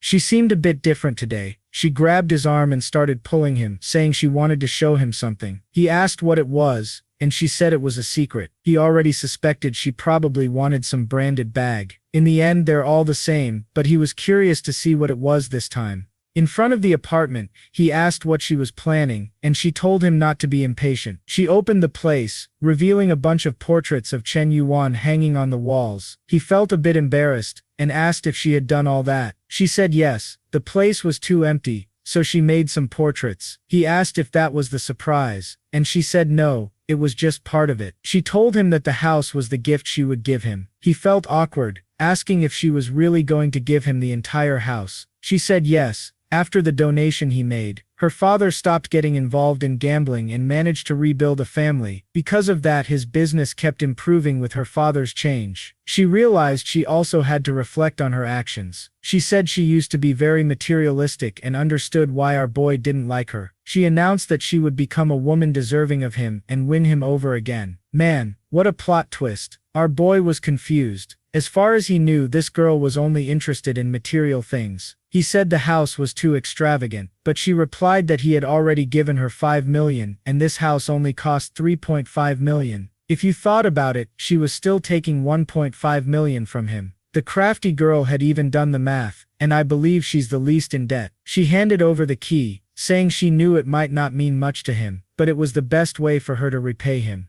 Our boy became thoughtful, understanding why she hadn't been in contact recently. Of all the girls he had been helping, she's the one with the poorest family, yet until now, she has taken the least amount of money from him. Our boy smiled, saying that this kind of woman aligns with his intentions. With that, he accepted the gift and immediately received a call from his friend inviting him to dinner. Upon arriving, the boys were impressed that he brought the legendary Shul. He apologized for being late and introduced her. Everyone, the guys introduced themselves. The one with glasses was Lao Keth. The one in the white shirt was Lao Keth. The one in the white shirt was Lao Keth. One also introduced Shul, but the guy said everyone already knew her, so there was no need. However, the one with glasses had a serious question and wanted to know the nature of their relationship. Both of them felt a bit awkward, and everyone stared at the guy, surprised by his boldness. Shul said she wasn't quite sure about their relationship. She was chasing after Chen Yuan, but he hadn't agreed yet. She was willing to give him a warm place to stay inside every night, known as a house, but she hadn't been very lucky. The friend said that even in the most fantastical story, they wouldn't have dared to think of such a plot. At that moment, a cup fell nearby. Bingu was there, disguised, not wanting to be seen. She thought it was crazy that the woman had given Chen Yuan a house, while she had never done anything. At this rate, his impression of her would only worsen, while this new girl would surpass everyone. She quickly went to the group chat to inform the others, telling them about a girl named Shul, who gave Chen Yuan a house. She also mentioned the restaurant. Ru, who said she was heading there now, finished eating, and the group asked for the bill. However, Shul said she would pay for everything, since it was the first time they were eating together. Chen Yuan thanked her for the kindness, but informed her that he had already paid. She thanked him and said she had to return to work at the internet cafe, and would see him later. Chen Yuan started to like her, saying that she was surprising, but not annoying. Meanwhile, Bingu thought this girl was a master of several tactics. Clearly, she was at least an S-rank opponent.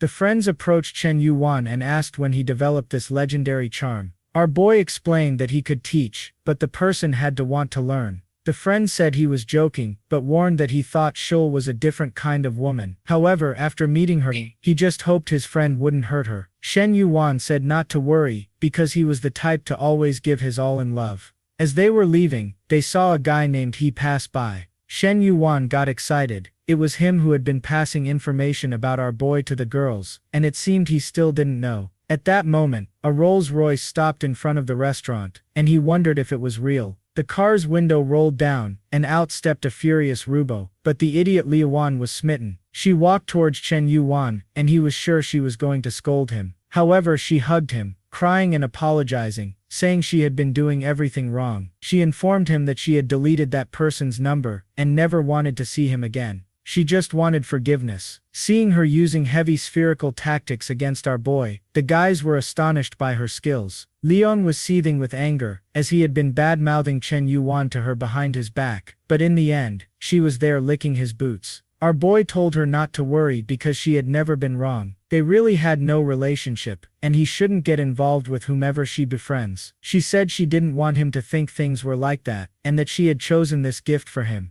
Besides the cars he bought, this Rolls-Royce was the most useful. It was expensive at the event, and she hoped he would accept it. Man, it's daytime, but this girl was shooting high beams on her boy. Leon was fuming while Chen Yuan realized that she had been learning, but he turned to her and said it was a shame. He no longer believed in love. He would accept the car just so she wouldn't be embarrassed and invited Bingu for a ride. Bingu said it wasn't right to invite her to ride in a car that was Rubo's gift. Chen Yuan replied that a gift, once received, was now his and told her to get in. She agreed, saying it was fine, but that he didn't need to be so insistent. With that, our boy sped off, leaving Rubo in the dust. Leon told her to wake up to reality, because Chen Yuan was just playing with her. However, she responded that Chen Yuan had already sacrificed a lot for her. The guy kept insisting, saying it was all for her father's sake, but she told him to stop talking to her as if she wanted Chen Yuan to play with her. If she did, she would let him. She was sure Chen Yuan was deliberately trying to irritate her, but this only proved that, in the end, he still hadn't forgotten their relationship.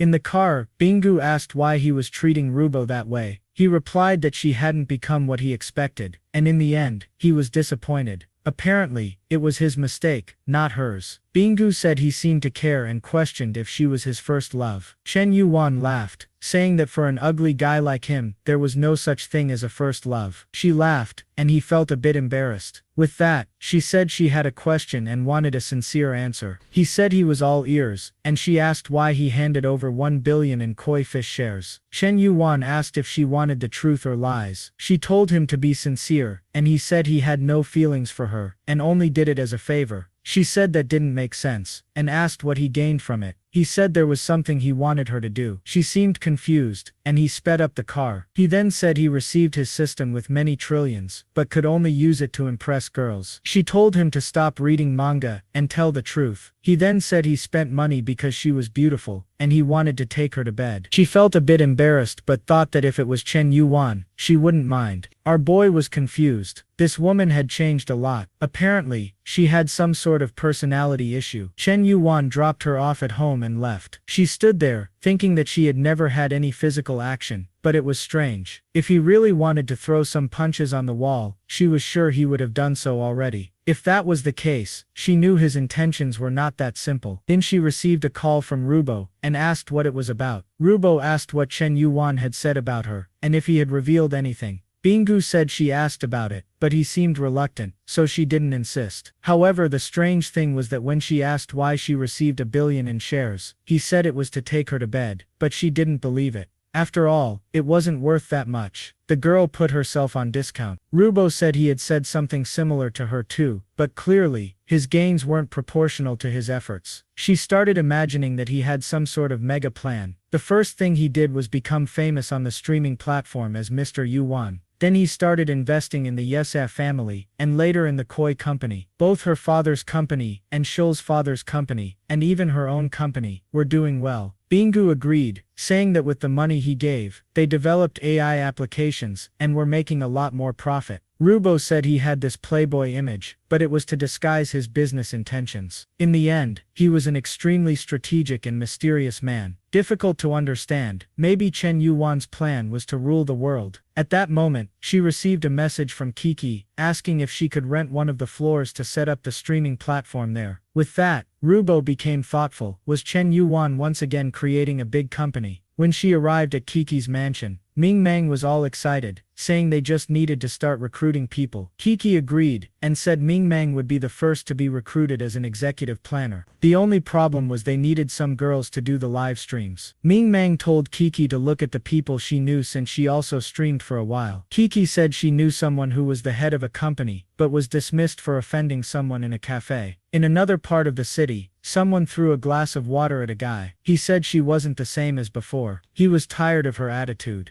Of course it was Shen Shuli, the girl from Shark Live. She screamed at the guy, saying he had been living off her money, and now wanted to leave. He said he wanted to break up, because he was still very young, and what she could offer, he could find in any other girl. Then he left, saying goodbye to the lady, and mentioning that he had already paid the bill. The people in the restaurant started gossiping, saying she was an old cow, wanting to eat fresh grass. Shen Shuli was fuming with anger, saying that all men were the same, but even if it took 60 years, she would make that guy pay the price. At that moment, she received a call from Kiki, and wondered why this girl was calling. She was invited to partner in a new business. Meanwhile, Chen Yuan was sleeping in his room. He heard someone at the door and wondered if a thief was entering. He grabbed a vase, and got ready to strike. Someone entered, carrying a jug, and as he went to hit them, he saw it was Shuli and he stopped. He asked what she was doing there, saying she didn't even say hi. She apologized, saying she didn't expect him to move in so quickly, but outside, she was crying thick tears, saying his body was incredible, and even had to die for abs. Boldly, he said that she saw him shirtless, but he hadn't seen anything yet. She opened the door and said if he really wanted, he just had to ask. Our boy said she was stalling too much, thinking she wouldn't have the courage, but she moved her hand to her shirt, telling him to get ready. Our boy told her to hold on, joking that it wasn't that serious. She stuck out her tongue, saying you never know with the fire they were playing with. She mentioned bringing breakfast, and placed the items on the table. Our boy hugged her, saying if she didn't know he was living there, why did she bring breakfast? Close to her neck, he said she wasn't being honest. She told him to stop focusing on the details, thinking that she had prepared everything perfectly. He saw she had prepared some buns, and said they looked delicious. She explained that she not only knew how to make dumpling, but could make them for him every day. He got excited, saying having a good breakfast every day would be perfect. He sat down, asking if she wanted to become his personal assistant, and even get a salary. She told him to stop being so formal, as she would do it for free every day. Our boy was starting to get moved. Not even all of his training with the system was helping, not to mention that the food she made was very tasty. Now he understood why she used to be called the Heartbreaker. Suddenly, he received a call from Gan. She asked for help once again, and he told her to stop stalling and say what she wanted. She explained that the company wanted to start filming the new movie, but the city studio wasn't cooperating. Chen Yuan told her to explain quickly, and she began talking about a bunch of things about the director and the TV. He said he would help, immediately informed her that he would transfer some billions for her to start her own TV company, and in a few days, he would visit. He just wanted to be kept updated.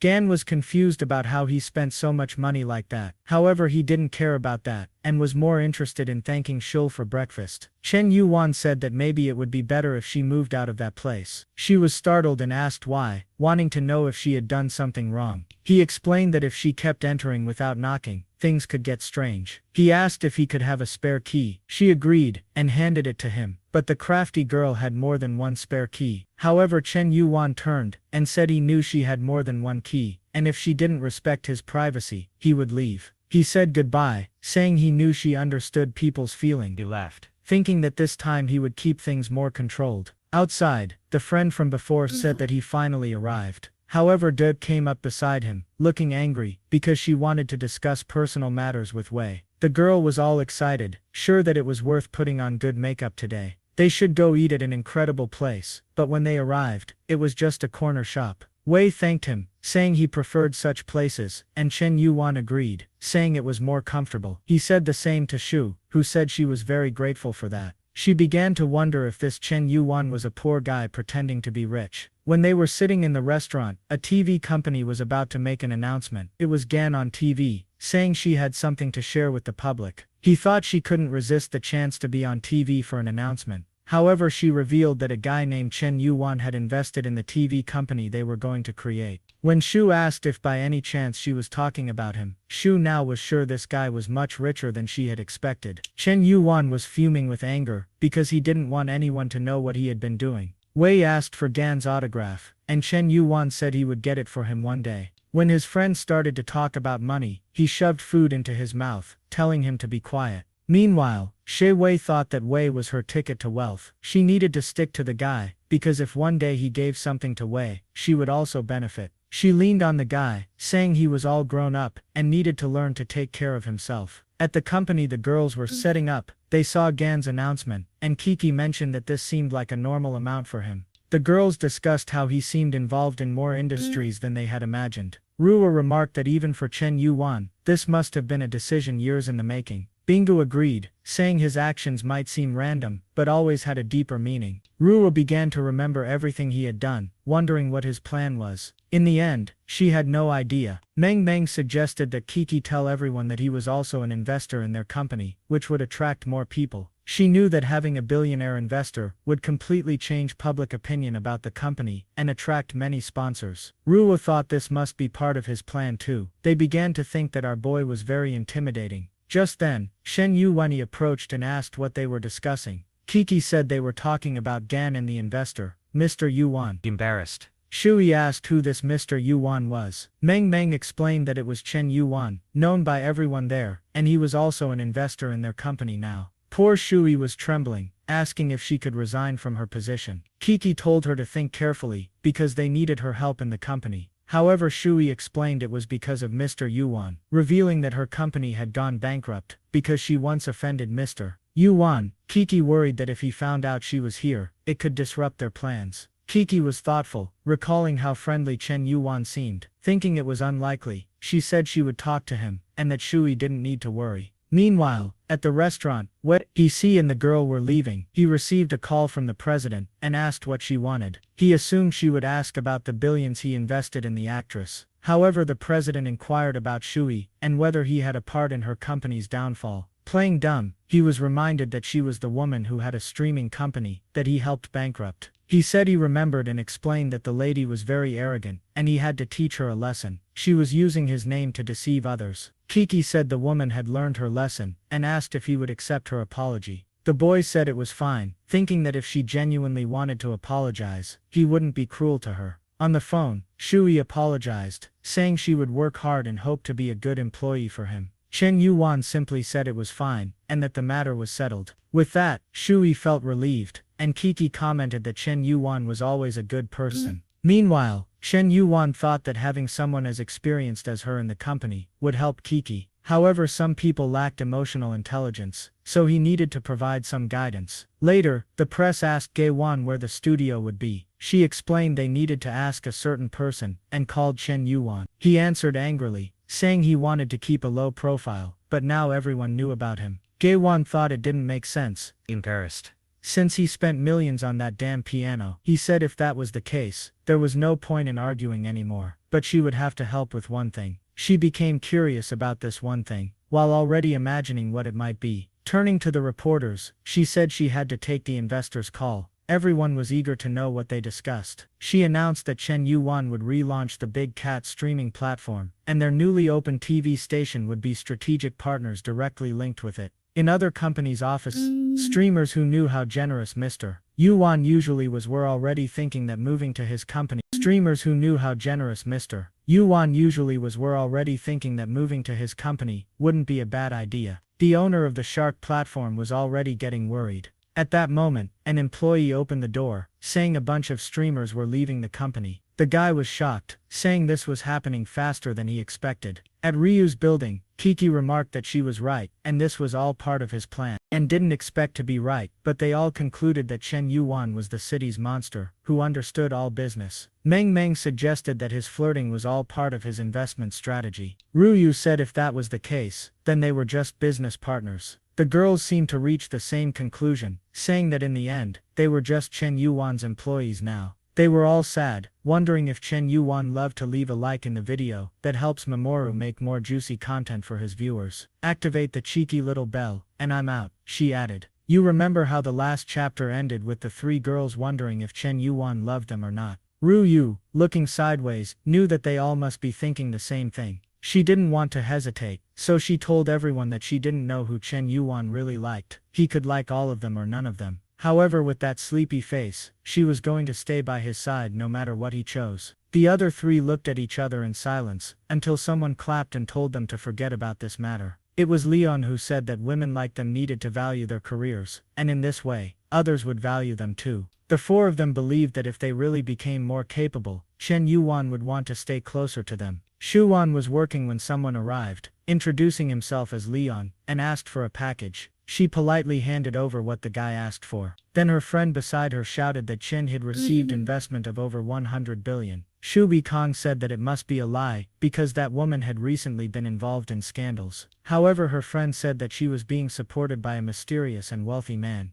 When she heard that it was someone named Chen Yuan, she got a small cut on her finger. Her friend was swimming with excitement, saying that this guy had invested in television and bought an entire streaming platform. The guy next to them said he had heard about this famous entrepreneur in the city. Meanwhile, Shu Wan once again felt devastated, thinking that the damn guy had spent a lot of money on another woman. She fell to the ground, saying she really messed up. The scene shifts to the financial center of Shanghai. Someone threw something at Godrenan's photo, saying, "It's that damn Yuan again." A guy with glasses asked if this damn guy was trying to go against him. It seems he was the one messing with Gan's business, but now the plan isn't going to work anymore. The secretary told him not to worry, as they had already sent people to investigate this guy. While staring at a giant portrait of Guan, he said that she would learn a lesson. He opened his arms to the safe, proclaiming that eventually, he would get everything he wants. Sometime later, the secretary reported that she spoke with everyone, and nobody knew anything about the boy's family. Confused, Jae-won said, "It's strange that no one knows where the boy's money comes from." She approaches, saying he doesn't need to worry, because the guy is nothing special. However, he replies that if that's her conclusion, she's very naive. On the other hand, his family is the most influential in the audio-visual industry, so there's nothing to worry about. To him, this means that Chen Yuan is directly challenging him. Therefore, their main concern should be the places they own in the city. She tells her boss that she will look deeper into his background to find out what kind of person he is. The scene shifts to someone bringing soup to our boy. It's Gaku Leo, pampering him while he plays. When he sees this, she tells him that he is amazing. He turns to her and asks if she isn't bored, taking care of him while he's just been playing for the past 3 days. She's been cooking, cleaning the house, and washing clothes. He thinks not even his mother took care of him this much. She says he can do whatever he wants, and she has no objection. However, he asks if she doesn't think he's lacking ambition. She says that he's been climbing the game rankings a lot, and that's incredible. Our boy feels a bit embarrassed, thinking it's shameful to be pampered because of game rankings. When he gets up, she asks where he's going, and if she can come along, but Chen Yuan just says it's not convenient, because it's some business. Chu Leo says it's okay. He starts to miss her. In this way, she will defeat all her rivals. At an event, the women comment that today the CEO visits everyone. Godrin is all dressed up to receive our boy. Suddenly, she makes a face that looks like Sid from Ice Age, but it's because she's excited that our boy has arrived at the event. As she approaches, he says she's too famous to come down just to talk to him. However, she replies that he is the main investor, so it's just a courtesy. She thinks to herself that recently Chen Yuan is becoming more and more attractive, as she feels very secure around him. Suddenly, all the men bow to him, saying they hope to learn a lot from him. Chen Yuan says that next time she'll keep it more reserved. While thinking that this damn Chen Yuan says that, but his face shows he loves it.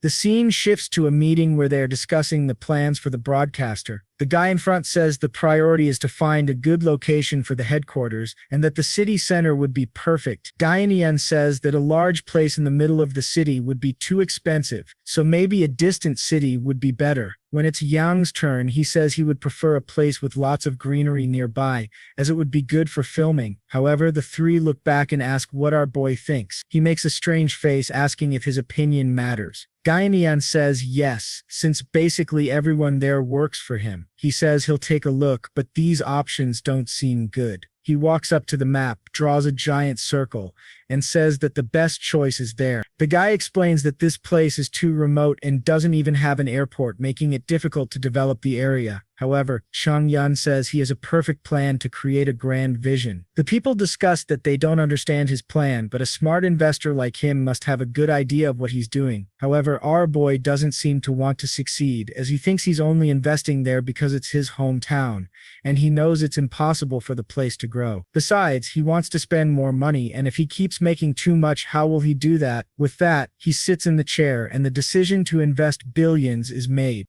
As people leave, they start commenting that they thought they were discussing 100 reais, not 100 billion. That CEO was either a genius or an incomprehensible demon. Meanwhile, he thinks they will need a lot more money to develop that area, and then he'll have to invest even more. Suddenly, he receives a video call from Shaya Yuki. At first, he thought she was going to do something bold, but she only talks about a meeting to recruit some people for the company. She sees that he's outside and looks confused, asking if by any chance he hasn't forgotten his obligations. He says he would never forget something like that and is just outside because he needed a signal. The poor guy is now in need of a place to hold this meeting. She starts explaining that after the conference, they received attention from several investors, but it's not been easy. They needed to conclude how the money would be divided with the streamers. The usual split is 50-50, but other platforms use 30-70 to exploit the guys, while they were aiming for 60-40. The problem is that the administrators said that 60-40 would make it hard for them to profit. Li said they would lose a lot of money with the 60-40 split.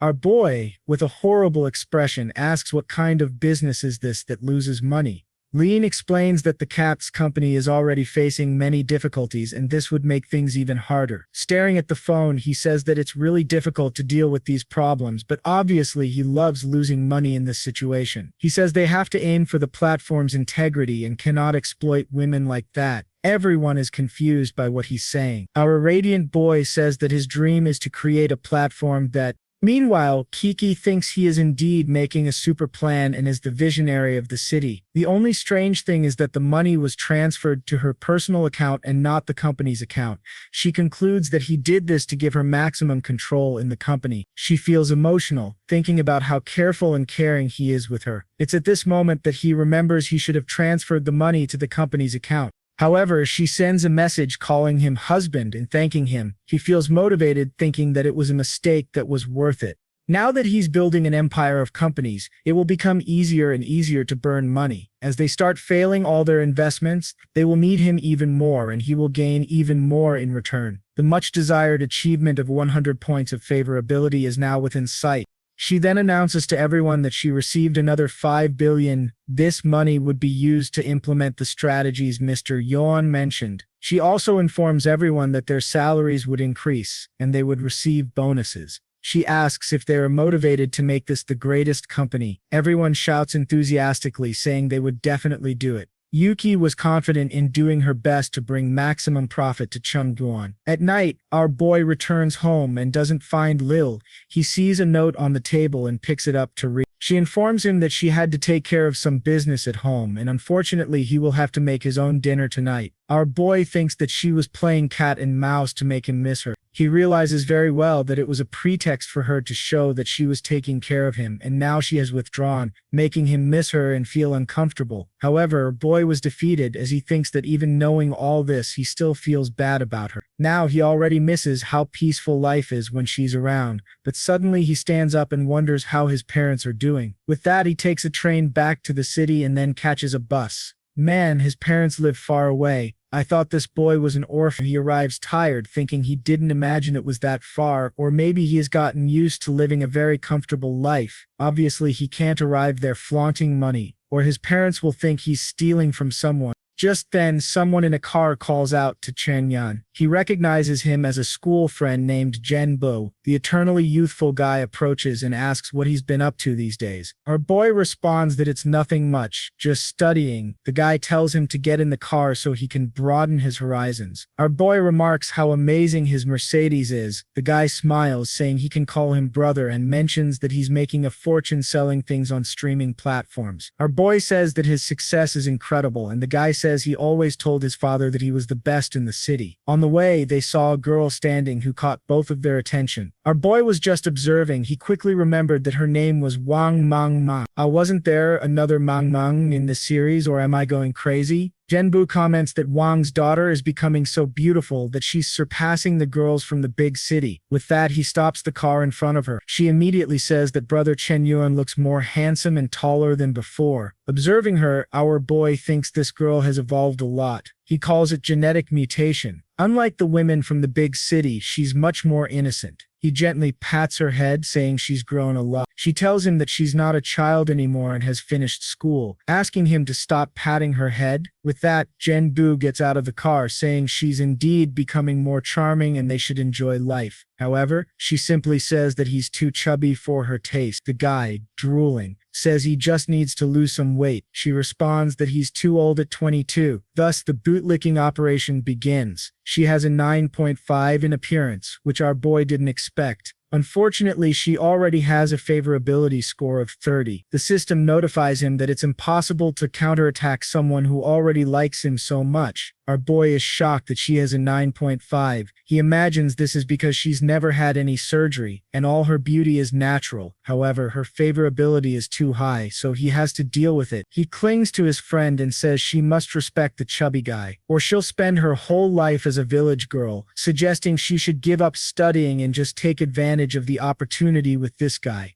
She immediately loses 10 favorability points. The chubby guy smiles and says that Chen Yuan is a pro at voicing his thoughts, while thinking that this idiot Chen Yuan studied for many years in the big city, but is still humiliated by him here. Suddenly, she starts crying, saying that he wasn't like this before. Her favorability keeps dropping, but the relationship with the bootlicker is formed. She runs away, saying she didn't expect him to change so much. Our boy apologizes, saying that 9.5 is very attractive. Back at his place, he calls for his parents. He knocks on the door for a while, but no one answers, leaving him confused. Then someone from across the street calls out, saying they need to tell him something. He gets confused and asks Uncle Lou what the problem is. The man explains that he has been away for a long time, but some things have happened in that house. Our boy questions if they want to tear down his village. The man says he's been reading too many stories to get those ideas in his head, and explains that actually his father ran away with Mang Meng's mother, while his mother returned to her religious home. He explains that his father's first love was always Mang Meng's mother. At that time, everyone thought they were young and the perfect couple. However, her family didn't accept Chen Yuan's father because he was poor, and in the end he was abandoned. When Mang Meng was born, everyone said she didn't resemble her father at all, so some DNA tests had to be done. He informs him that his father was about to be discovered as Mang Meng's real father, so the two fled. Shocked, Chen Yuan asks if Mang Meng is his sister. The aunt says it's probably a very high chance. Frightened, Chen Yuan wonders if the system really linked him to his sister. He slaps his own face, saying this is sick. The woman tells him to calm down, that it's not his fault. However, our boy, feeling desolate, walks away, saying he has to solve something. Idan thinks that the boy has a very strong sense of morality and will encounter problems in life because of it. Now our boy is motivated to make that damn Jen Bu stay away from his sister. At her house, Mongbing is wondering why he has changed so much. She's afraid of going to the big city and meeting the same fate. Someone nearby is kicking everything and asking where they went. It's Mongbing's father, saying today is a lousy day. She asks why he's drinking so much so early. However, he just says nothing while holding the bottle. He slaps her face, saying he's not her father. When he goes to throw a Mike Tyson punch, someone tells him to stop. When Chen Yuan enters, the guy thinks it's actually his father. The boy, realizing the man is this confused, knows he's very drunk. The man then bends down to grab a scythe and jumps at him, saying he's going to kill him. From the ground, Mang Ming shouts for him to be careful. However, the father goes full force, saying he's going to send him back to hell. Chen Yuan remains calm because he's prepared. He grabs the guy's wrist and crushes it in a second. The father is immobilized on the ground. However, he continues to scream, saying he better let go or he will kill him. Chen Yuan approaches and tells the man that he's getting too old to be confusing him with his father. The man shouts that if he is Chen Yuan, he's just as much of a disgrace as that damn father of his. Chen Yuan feels a bit insecure about what to do with this guy since he wouldn't calm down. He then tells Mang to go inside and look for a rope. He also tells everyone to stop recording and posting this on social media. People comment that he moved so calmly it was like watching a movie actor. Chen Yuan then speaks to Meng's father, saying he wants to apologize on behalf of his father. However, the man says he's damned for coming into his house, tying him up and then talking about apologies. Chen Yuan tells the man to give up on revenge and asks if there's anything that could compensate for his loss. The man smiles and says that if he wants that, he would have to castrate himself to end his father's lineage. But Chen Yuan reminds him that doing that wouldn't end the lineage. The man looks to the side, realizing that his daughter's lineage would continue the father's line. Chen Yuan asks what he thinks about financial compensation. The man says money wouldn't bring back his 10-year-old daughter and doubts that Chen Yuan could ever have $1 billion. Chen Yuan says he would pay $1 billion if he could forget all the hatred. The man tells him to stop lying because it's obvious someone like him doesn't have $1 billion. But when he sees the phone and starts counting the digits, he realizes Chen Yuan does have $1 billion. That makes the man thoughtful. He knows that with this money, he could start a new family and begin again. With such an opportunity, there was no reason to hold on to past hatred. It was an option with infinite possibilities. So he asks Chen Yuan if he's really going to give $1 billion. Chen Yuan says that to ensure trust, he would transfer the money to Man and she would pass it to him over the next 10 years. The man doesn't seem to like it, but Chen Yuan says that's the only way he can trust this option. While Chen Yuan feels shaken having to resolve things this way, Mang is devastated by all the information she has just found out, that her father isn't her real father and that she is actually Chen Yuan's sister. What kind of mess is this? Where is this story going? Her favorability increases upon seeing him help her with the money, and it's not a small increase, it keeps rising. Chen Yuan notices that the system with her is different and wonders if it is because she was family. The father keeps an eye on his daughter. Suddenly she receives all the money. With that, our boy calls the father, saying that the transfer is done and there's no reason to fight anymore. The girl who wants to take our boy to court says she's scared and wants to stay at his place tonight. The scene shifts to someone saying they found information about Mr. Yun. It's the secretary from before who has all this information, but explains that something strange is involved, apparently related to his mother from 20 years ago. The man tells her to continue. She says that a record from 20 years ago stated that his mother was unable to have children, meaning our boy won't go to jail because he's not her brother. The man finds it interesting to know that he's not the biological son of the woman who claims to be his mother. According to the files, the one agrees, saying that's what she found out. Out of nowhere, the man slaps her, calling it a waste of effort. He wants to know where the money comes from, not a bunch of family drama. Startled, she says she'll try to get in touch with him. He grabs her and says she better solve this because if not for the Lin family, she has no value to anyone. He sends her away and tells her to maintain contact. The scene shifts to the boy's house. Obviously, someone is taking a shower. Our boy mentions that he found some of his mother's clothes and tells her to wear them after she gets out. She thanks him, calling him big brother. She thinks to herself that the whole situation is very confusing. At least she gained an older brother, but she wonders where he gets all that money from. She recalls that his family sold fruits, so maybe he's involved in something illegal. Motivated, she says that even if he's involved in crime, she'll help him overcome it. Meanwhile, our boy on the couch is angry at his parents for making him clean up this mess. Manhwa, who isn't his sister, comes out of the shower, saying she's finished. As she dries her hair, he tells her to stay in that room. He'll sleep alone in his room so she can call him if there's any problem. Out of nowhere, she clutches her shirt, explaining that she's very scared and asking him not to stay too far away. He sighs and says it's okay. He thinks that since they're close, there's no problem with them sharing a room. Thank God. He lies down in bed, thinking peacefully about the news he always reads. It has always been a dream of his to have a younger sister he could take care of.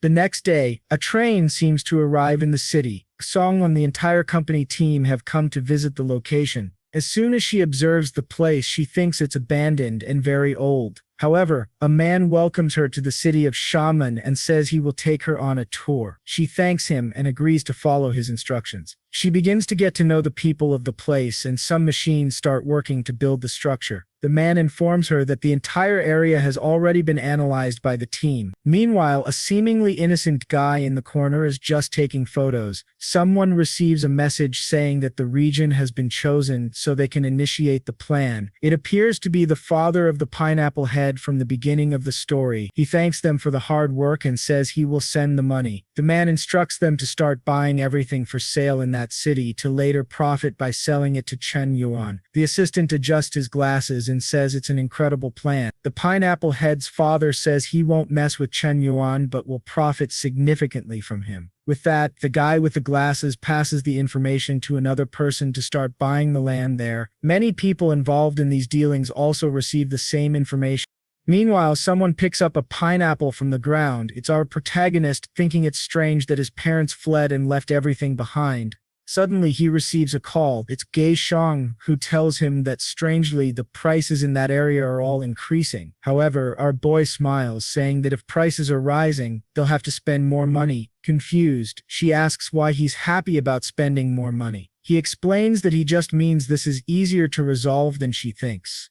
The system asks if he wants to make another transfer, and he says yes. However, he is informed that he is directly involved in this project, so he can no longer transfer money like this. He realizes he's in trouble because she exposed him to everyone, and now he is benefiting. He decides to transfer money to Gay Shang. However, the system says that since the money will be used to benefit him, it would be considered money laundering. Our boy feels desolate, realizing he can't help her. He then imagines that maybe the solution is to transfer it to Mang and have her handle these purchases. Just then, she comes over and asks our boy if he was talking to his girlfriend. The honest boy says he was talking to Gan Sheng, who wants to be his girlfriend, but he's not sure about it. His sister tells him to stop lying because Gan Sheng is an extremely famous star who is launching her own company. Our boy says he has an amazing idea and wants to discuss a plan with his sister. He explains that Gan Sheng is considering buying land in that area and that she could take advantage of this with the money she received. She looks confused and asks how she would do something like that. He explains that if she bought all the houses in the area, she could make a lot of money selling them to everyone. Moreover, the filming base she plans to set up there will attract many people. She thinks that the money she received is all from Chen Yuan, so maybe following his advice is the best thing to do. With a strange look, she says she'll consider it. His plan, our boy imagines, is that if she could make a lot of money in that place, she could live a prosperous and peaceful life. Suddenly, a bunch of cars approach and stop right in front of the boy's house. A girl steps out of one of the cars, asking what kind of place this is and why there are no decent roads. She approaches the protagonist and asks if he is Chen Yuan. He says yes, and she introduces herself as Lu Jiaolo, saying they've met again. Our boy is confused because he doesn't remember meeting this girl. With a strange look, he asks when they met the first time. Shocked, she asks how he doesn't remember. She was at the car exhibition and was the sister of Lin Shutong. Then he remembers this girl who was against the guy he competed with. She gets angry because she thought he was famous for being with many girls, but he doesn't even remember her. He says he remembers and asks what she's doing in that place. She asks if he always makes deals outside and requests to be invited inside. Our boy sees that many people are watching the situation. He turns and tells her to come in, but to be careful with all the plants. The security stays outside, blocking everyone. Inside, he tells her to explain why she came there. She wants to know if he's planning to exploit the investors. He's startled and confused, but she warns him that pretending to be clueless won't work on her. She knows very well about the announcement he made about investing 100 billion in a company initially, but this was passed on to Gwen, who has no idea how to manage something like that. And now that the information about this town has leaked, everyone is coming to buy land in this place. She says she understands that he's planning to sell the land he bought there to make a lot of money. Our boy is impressed with the plan that he didn't even have, but masks it by asking what that has to do with her.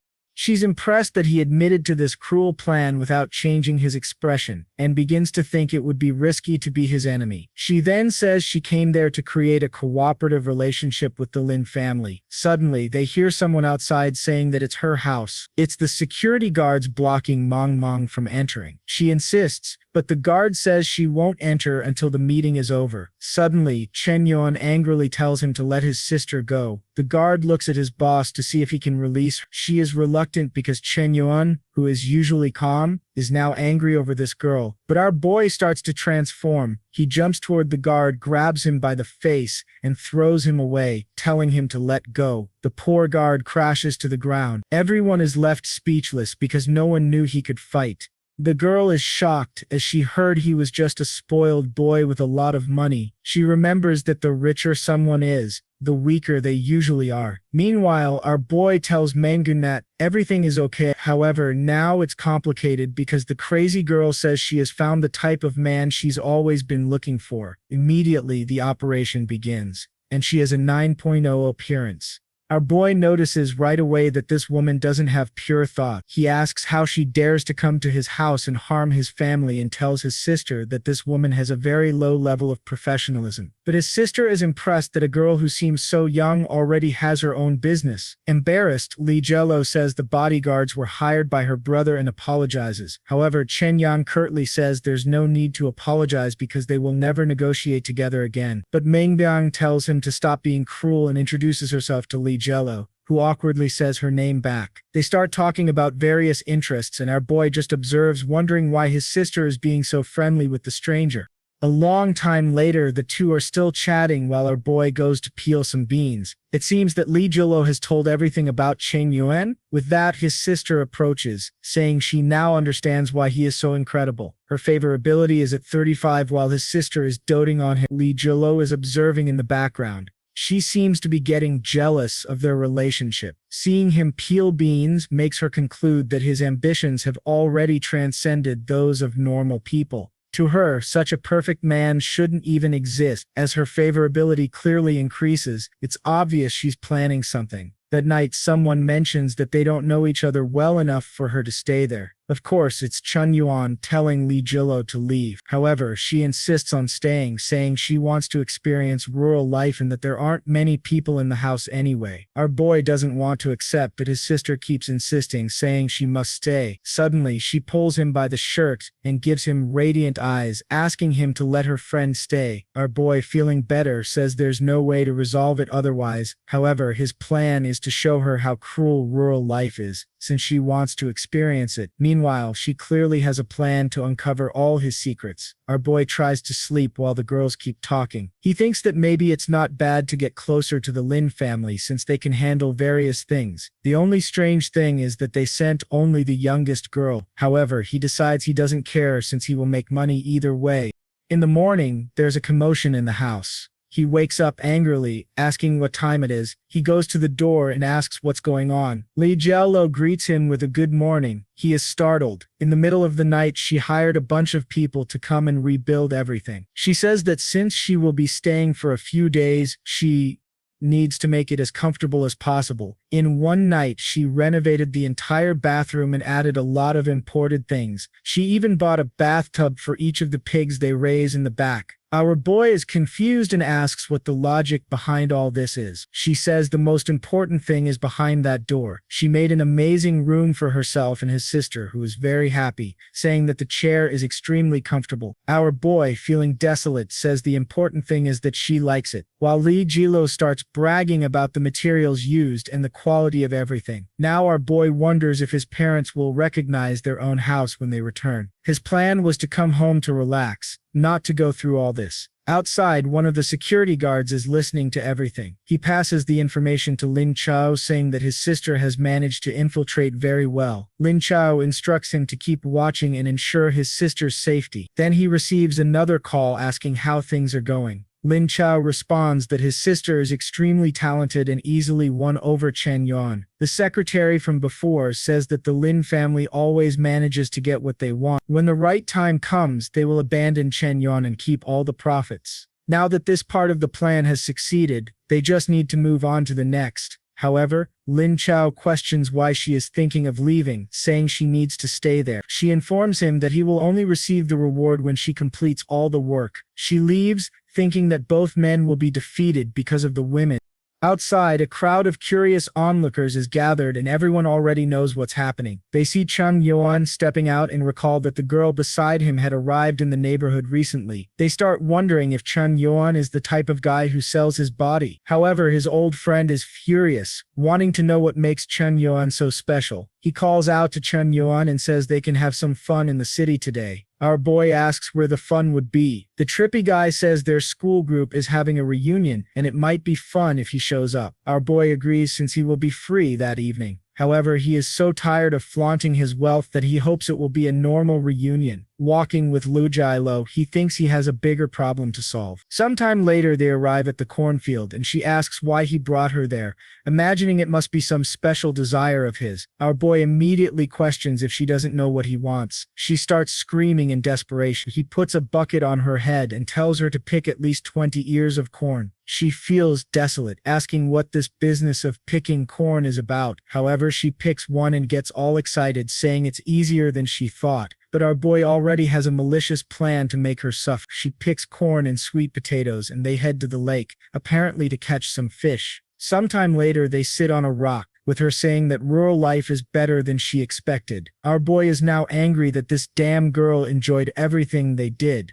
Suddenly, they hear someone calling for help nearby. A girl is fleeing from a guy. Unfortunately, she trips on a rock and falls to the ground, getting covered in mud. The men ask why she's running so much, pulling her by the hair and saying she's faster than they expected. They warn her to return now or face the consequences. Then someone shouts, telling them to let her go. It's Li Jilo, boldly telling them to release the girl. Our boy thinks she is brave to say that without any bodyguards. However, Chen Yuan starts to realize that this is too much of a coincidence. Chen Yuan calmly asks the guys to let go of the girl and disappear from there. However, one of them turns around, seething with rage, and asks who he thinks he is. In the next scene, the guys are lying defeated on the ground. The girl didn't even react, and everyone was beaten. Now Li Jilo was even more infatuated, gaining 10 favorability points per person defeated. Our boy approaches the girl and asks if she's okay. She says she's fine and introduces herself as Lin Gyung, adding that she will repay this favor 100 times over. Chen Yuan is startled, asking why she seems to want to seduce him. At that moment, the system activates, revealing another girl with an appearance above 9. However, she strangely has a favorability of -80. In addition, he receives a long list of skills ranging from disguise and infiltration to proficiency in various instruments and fluency in other languages. Chen Yuan wonders why this girl has so many skills. Moreover, the most peculiar thing is the -80 favorability, especially considering how she tried to seduce him. He knows something is wrong. The girl continues her act. Li Jilo asks if she's okay and who those guys following her were. She explains that she's fine but owes a lot of money to those people. She starts telling sad stories, saying her parents were always separated and her mother has a terminal illness, making things very difficult. Because of this, she had to borrow a lot of money from loan sharks. They wanted her to sell her body to pay off the debt, which is why she ran away. Li Jilo gets emotional, saying it's a very sad story and asks how she plans to resolve it. Lin Gyung replies that she doesn't know exactly, but little by little she will manage. Li Jilo says the girl's perseverance is inspiring. However,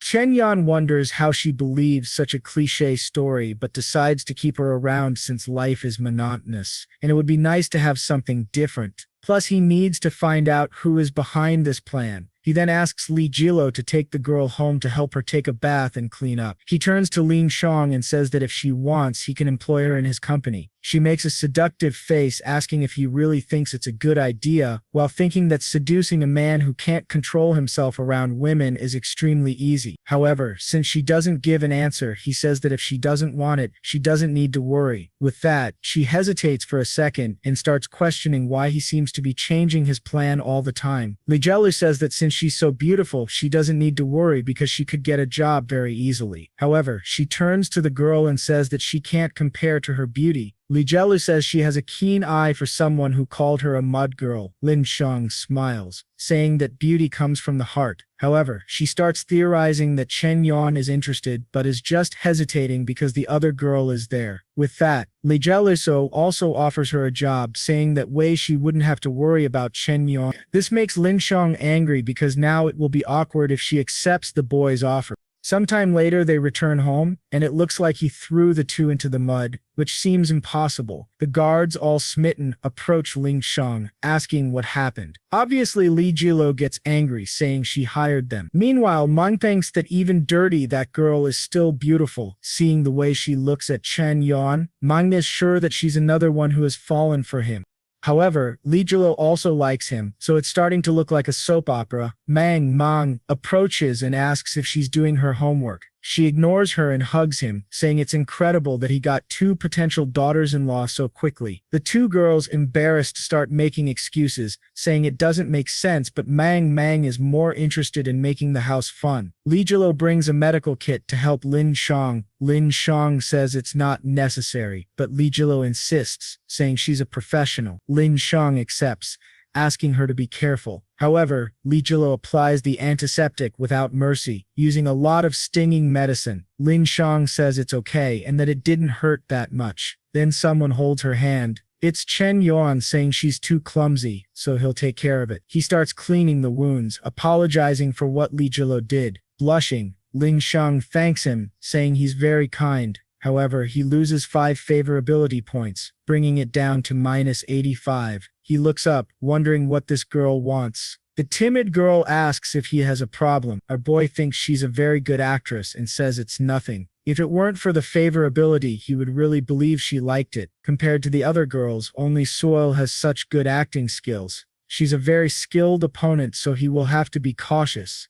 Meanwhile, Lin Shutong imagines that our boy pretends to be innocent, but she knows he is a beast. Moreover, she has information that his mother isn't his real mother. This means that those two have no blood relation. She believes that Chen Yuan knows this information and is planning something malicious. However, she's there to expose all his deceptions. Half an hour later, she's all radiant, saying they've been very friendly. Even our boy is impressed with her beauty. Seeing the two girls in front of him, he can't tell who is more powerful. Chen Yuan approaches and says she would be perfect as his personal secretary. Immediately, she imagines the plan is progressing perfectly. She says she's not sure if she's capable, but Chen Yuan assures her she has everything necessary for the position. However, before starting, she would have to pass a special test. Nervously, she asks what this test would be. Our boy just turns and tells her to come along, and she'll find out. She doesn't know what awaits her, but decides to see it through. She grew up with the other girls, always practicing to serve the Li family, all to eventually serve Master Li Jiamu. So even if it means sacrificing her integrity, she will go through with the plan. For that, she has to pass the so-called test from this trashy Chen Yuan.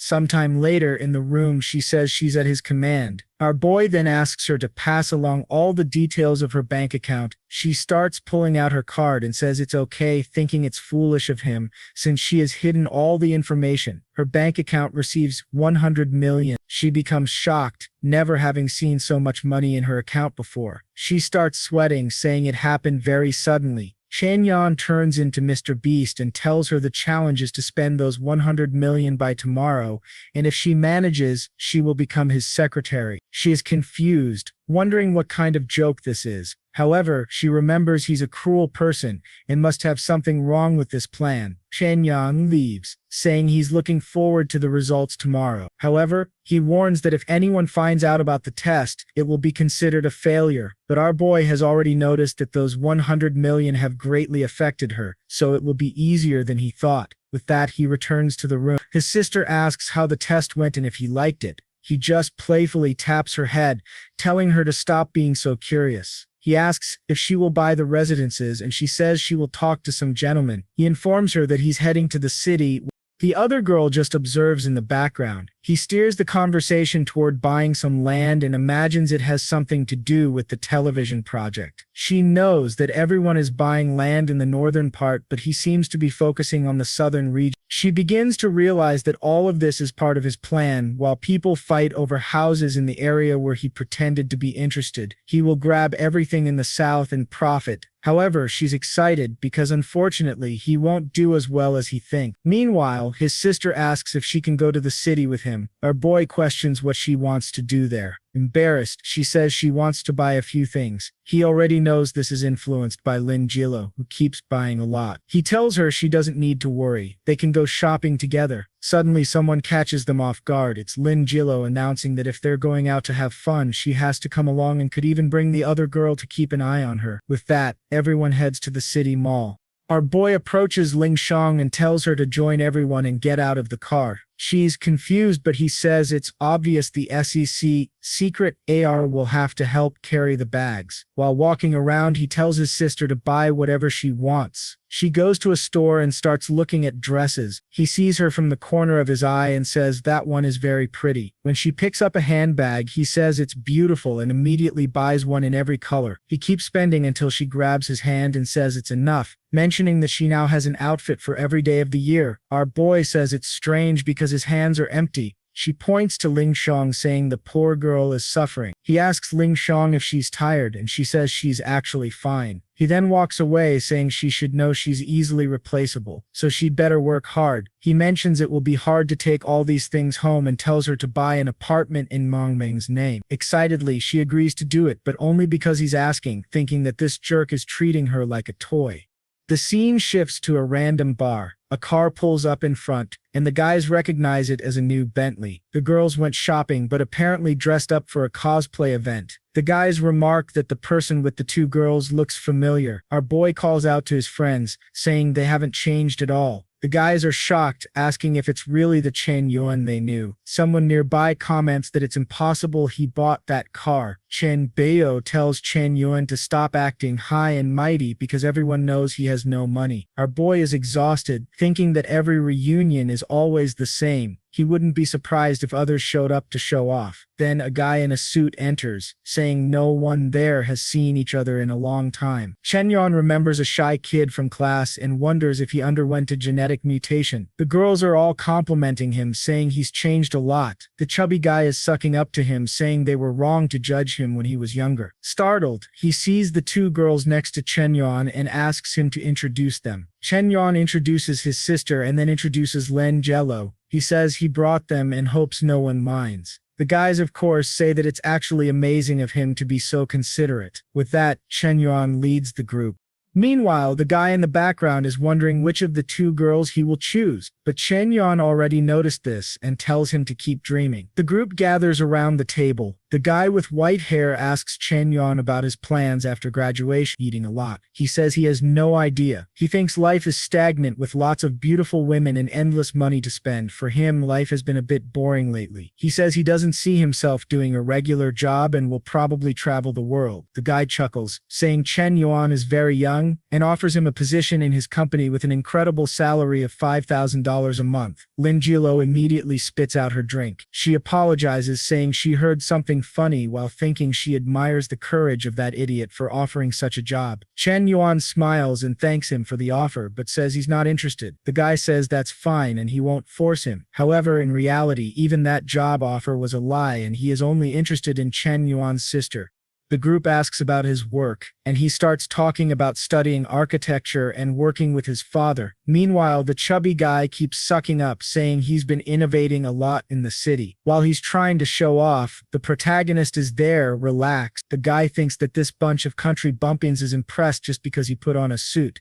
At that moment, he sees Lin Jilo laughing and thinks she is interested in him. Boldly, he asks if that smile was directed at him. She says no and just remembered something extremely funny. She gives a peculiar smile and it's obvious she already has a plan. Chen Yuan watches the scene unfold, thinking about how predictable these situations have become. Our boy is wondering what she is planning to do. The guy approaches and asks for her number, saying he finds her adorable and that they could get to know each other better. However, she just asks if he really believes he deserves something like that. People think she's arrogant for implying the guy doesn't even deserve to be her friend. The guy loses his temper and says she's very audacious, but she says she doesn't care. He cares about her, but her indifference only makes him angrier. Suddenly, the manager of the place starts passing by and everyone greets him. The guy with white hair wonders who is so important that the manager himself would show up. The manager approaches Lang Julu and apologizes for not treating her with the utmost cordiality. She says she doesn't mind and tells him to continue with his work.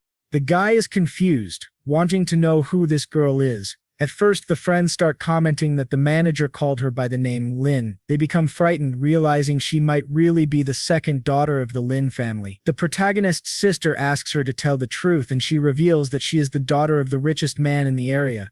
Our boy thinks it's usually him who goes through situations like this. Meanwhile, the guy with white hair is devastated, wondering if he really said all that to the daughter of the richest man. Li Julo then hugs the protagonist, saying it's time to go home. The guy is left on the floor, wondering how it's possible that Chen Yuan attracted someone like her. They ignore him completely and leave without saying anything. Outside, our boy comments that they seem to enjoy ignoring that guy. They receive a call from Lin Jiang, asking where they are. Li Jiaoli responds that they were at a dinner, but are coming back soon. Poor Lin Chang has been waiting for them with the clothes this whole time. She starts suspecting that maybe Chen Yuan knows something, but her primary mission is to complete the task he gave her. The scene shifts to a giant mansion. A man is enjoying a luxurious bath when he receives a call. He is informed about Chen Yuan giving Li Wan the task of spending all that money. He tells her to take it seriously because it must be a strategy to test her skills. He says not to worry as he will send some people to help with the spending. He tells her she's doing a good job. She blushes, thanking him and saying she's giving it her best. Meanwhile, our boy receives a call from Jie Shuang. He asks what's going on. Go Shang complains that as always she's overwhelmed with problems, has only slept 4 hours, and can't even rest. She tries to explain that the prices of things in that area tripled in just a few days, and now the money isn't enough. Our boy says that tripling is indeed an exaggeration. However, they can simply move the whole plan to another place. Hesitantly, she asks if that's really the right thing to do. He replies that it's business, not philanthropy, so they'll do whatever is most profitable. The next morning, the entire internet is abuzz. Everyone is talking about Gang changing the location where she said things would be done. Naturally, a lot of people who invested in the city are furious. People have even parked their cars and are protesting. The prices fell so much that some people couldn't handle the pressure. One man even jumps, saying that Jai Shang will have a miserable end. Our boy sees this as the bubble bursting harder than he imagined. Suddenly, his sister opens the door, saying he has to see something. Startled, he tells her not to barge into a boy's room like that. She says they share the same blood, so it's no problem, but she saw something incredible. He asks what it is, and she says it's an amazing wedding in the village. Curious, Chen Yuan asks who is getting married. She points to a bunch of cars outside and says it must be a fancy wedding. In front of the luxury cars, there are lots of flowers. The only strange thing she notices is that everyone seems to be coming to their house. A crowd is gathered outside and he is confused. Then Ling Shang returns, saying she completed the mission he gave her. With the money, she bought 10 Mercedes-Benz cars, hired over 30 professionals to serve him all day, and bought the titles to more than 100 houses in that region. Our boy is shocked. She bought 100 houses? He asks from whom she got so many houses. She says she found them through the FN real estate agency, and once he signs the documents, everything will be his. He is impressed. Despite being a spy, she's extremely efficient. He says they will look at the papers later and asks her to come upstairs to discuss something. Ling Sheng starts thinking that she's been exposed, but unfortunately she hired a lot of efficient people. Upstairs, he asks if she knows why she was called there. She says she doesn't. He hands her the papers, saying he doesn't want to sign since it will all be in her name. She says it doesn't make sense since all the money was his, and she can't accept something like that. However, our boy steps closer and says she deserves it because he likes her. Blushing, she asks if it's true. He moves even closer and says that even if it were a trillion, he would still give it to her, all because he likes her. She asks if he's joking, saying it's not appropriate since they've only known each other for a day. He questions if she really thinks he would give away so much money if it weren't true. Embarrassed, she doesn't know what to say. However, he pounds the wall, saying that some people stay close their whole lives but never get intimate. But from now on, she's personally his secretary, and he congratulates her on passing the test.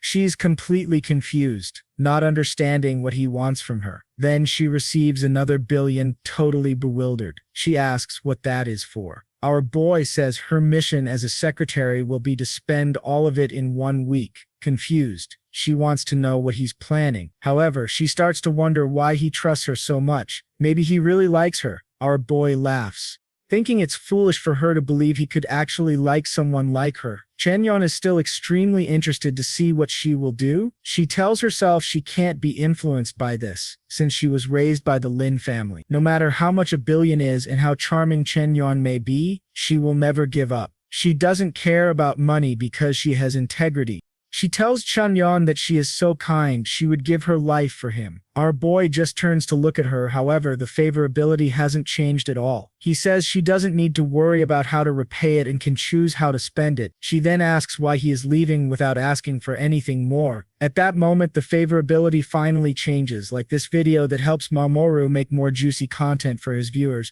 Do you remember? The last chapter ended with Ling Sheng's favorability rising. Our boy was laughing so hard she was actually starting to believe in him. However, she's no fool and promised herself that she wouldn't be bought by him. When he looked back, her favorability was still at -85. He told her again that she didn't owe him anything and could spend the money however she wanted. That's when the favorability made a slight move. However, at that exact moment, our boy's phone rang. It was Roya calling. The guy had really been MIA for a while. She asked where he was and if they could meet. Strangely, in the next scene, she was asking Binye if she was free this weekend, saying she was bored and wanted to go shopping. However, Bin Young said that ever since she took up that position at the company, she's been working so much that she can't even take weekends off. The whole company was busy and gearing up for the launch of a new algorithm. Roya said that's okay, and they could plan something for another weekend. With that, Bin Young said goodbye. Roya then called Yuka to ask if she was free. Yuka said that unfortunately she didn't have any time lately either because the platform was being rebuilt, so there was a lot to do. Roya said that's okay too. She understood and they'd plan for another day. She realized that all her friends had been busy these past few days, and she started to notice that maybe it was better to have something to do than just stay at home. Poor girl was just bored out of her mind, wondering if Chen Yuan was really so heartless that if she didn't call, he'd never speak to her again. That's when she called, asked where he was, and said she wanted to see him. The scene shifts back to our quiet little town. Our boy notices something behind him. A Lamborghini is pulling up. Folks from the small town had never even seen a car like that in person. To be honest, I've never seen one either, and obviously who gets out of it, right? It was the most dangerous girl. She walks awkwardly over to Chen Yuan, who's holding a watermelon. Watermelon. For some reason, last time I said it was a pineapple, I think I got confused and went crazy. Our boy didn't say anything. He just told her to get in quickly. The trippy friend was once again fuming that the jerk had another hottie with him. He asked the guys if he wasn't better looking and more prepared than Chen Yuan. They said that at least he was a funny guy. Ruyu went in, but she was all downcast. The girl was already crying. Out of nowhere, she hugged him from behind and told him to stop being so cold and indifferent. She asked him to forgive her and to stop being mad because she missed him. Man, I think he's so indifferent. He even forgot to be mad at her. With that, he took her little hand and called for Ruyu. But just then, someone was bringing the grapes and dropped them on the floor. It was Julu, trembling, wanting to know who that girl was.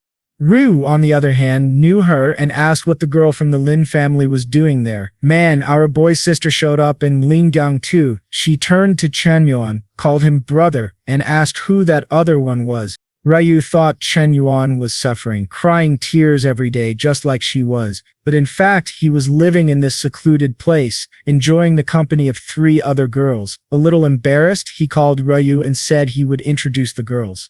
He said that one was Lin Julu from the Lin family, who she should already know. The other was Mang Mang's half-sister, and the third was Ling Sheng, who currently works as his secretary. The atmosphere wasn't pleasant, and our boy was sweating bullets, so he introduced Ryu to the others as a school friend and an amazing university student. Julie was seething with anger. She knew Ryu had given her brother her number. Ryu, on the other hand, was mad that this wretched sister of the guy who caused her trouble was still involved in all this. Her plan was just to come see Chen Yuan and then leave, but with so many people there, she was going to have to keep a close watch.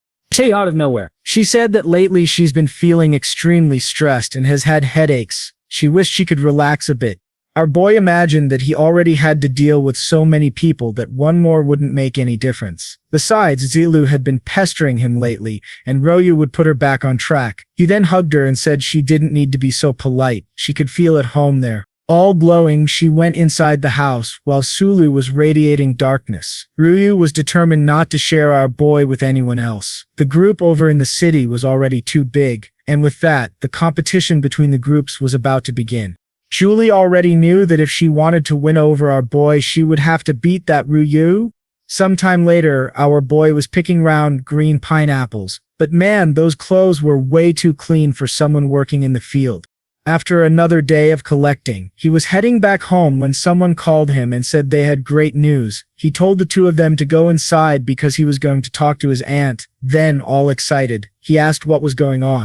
She wanted to know why he was living such a good life when so much was happening elsewhere. She warned him that the demolition he had mentioned was already starting. She said she knew how he could get more pieces of land and was going to She told him he could acquire various businesses and lands in the city and that if he acted first he would get an extremely advantageous offer. Chen Yuan found this very strange and asked if by any chance she was getting involved with some kind of organization. She said yes, she had joined a company that told her to persuade people to accept the demolitions, and in return she would get a commission. It had only been 3 days since she started, and she had already become a Sapphire member.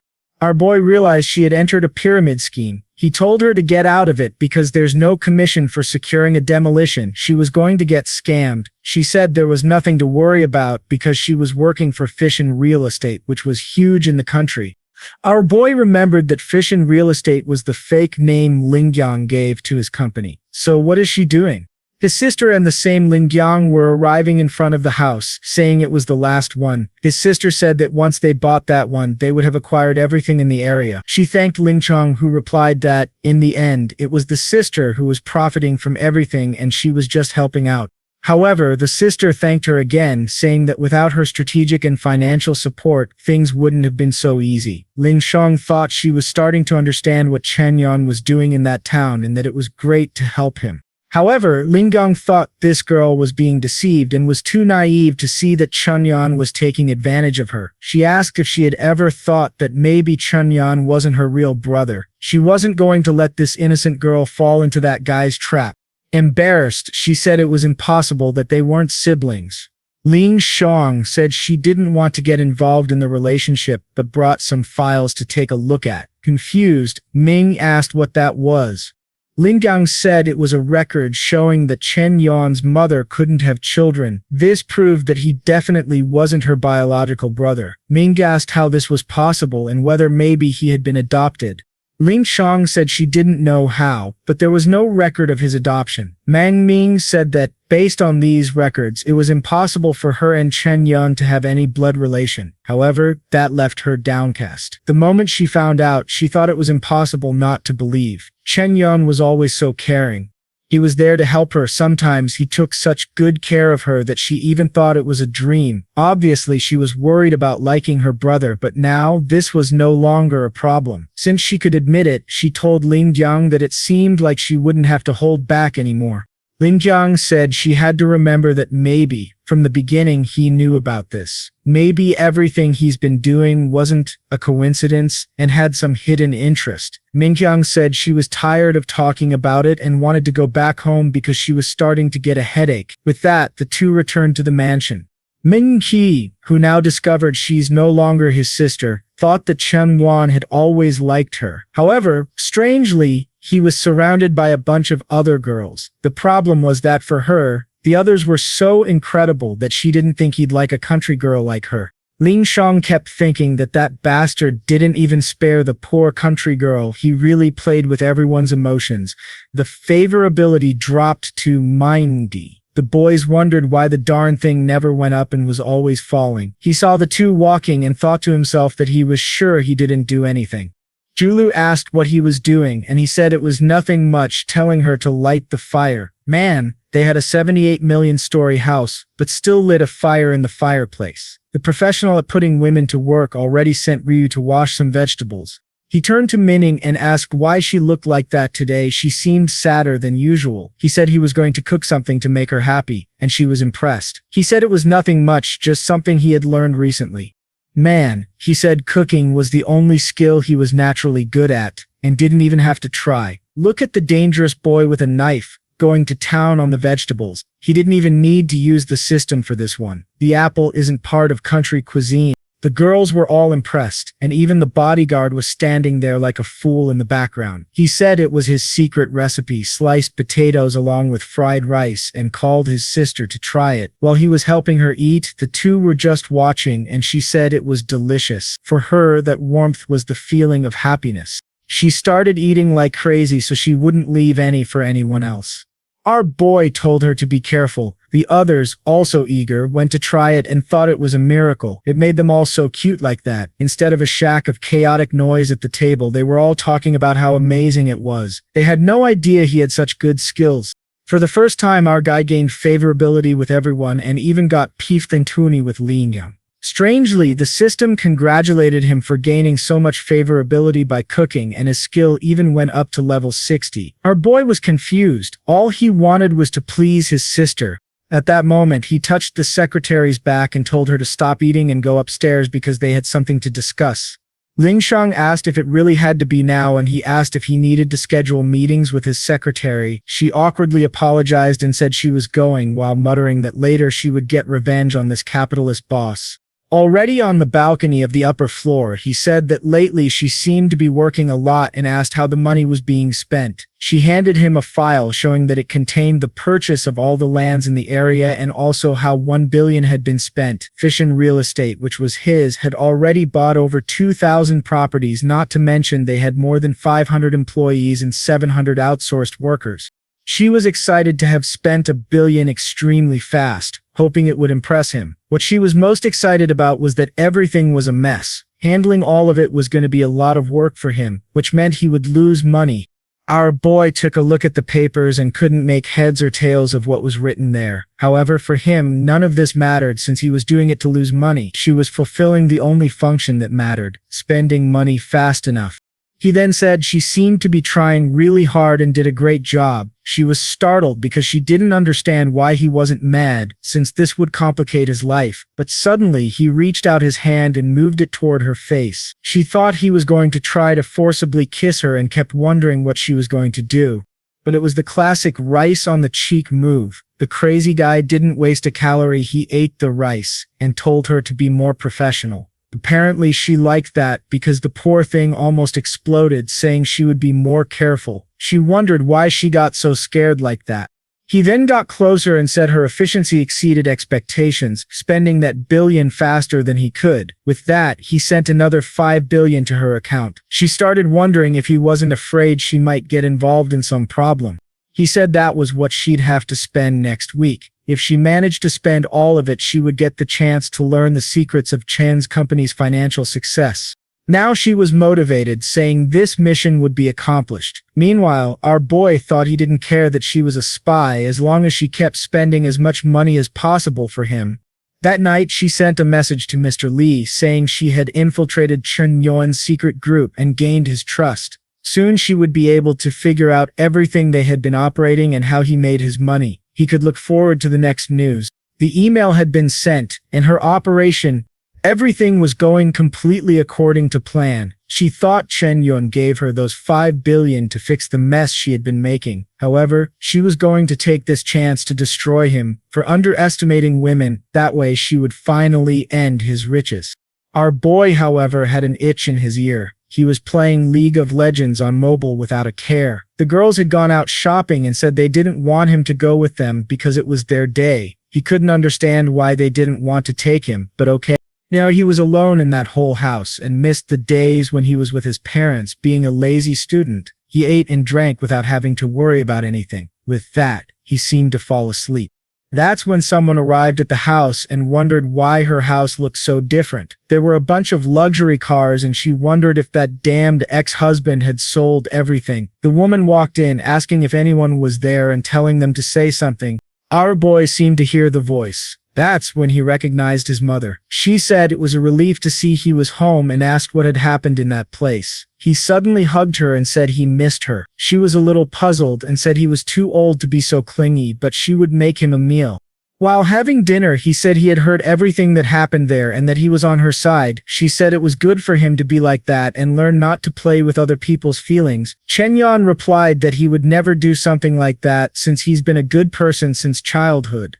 But just then they arrived and everyone was staring at each other, wanting to know what was going on. His mother asked who they were while wondering why so many women came in. He then introduced Julu to his mother and said she was a friend of his.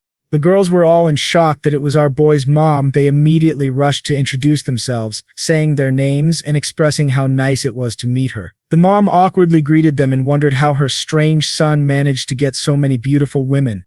She told all of them to sit down because she was going to prepare something for everyone to eat. However, they said it wasn't necessary and that they would cook instead. Our boy found it strange, especially since he had never seen Ruo cook anything. Then Julu started cleaning the floor, and the mom told her to stop doing that, but she said she'd been doing it for several days and that she didn't need to worry. This, of course, made her boy angry since she's the laziest of them all, and yet she was the one doing the chores. The mom said they were incredible girls, extremely beautiful and kind. The favorability was even going up. At least for that, the arrival of his mom had helped. However, he knew that his mom hated it when guys had a lot of girls around, so he was going to get in trouble. On the other hand, she was crying, saying she thought he would struggle to find a woman in life, but apparently that wasn't the case. However, he knew that was just hypocrisy. Then the neighbor from the pyramid scheme recognized her and called out. The mom asked why she was at the door and said she should come in so they could talk, but the neighbor said she had something important to say. The mom told her to go ahead, wanting to know why she was being so mysterious. The neighbor then asked if she had noticed the changes in the village. The mom said she'd heard that many changes were due to this Fishin real estate. The neighbor said that this Fishin group had been paying a lot for the lands there. The mom asked if the woman was there to try to make her sell a house, which she immediately said she wouldn't do. However, the neighbor said she should do it for her son so she'd have money to pay for his wedding. The mom was thoughtful and figured he really would need money, seeing as he had so many women around. The pyramid queen said she managed to sell hers for 600,000 in cash. The mom then replied that it made sense, but she would have to think carefully about it. Inside, Julu asked where his mom was, and her boy said she was strangely diligent, but he warned that she'd been around for a long time and it was time for her to fulfill her part of the business. She was going to have a mission. She asked what mission he was talking about. He told her to follow him and he would explain. That's when she remembered she was there for business, and for a moment she had forgotten about it and focused only on Chen Yuan.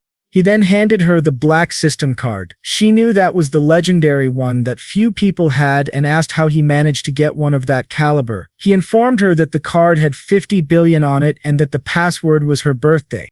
She wanted to know why he was giving her so much money and if he wasn't afraid she might do something wrong. However, our boy shouted that he trusted her. Now she was all flustered, convinced that our guy loved her. He said he would give her total control of the land acquisition project. That's because she was the only person he could trust. She asked about the sister and questioned if she wasn't trustworthy. He explained that every move he made was being watched because Lin Shutong was a spy. Poor Julu had no idea about this.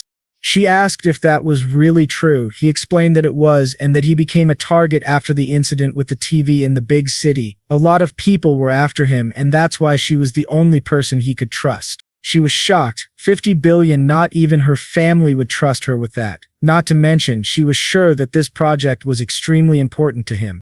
Our boy knew she was already at 92 favorability and hoped that this last move would finally work. And for her, the unconditional trust was the true form of love. With that, 95 favorability was reached. Counterattack initiated. It was already number 10.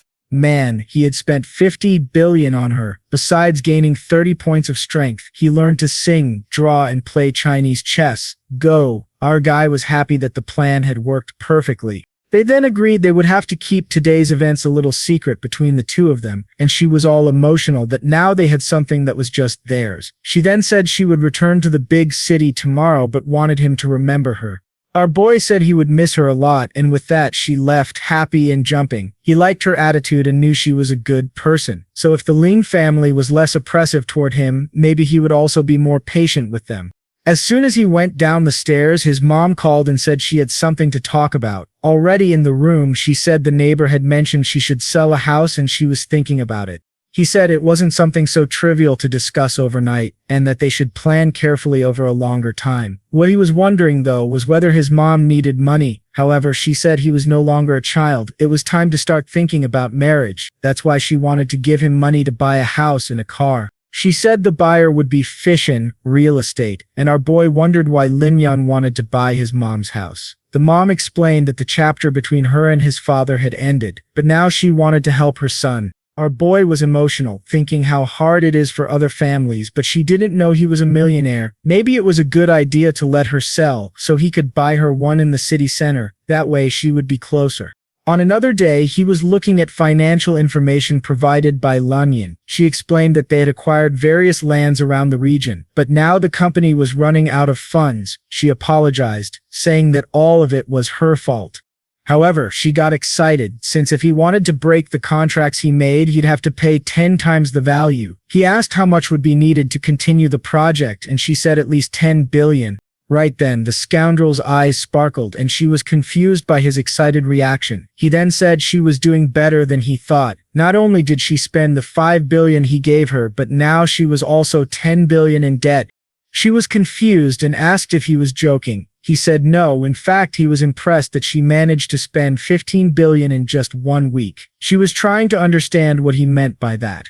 Our boy said that finding an employee who knows how to make money is easy. The hard part is finding someone who can spend so much like that. She was the hidden dragon he'd been looking for all along. While thinking about how naive she was, since the more she lost, the better it was for him, she began to wonder if she really was some kind of prodigy in the business world. With that, she received a message on her phone that another 20 billion had been deposited. Now she was scared, since not even the guy who ordered this mission would have such confidence. She asked if he wasn't afraid and trusted her so much. He said he wasn't afraid. He was completely confident that he could trust her. Finally, he gained 20 favorability points by saying that, and boy, another 20, another 20. The favorability went right. He forgot how low hers was. Our boy saw that spending those 20 billion was worth it. He then told her to prepare a car because he would be returning to CH tomorrow. She had no idea why he wanted to go back to the city so suddenly. In a conversation with his mom, she asked why her son was going back so soon, since he could still take more vacation. He explained that a friend's company was about to open, and the guy asked for help. Obviously it was Zoe Kruth, his streaming company. The mom thought he was doing a part-time job to pay for his studies. Since he was little, he had always tried his best to ease the family's financial pressure. Even so, in recent years she had been harsh with the boy. He asked why she was crying, saying it was nothing much and that he could go. She handed him a card saying it had 50,000 on it and he didn't need to worry, he could spend it. Her boy, surprised, questioned if she was really going to give him that much money. She said he needed to spend a little, otherwise he wouldn't be able to find a girlfriend. At that moment, he said she didn't need to worry because he was a billionaire. She told him to stop lying because he looked more like a beggar. He seemed hesitant, but she said he didn't need to worry and that it was like his commission. He asked where this commission thing was coming from. She said she got involved with Fishin real estate and had already managed to buy some land. Our boy was confused, thinking there was another one in the same pyramid scheme. She said he didn't need to worry because she was going to convince a few more people in town to sell their houses. Knowing she would be shocked if she found out he was involved in it, he decided to keep it a secret. At that moment, someone called for her brother. Obviously, it was Minging asking if he was really going back to Seoul. Our boy said yes and asked what the problem was. Naturally, she asked if she could go back with him. That's when he remembered that Mingming had no relation to his mom, so things would get weird once he left. With that, they hit the road. Google Maps open inside the BMW. Our boy asked what that was. That car was too cheap and he told Li Yuan to pay more attention. She apologized, saying she would be more careful next time. The sister told him to stop giving Li Yuan a hard time because that car was already good enough. Besides, He had announced the trip very suddenly, so it would be hard to find another car, and strangely, she pampered our boy, and he gained favorability. Meanwhile, Ling Shang was fuming that he treated the girl like a maid, and with that he lost favorability. He even got the system out to see if he could recover, but he couldn't understand why Ling Shang was angry just because Minky had given him an orange to eat. Suddenly it started to rain and our boy told Ling Shang to be careful, but right then a truck started sliding on the side and the car in front spun around. With that, man, I don't know what happened, but our boy's car got hit. The three were startled. Man, the accident was no joke. The poor guys were spinning on the street. I don't know which car he was in, but I think it was that upside-down black one. The BMW on the left. Yeah, that's the one. Folks, the thing was destroyed. The series is over now, really. But overwrite that, because our boy is the protagonist and he's already kicking the door open. He managed to protect his sister's body thanks to the strengthening he got from the system. She asked if he was okay and said she was terrified. Our boy said that as long as he was by her side, nothing would hurt her. A bunch of cars had started braking, but the rain was still heavy. He covered his sister and said he would help Li Wan when he got there. Man, I'm not sure if she's going to make it out alive. He asked if she could get out and she replied that her legs were stuck. Oh boy, could there be a death in the series? Watching him disappear, she wondered if she was going to die in such a ridiculous way. But our boy grabbed the door and with the system's strength, pulled her out. He told her to hold on, he wasn't going to give up. The poor thing was there, almost dead, already thinking that at least in the end he never disappoints. The affection score went up to 5. Our boy was there, saving her, thinking that finally the number was positive. Only in a story could you survive a head-on collision with 30 flips in the air. At that moment his sister asked if Ling Shang was okay and was startled, saying something had happened to her face. Apparently the poor girl had a cut across her whole eyebrow. The sister brought the rearview mirror for her to take a look. She immediately saw she had almost split her head open. Our boy said the important thing was that she was alive, and medicine these days could heal any injury. She questioned if that could really be cured and whether he would think of her as a monster. Our boy told her she didn't need to worry about that. Then she hugged our boy tightly. After a while, the ambulance arrived and they were taken to the hospital. Our boy realized it would be good to use the system to learn a bit of medicine. The next day, Ziyuki asked if he had arrived and said there would be an event that night. Our boy explained that he had been in a car accident. Right away, Ziyuki ordered a car and asked which hospital he was at. He said she didn't need to worry, that he would still manage to attend the event tonight. Meanwhile, Ling Shang was just watching our boy, thinking that maybe being disfigured wasn't so bad after all. Now, instead of relying on her looks, she would only be able to count on her intelligence and skills. However, she knew that in the end, people judge appearances, and no one would want someone ugly around. Our boy then told her to check if there were any villas in the city of Su as he wanted to buy one. The sister scolded him, saying she had just been in an accident and how could he have the nerve to ask her to work. But our boy said he could only count on her because she always got the tasks done. Still, the sister argued that he couldn't force people like that. She turned to say something to Li Wan, but she was emotional, crying. The two, sibling or not, were actually confused by that. She explained that she was emotional because he hadn't changed how he treated her, even with her being disfigured. To be honest, I haven't seen all this disfigurement on her face yet, but she said she would exceed his expectations. The scene then shifted to the event, where the artist carefully sketched each of the participants. Upon arriving, the sister was impressed, saying the place was amazing. She recognized some of the famous streamers there. Our boy explained that she would have to get used to this kind of event, but she said that the two of them were too casual since everyone else was dressed in formal gowns. He replied that even in flip-flops, no one there would dare humiliate him. However, he noticed some women on the side asking how some poor people had gotten in there, and his sister was crushed. Our boy obviously didn't like those wretched women having the nerve to make her feel that way. He approached to give them a lesson and told them to be careful about what they said about that lady.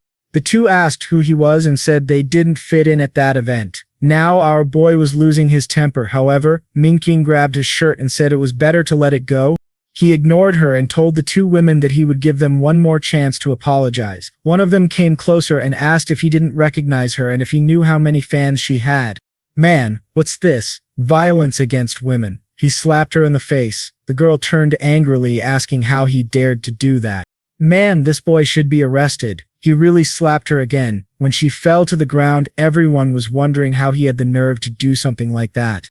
Our Chen Yuan is being overly aggressive. What's this, my warrior? That life on the farm drove him crazy. And then those bar friends came over to see who was causing trouble. Immediately, they saw it was our dear Chen Yuan and were already shaking. The guy knows that our boy is more famous than ever, and finding him there was a stroke of luck. However, the girl, the one who took the slaps, immediately recognized the guy. She approached Mr. Bang and asked for help, saying she'd been beaten by a farm boy. Apparently, the writer recognized him and was trying to get revenge in the story. Wagging his tail, he clung to our boy and said he wanted to apologize on her behalf. The rest of the event wondered who this guy was for Mr. Bade to act like that. Apparently, a sister like our boy hits women. There's something wrong with that. She really liked it and gained favorability. She's super dangerous. Meanwhile, Lingang was in her room. It was time for her to call her boss and report everything that had happened that week. However, she was remembering our boy, everything he said and how he saved her. She couldn't understand why her mind was filled with these thoughts, but she decided none of that mattered and called the young master. He answered and asked what it was. She said that the time to initiate the plan had come. She had acquired several scattered island pieces, and they could be used to disrupt Chen Yuan's plans. The guy congratulated her and said that when she returned, she would be extremely well treated. She thanked him and said he didn't need to say such things. After all, if it weren't for him and the Li family, she would have died on the streets. He replied that she was the person he trusted most, and as soon as she returned, he would send several doctors to take care of her. She thanked him and hung up the call. However, she wondered how he had found out about her accident. The only way would be if he had placed a spy to keep an eye on her, because he didn't fully trust her. On stage, the guy told everyone to give a round of applause for the boy's performance. The next person to appear was a special guest. The sister asked who this mysterious person was. Our boy had put on a mask, and she asked what that was all about. He was wearing this ridiculous Batman thing, saying he was going to put on a performance for her. They recognized the famous crystal piano on stage, and there was Chen Yuan walking up to it. The sister was all smitten. Not sister, we have to remember that, and she was already at 90 favorability, just 5 more points to go. Everyone thought it was some guy named Lang Sheng, who seemed to be famous on the piano. 5 minutes later, our boy was still up there. Everyone was wondering why the fool wasn't starting to play or even saying anything. They told him to get off if he wasn't going to do anything. The people on the live stream were all cursing him out. On Xiao Kiki's camera, Meiki was watching everything. Kai said they needed to think of something because the audience wasn't liking it. Xiao Qi said they had to trust Chen Yuan. She was sure he had a plan. She knew he was a genius on the piano, so what was he doing? Suddenly, he finally played the first note, and the two were excited that at least he was going to do something. Our boy took advantage of the singing ability he had acquired and let it all out. Now, people were getting emotional. The song our boy sang was about inexplicable emotions. He said he still loved that person. Mang Min couldn't believe it and wondered how many more secrets he had. Our boy sang that time was passing and they had to face their choices, and that he wasn't happy when he left. For a moment, Meng Ming was there, thinking he was hard to resist, even if he was her friend's guy. From her house, even Gao An was watching, and she thought that this kind of song could only be sung by someone who truly loved. He pretended to be cold, but he had a wounded heart. The favorability was at 93 play 2. I thought he had already achieved that.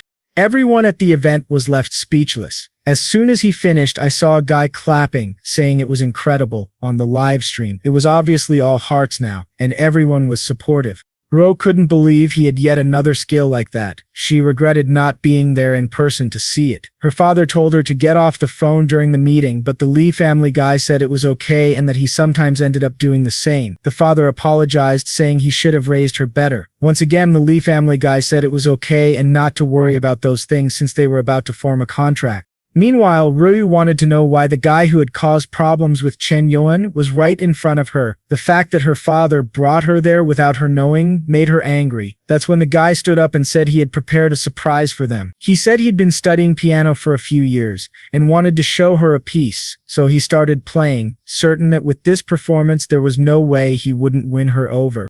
However, for her it was far inferior to Chen Yuan's. They didn't even compare. Someone was crying while watching our boy's performance. It was Lin Shutong, who couldn't understand how that song had touched her heart. To her, our guy was like a bright moon in the sky. Meanwhile, in a limousine, someone was saying they had already bought good lands in the Tian area. However, they were starting to get apprehensive about the financial situation. It was Julu who said not to worry about that and to just keep buying. She knew Lin Shang was buying other lands, so she was making a strategic move to counterattack the girl. The area for making movies and TV that he bought seemed to be in Taiman, but it actually involved 2 other cities. She had to do her best, since she was the only person Chen Yuan counted on. Using all the knowledge she had, she was going to punish that damn spy Ling Sheng. Then, she received a message from Mang Ming saying that Chen Yuan was performing and she had to take a look. She found it strange for someone as wealthy as him to be live streaming. It didn't make any sense at all. She opened it and saw that he was there playing with a mask on. However, our boy was in the colorful LGBT section singing. She was impressed. She never imagined that. The way our boy sang to her, it seemed he wasn't successful in music only because he had dedicated himself to the business world. The whole country was crying over such talent not becoming a star. Having reached 96 favorability, he gained 10 strength points. I'm eager for our boy to reach 100 to see what happens. Seeing the points he gained, he thought that this performance wasn't in vain. The audience asked where he was going. Everyone wanted him to continue. A few days later, at a company, someone informed Ling Sheng that they were having problems. It seemed there was another person with a lot of money buying up the lands they were interested in. She knew that if her boss's plan failed, everyone working at fishing would lose their jobs. She told the guy she would talk to the boss and ask if he had any instructions. She decided to do what she could, and the rest would be up to fate. But unfortunately, Chen Yuan's phone was turned off. She wondered if he was somehow trying to avoid his responsibilities. Meanwhile, at the Black Cat Company, everyone there was talking about how the whole place was still bankrupt. The streamers thought it was weird since just a few days ago they had received a lot of money. The rumor going around was that Miss Yan, who funded the whole business, had apparently disappeared. She had information that he vanished because he ran out of money. Shen Shui also heard this and wondered if Mr. Yan had really gone bankrupt. In the meeting room, Shayuki said it was impossible. Even if she did her best, she wouldn't be able to drain his money. But Shen Shai said the rumors seemed true and suggested calling him to confirm. Shayuki realized that it had indeed been a while since he last sent a message. Normally, by now he would have sent some money. Maybe it was true he was really having problems. In a whole city, everyone was talking about this story, that Mr. Yan was running out of money. The old folks who didn't like our boy were all saying he deserved it. However, in a gigantic mansion, someone was asking what was going on. It was our boy in the pool, wanting to know where Ryu heard that. She said that none of it mattered, and even if he needed it, she would sell everything she had to help him. Our boy said that didn't make any sense. His only problem was having too much money, and strangely, the more he tried to spend, the more money he made. With that, he hung up the call and muttered that no one could take a week off without everything turning into a mess. The mother asked Ryu what he said. Ryu replied that he wasn't admitting he was going bankrupt and said she was going to sell everything to help him. But the mom yelled saying she wasn't going to do that, not just because that was all they had, but also because Chen Yuan's bills wouldn't be covered by their business. Ryu agreed. No matter what they tried, they would never be able to pay Chen Yuan's bills. The mom said maybe he was deliberately trying to show weakness to someone. Meanwhile, our boy was sunbathing, all relaxed. Shayuki shouted, asking if he was having a problem, and said she was going to sell the whole company to help him. Even Gao Shuman called, saying she never cared about the money and would return everything he gave her and some extra to help him. Miss Both said he should have asked her for help and that she would never stop supporting him. Our boy always responded to everyone that he was fine and they didn't need to worry. He didn't know what else to do since it was impossible to have a day of peace. What he found strange was why everyone on the same day thought he was going bankrupt, who was spreading the news that he was running out of money. However, it was interesting to see that the tables had turned. Instead of pampering the girls, everyone was now pampering him. Maybe his charm was really reaching indescribable heights. But once again, he received another call. He answered and asked who it was this time. It was Li Juluo, who was annoyed that he answered like that. She told him to give her the dress right away. Our boy asked why, and she just said to give it because she had a surprise for him. He knew that this surprise wasn't going to bring any joy. The scene shifted to one of the fanciest parts of the whole city. The guy from the Lin family told the staff they couldn't make any mistakes today. At the event, all the most important figures of that city would be there. With that, some cars approached and the first person got out. The first to appear was a guy named Li Jiamu. The Lin family boy welcomed him and told him to come in, but Jiamu replied that he didn't need to be polite. They had known each other for a long time. Then, a taxi stopped right in front. Lin Gang had been instructed by her boss to attend tonight, and when is she going to take that bandage off her forehead? At that moment, she told Miss Li to wait so they could go in together. But the security guard just pushed her aside and asked where the beggar came from. The security team alerted everyone to protect the master, saying there was someone suspicious. All flustered, Lin Qiang called out for the master, saying she arrived a little late. He then recognized her. He approached and asked what happened, telling her to get up. However, he strangely smelled something. It seemed the poor thing smelled bad. He covered his nose and said that if she entered the event like that, she'd ruin his reputation. Still, he told the two security guards to help her get up because he couldn't dirty himself with that. Apparently, she couldn't take a bath to avoid infecting the wound. I've never heard of that, but okay. However, she realized that she would be discarded like a dog when no longer needed. Everyone was at the table, and the guy with the little mustache asked if that Mr. Yan was already finished. Jeremy told Ling Sheng to explain everything that happened, and she explained that they had acquired all the most important lands for the project he was trying to launch. The guy said he understood it would be impossible for him to expand his project without buying some of the lands they owned. Otherwise, he wouldn't be able to proceed. She confirmed that was exactly the case. The Lin family guy said he was hearing rumors that Mr. Yan was already running out of money, so this time he was truly finished. Gamma agreed, saying they would finally be able to finish him off. Everyone at the table was laughing. They were even toasting to our boy's bankruptcy. Ling Shang said she would reveal that his sister was also by Chan's side. With just one signal, she would start collaborating with them again, and then he would be done for good. But at that moment, someone kicked the door open, calling for our boy, saying she was starving and demanding he make that same rice from last time. The one who greeted her was our boy's sister, who said she thought she'd never see her friend again. On the couch, she asked if Shilu really liked her brother since she was always wanting to see him, but Shilu replied that men all over the city wanted her. Of course she wouldn't like someone like Chen Yuan. Meanwhile, our boy was in the kitchen, listening to everything, wondering how the Lin family could be so prestigious and still have a crazy one like this. But it was okay since his sister had been getting bored, and now she had some company. At that moment, someone knocked on the door saying they knew he was home. The two were confused and could tell it was a woman's voice. Jielu said it must be another love debt that Chen Yuan left behind. With that, they opened the door, and who was there but Gowan, all tired, wanting to know if Chen Yang was home. The two recognized her as a super famous star. Soon, the three were at the table chatting, and Jielu was all curious about what that star was doing there. Our boy's sister even asked for an autograph. The poor star said that if she had to compete against her, it was going to be really hard. She'd be a very formidable opponent. Our guy then appeared, saying that dinner was ready. The three praised him, and Gowan said she never imagined he had such skills. He wanted to know, though, why she was there. She said she was worried about the way he talked on the phone and asked if he was having any financial problems. A while later, the three were full. Once again, he gained favorability, and his sister and Gowan were almost at 95. Our boy realized that cooking was always effective. It wasn't just a notebook that fell on the table. It was a financial record that left our boy confused. Jielu told him to take a look. This was the surprise she had prepared. The company she was managing was the secret real estate. Our boy wondered why it seemed like she was picking a fight with Lin Gang. Jielu said it didn't stop there because that was just part of what she did. Additionally, for his convenience, she even brought a map to help him understand. Looking at the map, she said the purple region was the one she bought. It already had the support of the neighboring cities, and she managed to buy all of it without even spending all the money he gave her.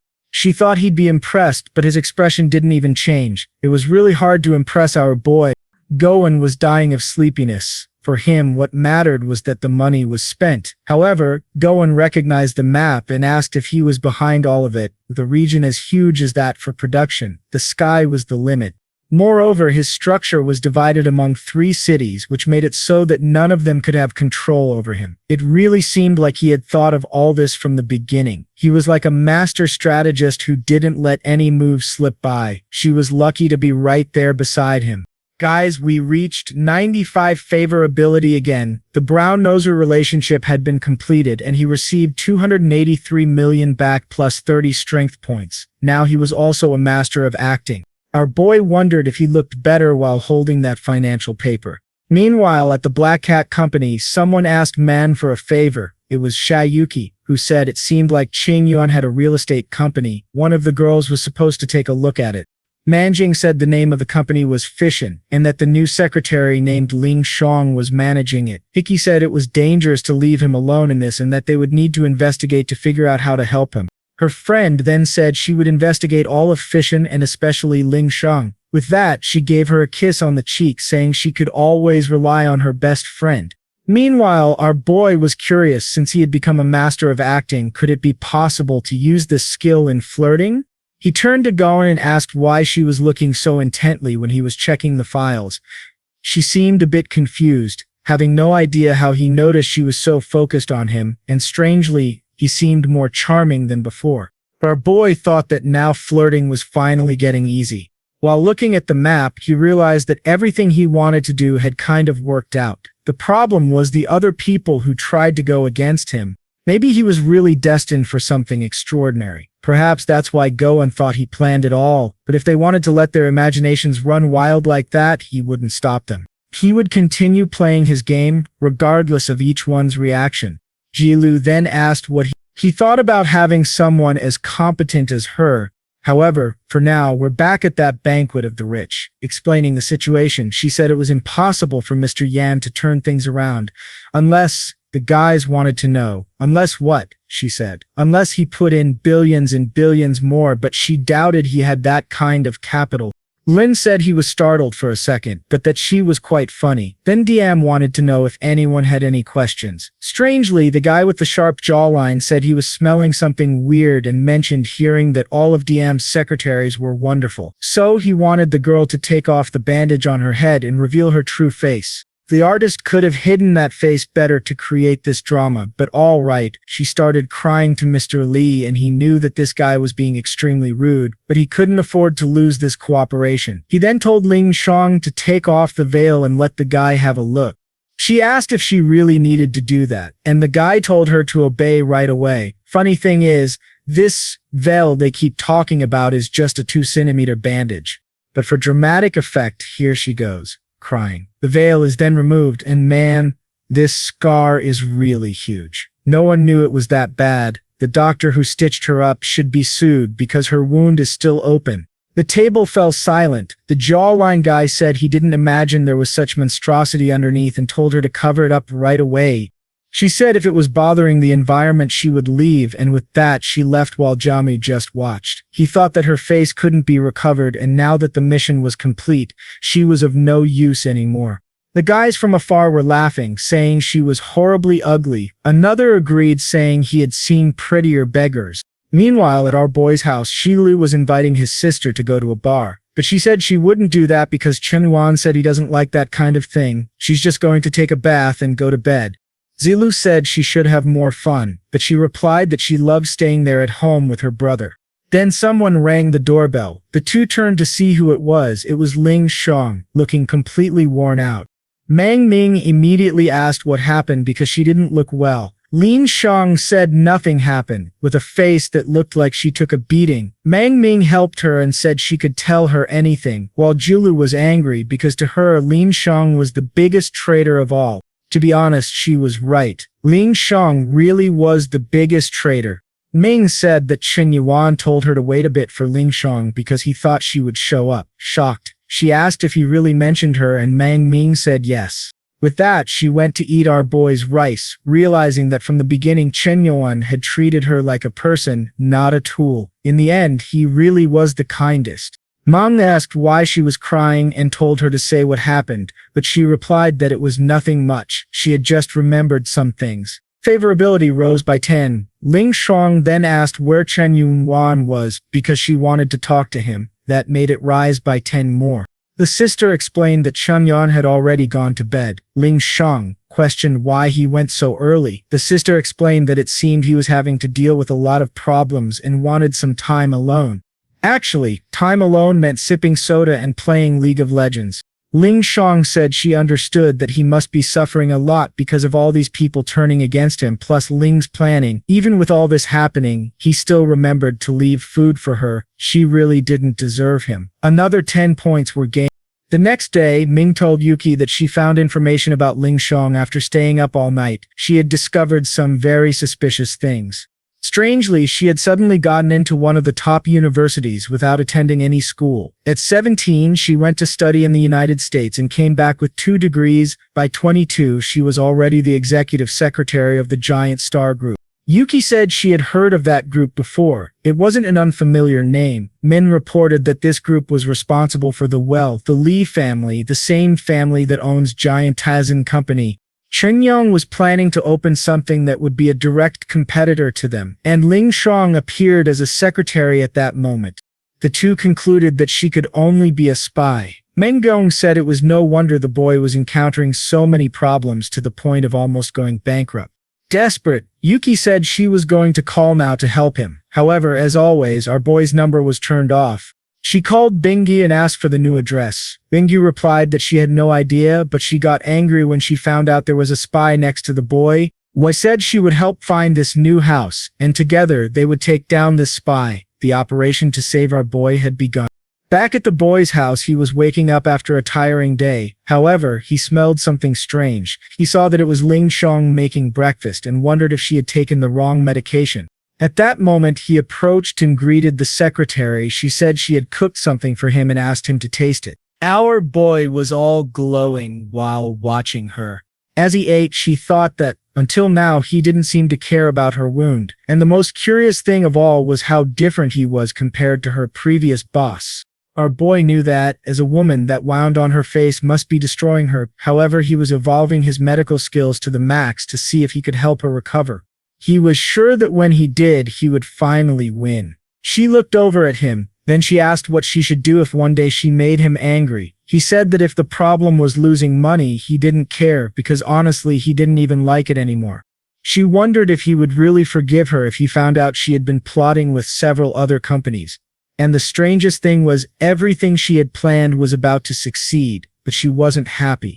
Just then, Mong Ming and the other girls showed up, saying they wanted breakfast too. Excited, Ling Shang got up and said she had prepared food for everyone. Ming told her to sit down, that she would serve herself, and there was no need for that. Lazy Yalu said to bring some for her. With that, they all sat down to have some coffee, when suddenly the doorbell started ringing desperately. Everyone turned confused, wanting to know who it was. Jilu said she would go complain and see who was making so much noise so early. Meng Kim said she thought it was Ru's friends who had been asking for our boy's address that morning. Ling Shang seemed confused by that, and Meng Kimi explained that Ru's and some friends seemed to be coming to see our boy because they were worried. They had found out there was a spy in his company. She smacked her lips and went to open the door to let them in, and man, it really was all of them. The sister was impressed that there were so many beautiful women in front of her. Before she could say anything, all 4 had already entered the house. Mang Ming asked if those were really Chan's friends. They looked quite angry. Ru just replied that the situation was urgent and wanted to know where Ling Shang was. Mang Ming said everyone was having breakfast together. With that, they all approached and surrounded Ling Shang. The poor thing had nowhere to run. Ming, tired of no one saying anything, slammed some papers on the table. She told Chen Yuan to take a look. She had made a dossier on a spy in his company. Our boy read it and was impressed, saying the girl had studied a lot. It was no wonder she had all that talent. It was amazing that he had such a well-prepared secretary as this one. But Min Kyung told him to realize that he had fallen into a trap set by the other group. Now that there were 2 Minkyungs in the same scene, it was getting tricky. However, the sister asked Ling Shang if it was true. Jilu thought the poor things had no idea that the boy had known for a long time. And what's even better, if she's the only one who knows this, that means she's the one he trusts the most. Gao Zinan, with an IQ of 200, had already realized that our boy had used Jilu to ruin Ling Shang's plans. Ling Shutong then admitted that it was all true, that she had approached him with the intention of working as a spy. Suddenly, our boy stood up. He told Ling Shutong to come with him to the garden because he wanted to talk alone. With that, the two left while all the curious ones watched. Meng Ming was already crying, saying she never imagined Ling Shutong was a spy. If she had known, she wouldn't have let her get close to our boy. However, Jilu said not to worry, he had known this for a long time. Everyone was shocked, wanting to know what business this was about him already knowing. Ru asked why he gave her such an important project if he knew she was a spy.